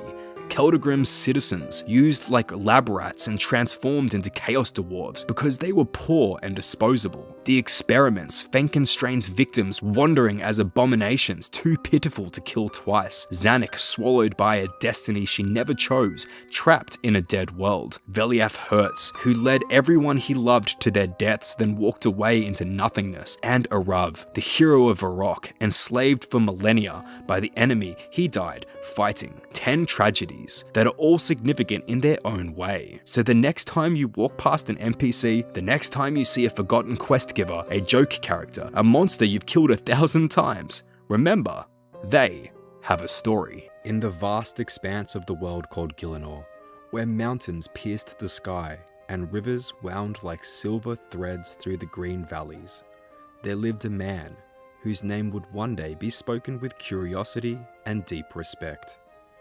Dionysius, known to most simply as the Wise Old Man. He was called a sage by those who met him, and a wanderer by those who only heard his tale. In truth, he had once been neither old nor settled. In his youth, he walked many roads, fought many battles, and saw wonders too numerous to catalogue fully. Today, let us start at the beginning, or as close to the beginning as history can tell. The earliest stories of Dionysius's life come from his book within the world itself, Dionysius, a legend in his own lifetime, written by Hermann Karanos of the Piscatoris fishing colony. In this work, Hermann, a chronicler and leader, recorded what he learned from texts, interviews, and the testimonies of those who had seen Dionysius in his prime.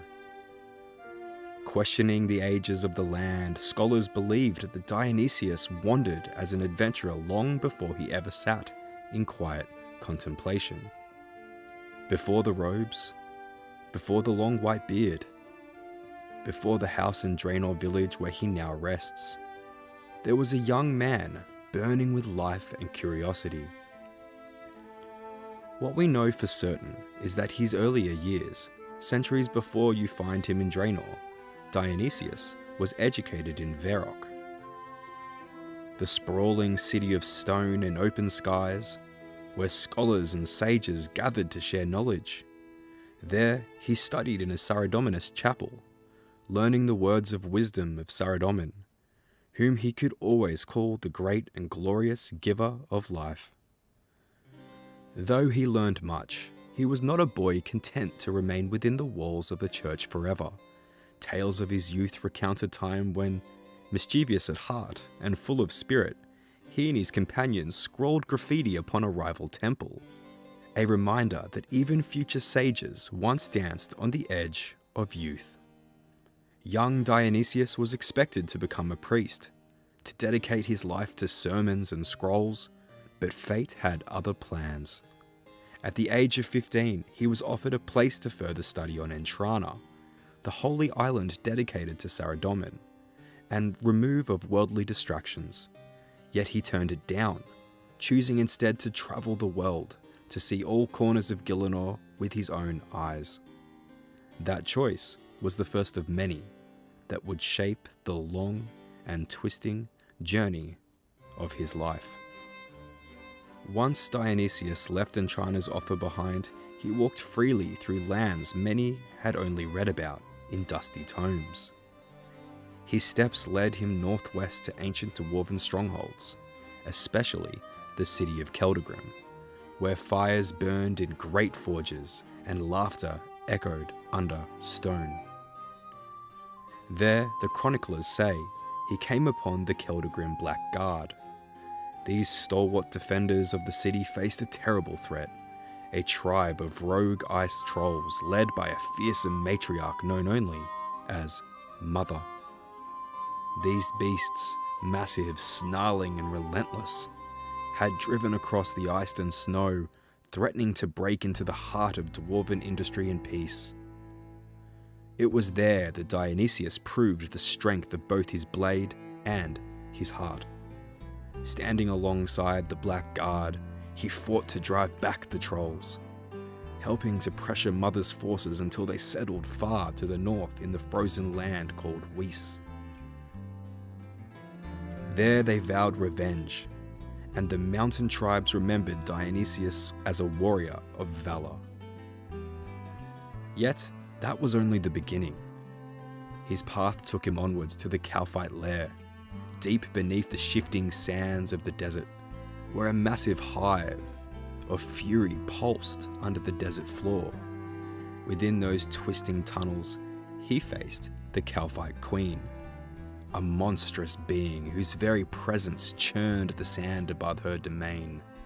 There, Dionysius fought not merely with sword or staff, but with deep reserves of courage, striking blow after blow against the queen's terrifying exterior, proving his prowess where others would dare not tread. Far to the south, in the arid lands of Sophonem, the great city of the desert known for its bazaars and sacred rituals, he once encountered a dwarf lost to drink.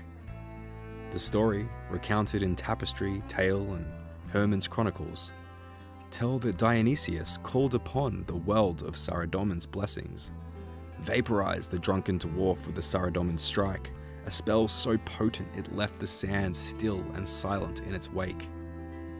And beyond these legends, he walked the arenas where gladiators met their fates, battling foes only by names like Dad, where ferocity in combat made him a terror in the pits. The Shaya Khan, a mysterious predator whose swiftness and cunning tested the limits of even seasoned adventurers. For many years, too many to count, Dionysius walked. He bore witness to sunrise over distant peaks, saw flocks of birds rise above the great Caridian desert, and felt the ocean winds upon brine-soaked cliffs in the north. His travels were not just of distant, but of transformation. Each battle, each challenge, each companion on the road shaping the man he could become. He learned the tongues of the tribes and the customs of far-flung peoples. He saw creatures few scholars ever spoke of, and found realms of peace hidden amidst danger. In those days, he was not yet called the wise old man. He was a young legend in motion, full of fire and hunger for the breadth of the world. And yet, as the seasons turned to years and the years to decades, the fire within him became tampered by experience. There came a time when the roads that once called him grew quiet. The horizon no longer tugged at his spirit as fiercely. Eventually, Dionysius's footsteps carried him to a small village on the edge of gentle waters and winds. Some call it Draenor Village. Here lies his home, a modest house just north of the village bank, where he sits in robes of brown and blue cape, spectacles reflecting the candlelight and the slow passage of days. Here in Draenor, he offered counsel, not loudly, not often, but when asked. With measured voice and thoughtful gaze, players who speak to him today hear stories, reflections, memories of the winding path he once walked. And yet a sage of long renown is not untouched by regret or longing.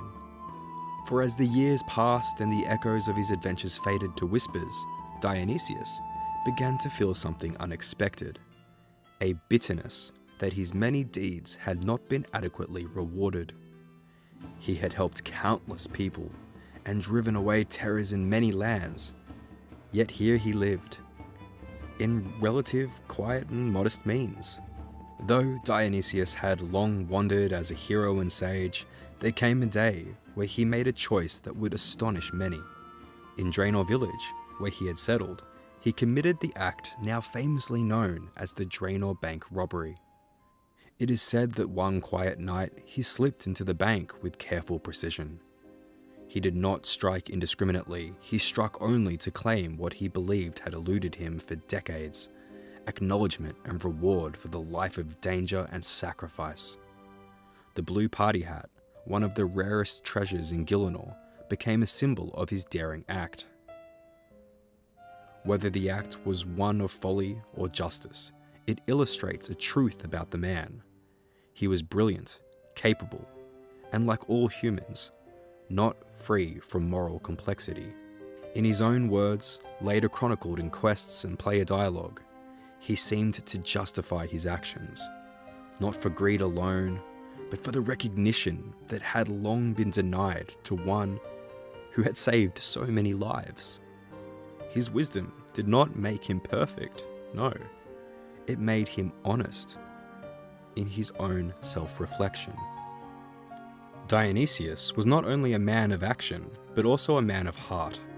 In his younger years, he met Xenevivia, a woman whose intelligence and spirit rivaled his own. Their story is documented in the RuneScape 3 quest Love Story, and it is one of patience, misunderstanding, and quiet devotion. In the Old School RuneScape lore, the tale is mostly told through dialogue, hints, and references. Dionysius admired Xenevivia, yet the complexities of life and his wandering nature meant that he could not fully settle. Their paths diverged, and in later years, their lives only intersected in memory and reflection. In RuneScape 3, the tale of Dionysius and Xenevivia is more detailed. It describes decades of correspondence and travel, where Dionysius would send letters from his journey across Karamja jungles, the Caridian desert, and even the icy peaks near Keldagrim. He recorded her guidance and wisdom in his journals, blending it with his own adventures. This correspondence shows a side of Dionysius rarely seen in Old School RuneScape: contemplative, tender, and patient, even when the world around him demanded courage and decisiveness. Even in his later years, Dionysius' strength was called upon. In the Swan Song quest, he assisted players in combating the sea troll threat at the Piscatoris fishing colony.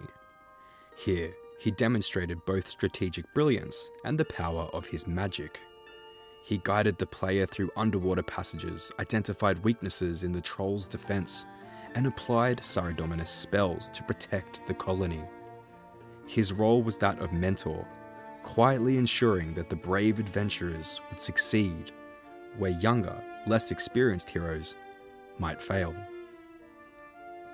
In RuneScape 3, Swan Song expands upon Dionysius' battle preparation techniques, showing how he fortified the colony's defences with arcane wards, instructed local militia in strategy, and even quelled panic among villagers with a calm voice.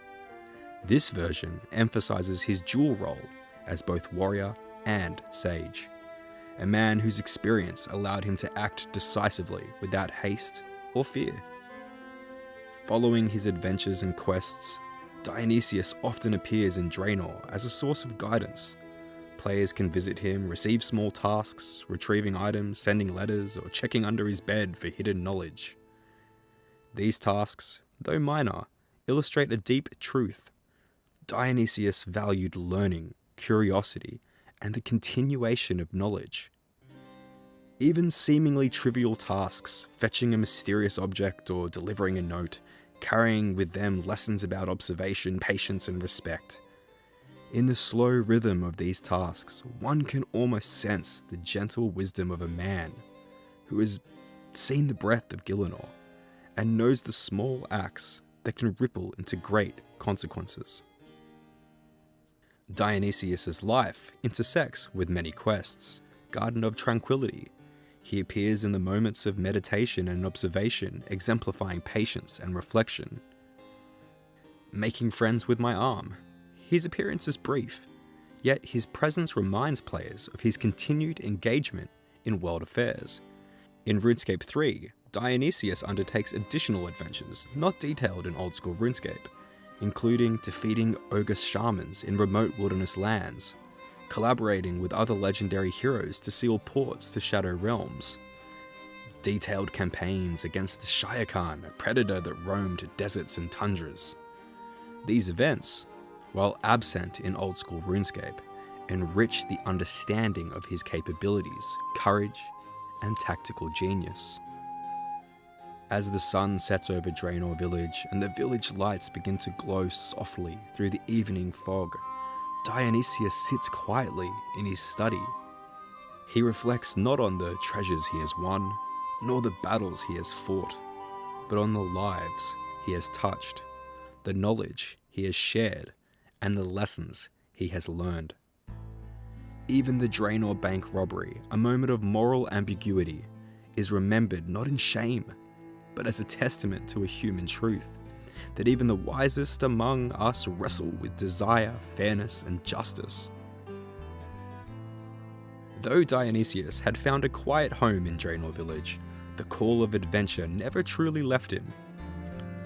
Long before he became the figure known today as the Wise Old Man, he travelled across continents, mountains, deserts, and jungles, a wanderer in pursuit of knowledge, mastery, and justice. In RuneScape 3, Dionysius' journey expands far beyond Old School RuneScape. He's recording travelling across many lands, and dealing with many dangerous creatures, or uncovering ancient relics. He learned the language of local tribes, earning their trust through wisdom and bravery. These experiences honed his strategic mind, teaching him not only the art of combat, but patience, observation, and diplomacy. Now just imagine walking silently beside him through towering ferns and tropical streams, listening to the calls of exotic birds while he points out hidden traps or safe paths. Every step, a lesson in awareness and care. Even the heat of the Caridian desert, with its endless dunes and relentless sun, could not daunt him. There, he studied the customs of the Bebedan tribes, learning survival skills, trading secrets, and uncovering forgotten tombs buried beneath centuries of sand. The harsh environment tempered with his resilience, and he often remarked that the desert teaches silence as much as it tests strength. Beyond the deserts and jungles, Dionysius became known as a hero of many realms. He faced the ogre shaman, a cunning magic wielder in the northern hills, neutralizing threats to local villagers through tactical prowess and a display of Saradominus magic. As mentioned earlier, he combated the Shire Khan, a predator that stalked the Caridian plains, learning its patterns and teaching locals how to defend themselves. He assisted dwarves in Keldagrim during riots, suppressing violent uprisings while preserving life where possible. These feats, though not reflected in Old School RuneScape gameplay, are recorded in RuneScape 3 Chronicles and demonstrate Dionysius' blend of wisdom, courage, and ethical consideration. Even in battles of high stakes, he rarely sought glory for himself. Instead, he prioritized the safety of others, villagers and companions or allies in far-flung regions. In every challenge, he remained calm, measured, and patient.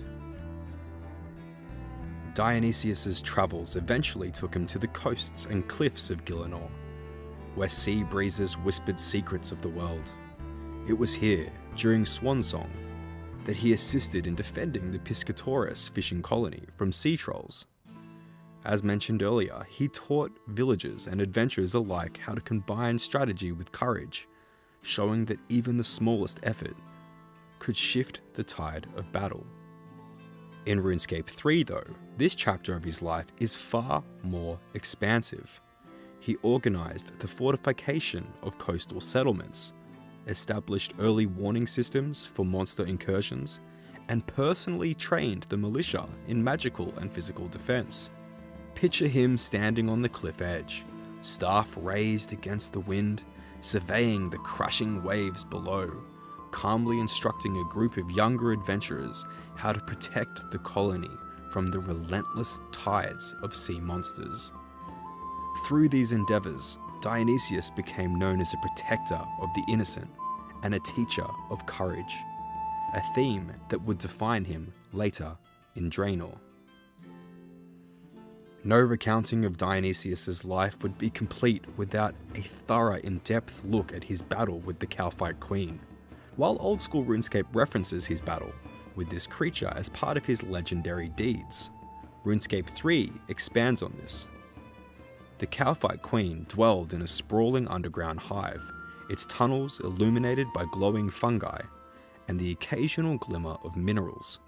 Dionysius studied the hive meticulously, noting the queen's hunting patterns and the layout of her minions.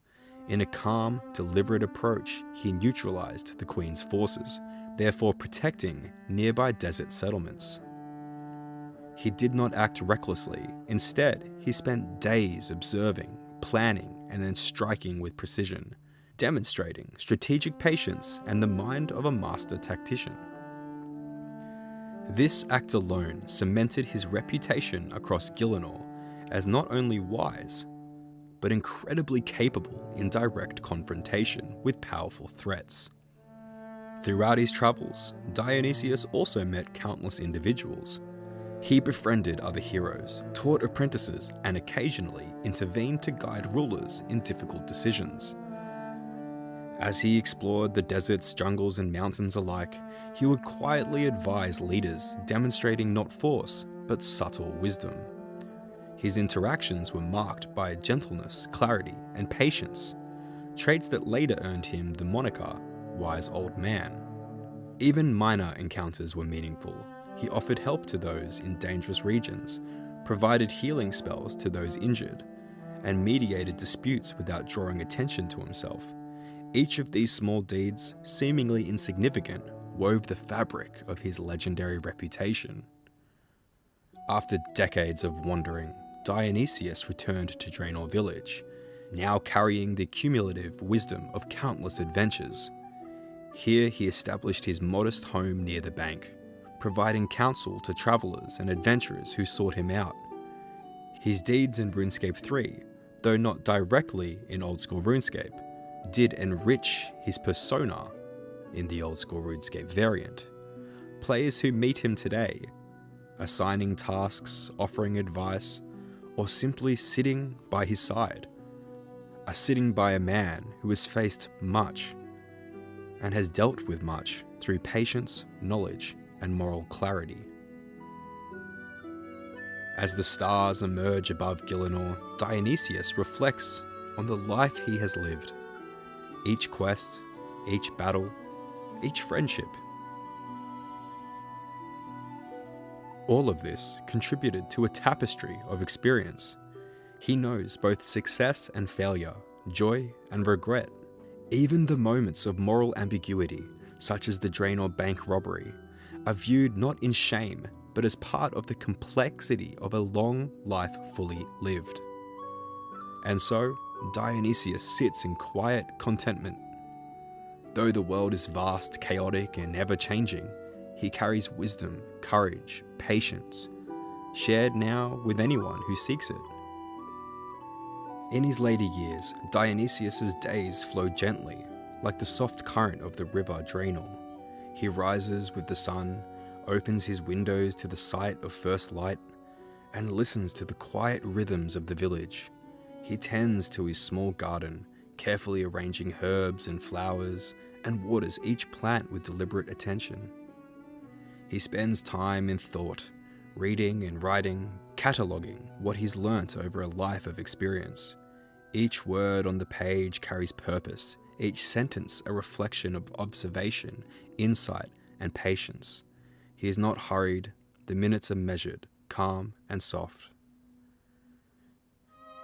Though he no longer seeks adventure, Dionysius remains a teacher at heart.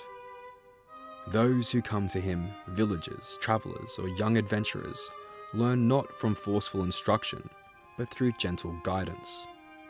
He shows how to observe details, to notice what is important without rushing, and to consider the consequences of even small actions.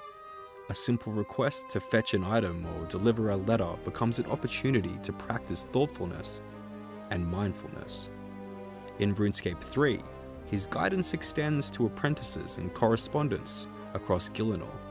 Even distant guidance reflects his calm approach, subtle advice, encouraging reflection, and reminders that wisdom comes through thoughtfulness, not haste. His influence is quiet, but enduring, shaping minds and hearts without needing recognition or glory. Dionysius spends hours in reflection. He recalls the lives he has touched, the lessons he has learned, and the decisions he has made, both correct and imperfect. He observes the small everyday moments, just like the smile of a child, the careful work of a villager, the soft movement of leaves in the breeze. He understands that these moments carry as much meaning as any heroic act. Wisdom, in his view, is found in careful attention, patience, and kindness, not in fame or power. Every simple task, writing a letter, arranging herbs, tending to books, are seen as opportunities to teach and reflect. Dionysius believes that wisdom grows in subtle acts, in observing, listening, and responding thoughtfully. Visitors who engage with him feel a sense of calm. His presence is soothing and grounding, a reminder that careful thought and reflection can influence the world just as profoundly as great deeds. Dionysius knows that his legacy is measured not in battles or treasures, but in the lives he quietly touched. Every adventure, every village, every apprentice carries a piece of his insight forward. He has taught that patience, observation, and ethical choice are far more enduring than recognition. In quiet moments, he smiles softly, satisfied that his life has passed not in vain, but in thoughtful service, reflection, and the gentle spread of wisdom. In RuneScape 3, he continues to mentor, leaving an invisible influence that shapes generations of adventurers. Even distant guidance reflects the same calm, deliberate wisdom that defines his later years. As night falls over Draenor, Dionysius sits by his window, candlelight casting a warm glow. He listens to the soft river and the quiet settling of the village. He breathes slowly, aware of each moment, content with the life that he's led and the wisdom that he has shared. He is not hurried. He does not seek more. The world continues around him and he moves in harmony with its rhythms. A living embodiment of calm, patience, and understanding. And now, as you close your eyes, imagine the serene weight of centuries of wisdom surrounding you. Let his presence, quiet and steady, guide your thoughts into rest, where reflection turns into calm and calm becomes sleep. Dionysius has always had an eye for the unusual. Even now, in his modest Draenor home, one might notice small curiosities tucked into corners. The blue party hat, carefully reminding us of his famed Draenor Bank adventure, caged butterflies, preserved in delicate glass, each labelled with the day and location he collected them, a subtle testament to his patience and careful observation. Tiny gems and coins, some ancient, some curious, each catalogued with notes in his careful handwriting. He does not flaunt them, they are memories, records of the world, small reminders of lessons learned. Dionysius has always been gentle with creatures. In Draenor, he feeds the birds in the village square, quietly speaking to them as they perch near his hands. Small animals seem to trust him instinctively, sensing a calm and steady presence. Chickens, cats, and the occasional stray dog often linger near his doorstep.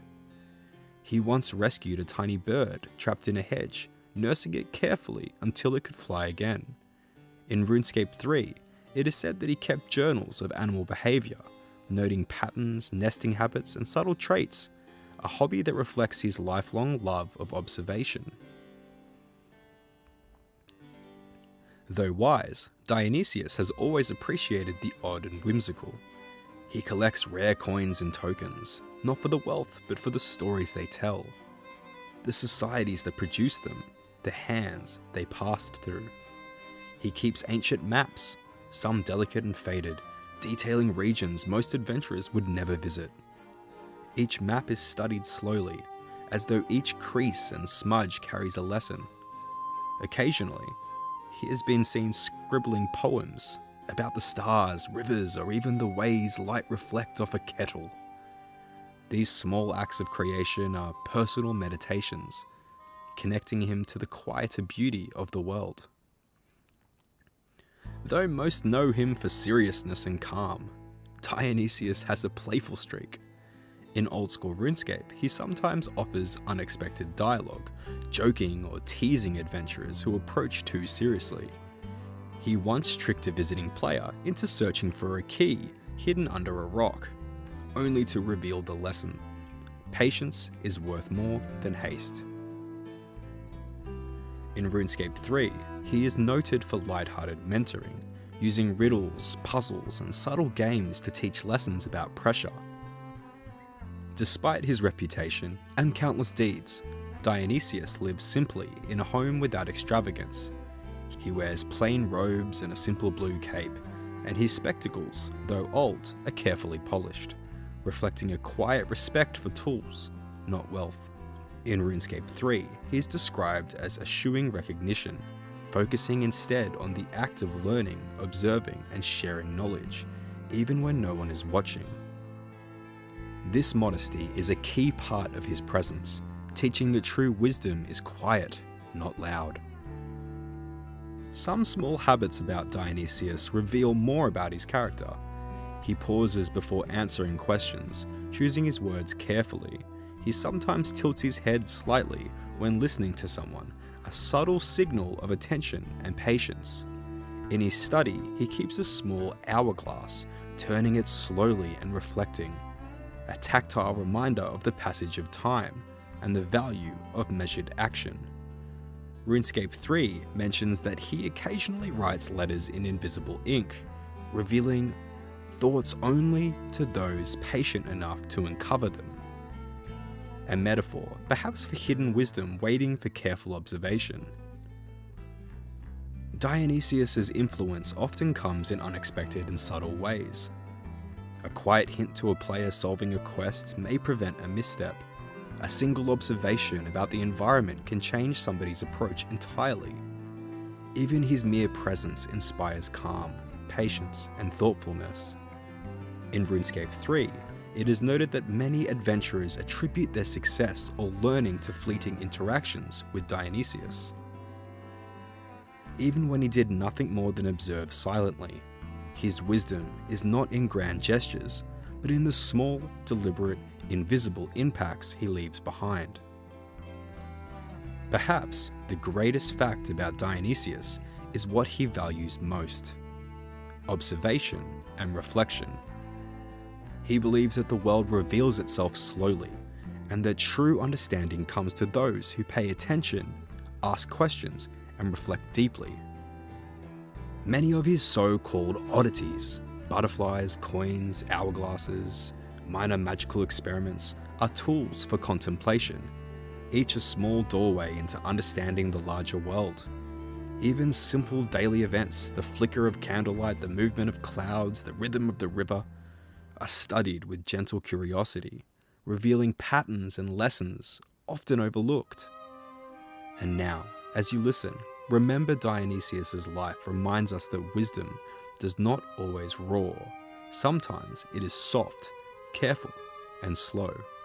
Take time to notice the small things. Observe with patience. Reflect before acting. Value the quiet moments. These small lessons, like the gentle currents of the river or the soft rustle of leaves, carry meaning that grows over time. Dionysius's legacy is not just in quests or battles, but in the quiet cultivation of thought, care, and presence. Perhaps the most significant individual ever shaped by Dionysius is the adventurer themselves. Through his travels of Gielinor, Dionysius has directly impacted many people, whether it be positive or negative. Or perhaps we focus on some of the negatives, like the bank guard killed during the robbery at Draenor Bank. This unnamed individual represents the most severe negative consequences of Dionysius's life choices. The guard's death is not heroic, not symbolic, and not redeemed. It stands as a quiet, heavy mark against Dionysius's legacy, a reminder that wisdom does not erase responsibility. Or perhaps we look from the angle of the trolls. Dionysius personally confronted Mother, their leader. He fought alongside the Keldagrim Black Guard, forcing Mother and her tribe to retreat and eventually settle in a different location. This permanently reshaped ice troll migration patterns and territorial behaviour. Mother's life is altered not by death, but by displacement. Her authority remains, but her domain changed forever. This is one of the rare cases where Dionysius reshaped an entire species. And speaking of the Black Guard, they directly benefit from Dionysius' intervention. They faced a threat that they could not contain. Dionysius entered as an external force, bringing experience, magic, and strategy. Their city is preserved, their authority reinforced, because of Dionysius.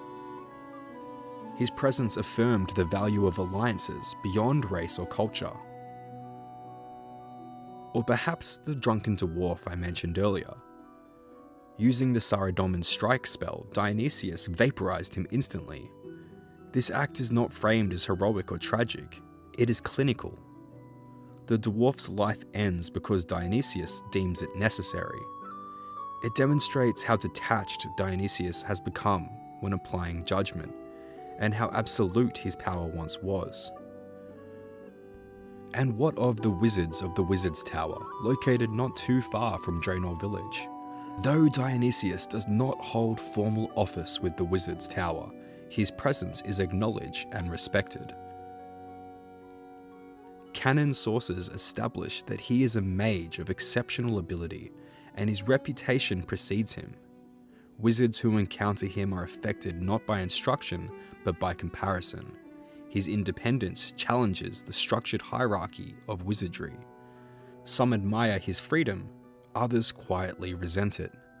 In either case, his existence forces the Tower's scholars to confront the limits of rigid magical doctrine. Or the Mage of Zamorak, who exists in a world Dionysius helped shape. Dionysius' prior actions against dangerous magical entities, including demons and rogue spellcasters, contribute to the uneasy balance that allows such figures to exist on the fringes rather than in dominance. And much the same, Delrith, the demon sealed beneath Varrock. While Dionysius is not the original banisher of Delrith, canon sources list him among the few living beings with sufficient knowledge and power to understand and potentially intervene in such threats. His continued vigilance and accumulated demon-slaying experience help ensure that such evils remain contained. Delrith's continued imprisonment is not attributed to Dionysius alone, but the world's readiness to respond is shaped by figures like him. Though not formal students, the local farmers around Draenor benefit from Dionysius' presence. His past efforts to eliminate dangerous creatures and stabilize nearby regions indirectly protect their livelihoods. Crops grow because threats are removed before they arrive. Most of these people will never speak to him directly. They simply live longer, quieter lives because he once acted. While no arrest is ever made, the authorities of Mithsalen are aware of Dionysius. They know he committed crimes, he possesses overwhelming power, he is not easily controlled. Their lives are shaped by strategic restraint. They choose not to pursue him, understanding that enforcement would cost more than tolerance. This uneasy coexistence is one of Dionysius' quietest impacts. Governance shaped by fear, tempered with pragmatism. Dionysius' defeat of the powerful beasts and his role in northern conflicts ripple outwards to the Fremennik people too. Though not counted among their heroes, his actions reduce threats encroaching upon their lands. His example reinforces the Fremennik respect for individual strength and self-reliance. They may not sing his name, but they benefit from his actions.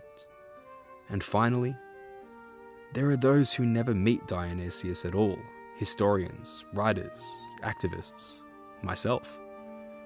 His life becomes a case study, not of heroism, but of contradiction. These scholars are forced to grapple with the reality that wisdom does not guarantee morality, and power does not ensure peace.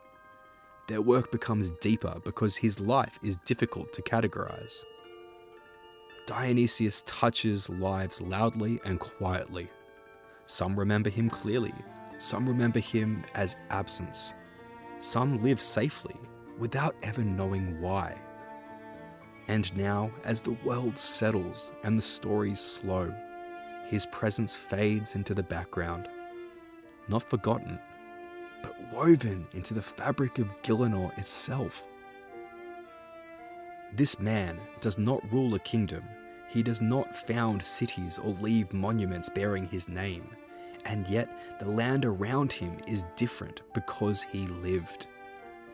Across Misthalin and beyond, there are places where danger once gathered and no longer does. Paths once avoided and now walked without fear. Settlements that might have vanished remain, quietly continuing their routines. These changes do not announce themselves. They are felt only in their absence, in what no longer threatens, in what does not come to pass. And in Draenor Village, life continues beneath the steady presence of a man who has seen catastrophe and chosen this time to prevent it. The village is not famous, not powerful, but it endures. Its nights are quieter than they may have been. Its people sleep without knowing why. Rivers flow safely to the sea because certain creatures no longer stalk their banks. Fields grow because expansion of hostile forces were halted before they could reach. Trade routes remain open, not through treaties, but because dangers were removed long ago, decisively and without ceremony. These are not acts recording in song. These are simply facts of the world. Dionysius shaped the land not by constant intervention, but by knowing when enough has been done. He understands that stability is fragile and that too much interference can fracture it just as easily as neglect. So he steps back. He watches. He allows life to resume its natural rhythm. Even his crimes alter the land. The Draenor bank robbery forces institutions to adapt, to strengthen, to reconsider their certainty. Fear gives way to caution. Assumption gives way to preparedness. The land learns, as people do, through consequences. His presence also changes how power is understood. Kings and councils know that there are forces beyond crowns and borders. Not gods, but individuals whose experience and resolve cannot be legislated away. The awareness shapes governance, encouraging restraint, patience, and negotiation over force. Creatures, too, respond to his passing. Some migrate, some retreat deeper into the wild, others vanish entirely. Ecosystems settle into new balances, shaped not by chance but by deliberate choice. And when Dionysius finally chooses stillness, when he remains in Draenor rather than moving on, the land seems to exhale. There is comfort in knowing that someone who could act does not need to. His wisdom becomes part of the soil, part of the silence between events. A quiet assurance that if something truly threatens the balance, it will not go unanswered. But until then, the world may rest. And so the land around him is calmer, not because it is safer in every moment, but because it has been given time. Time to heal, time to grow, time to simply exist without being tested. As night settles over Gielinor, there are no banners marking his deeds, no statues watching the horizon. Only the soft continuation of life, steady, unremarkable, and peaceful.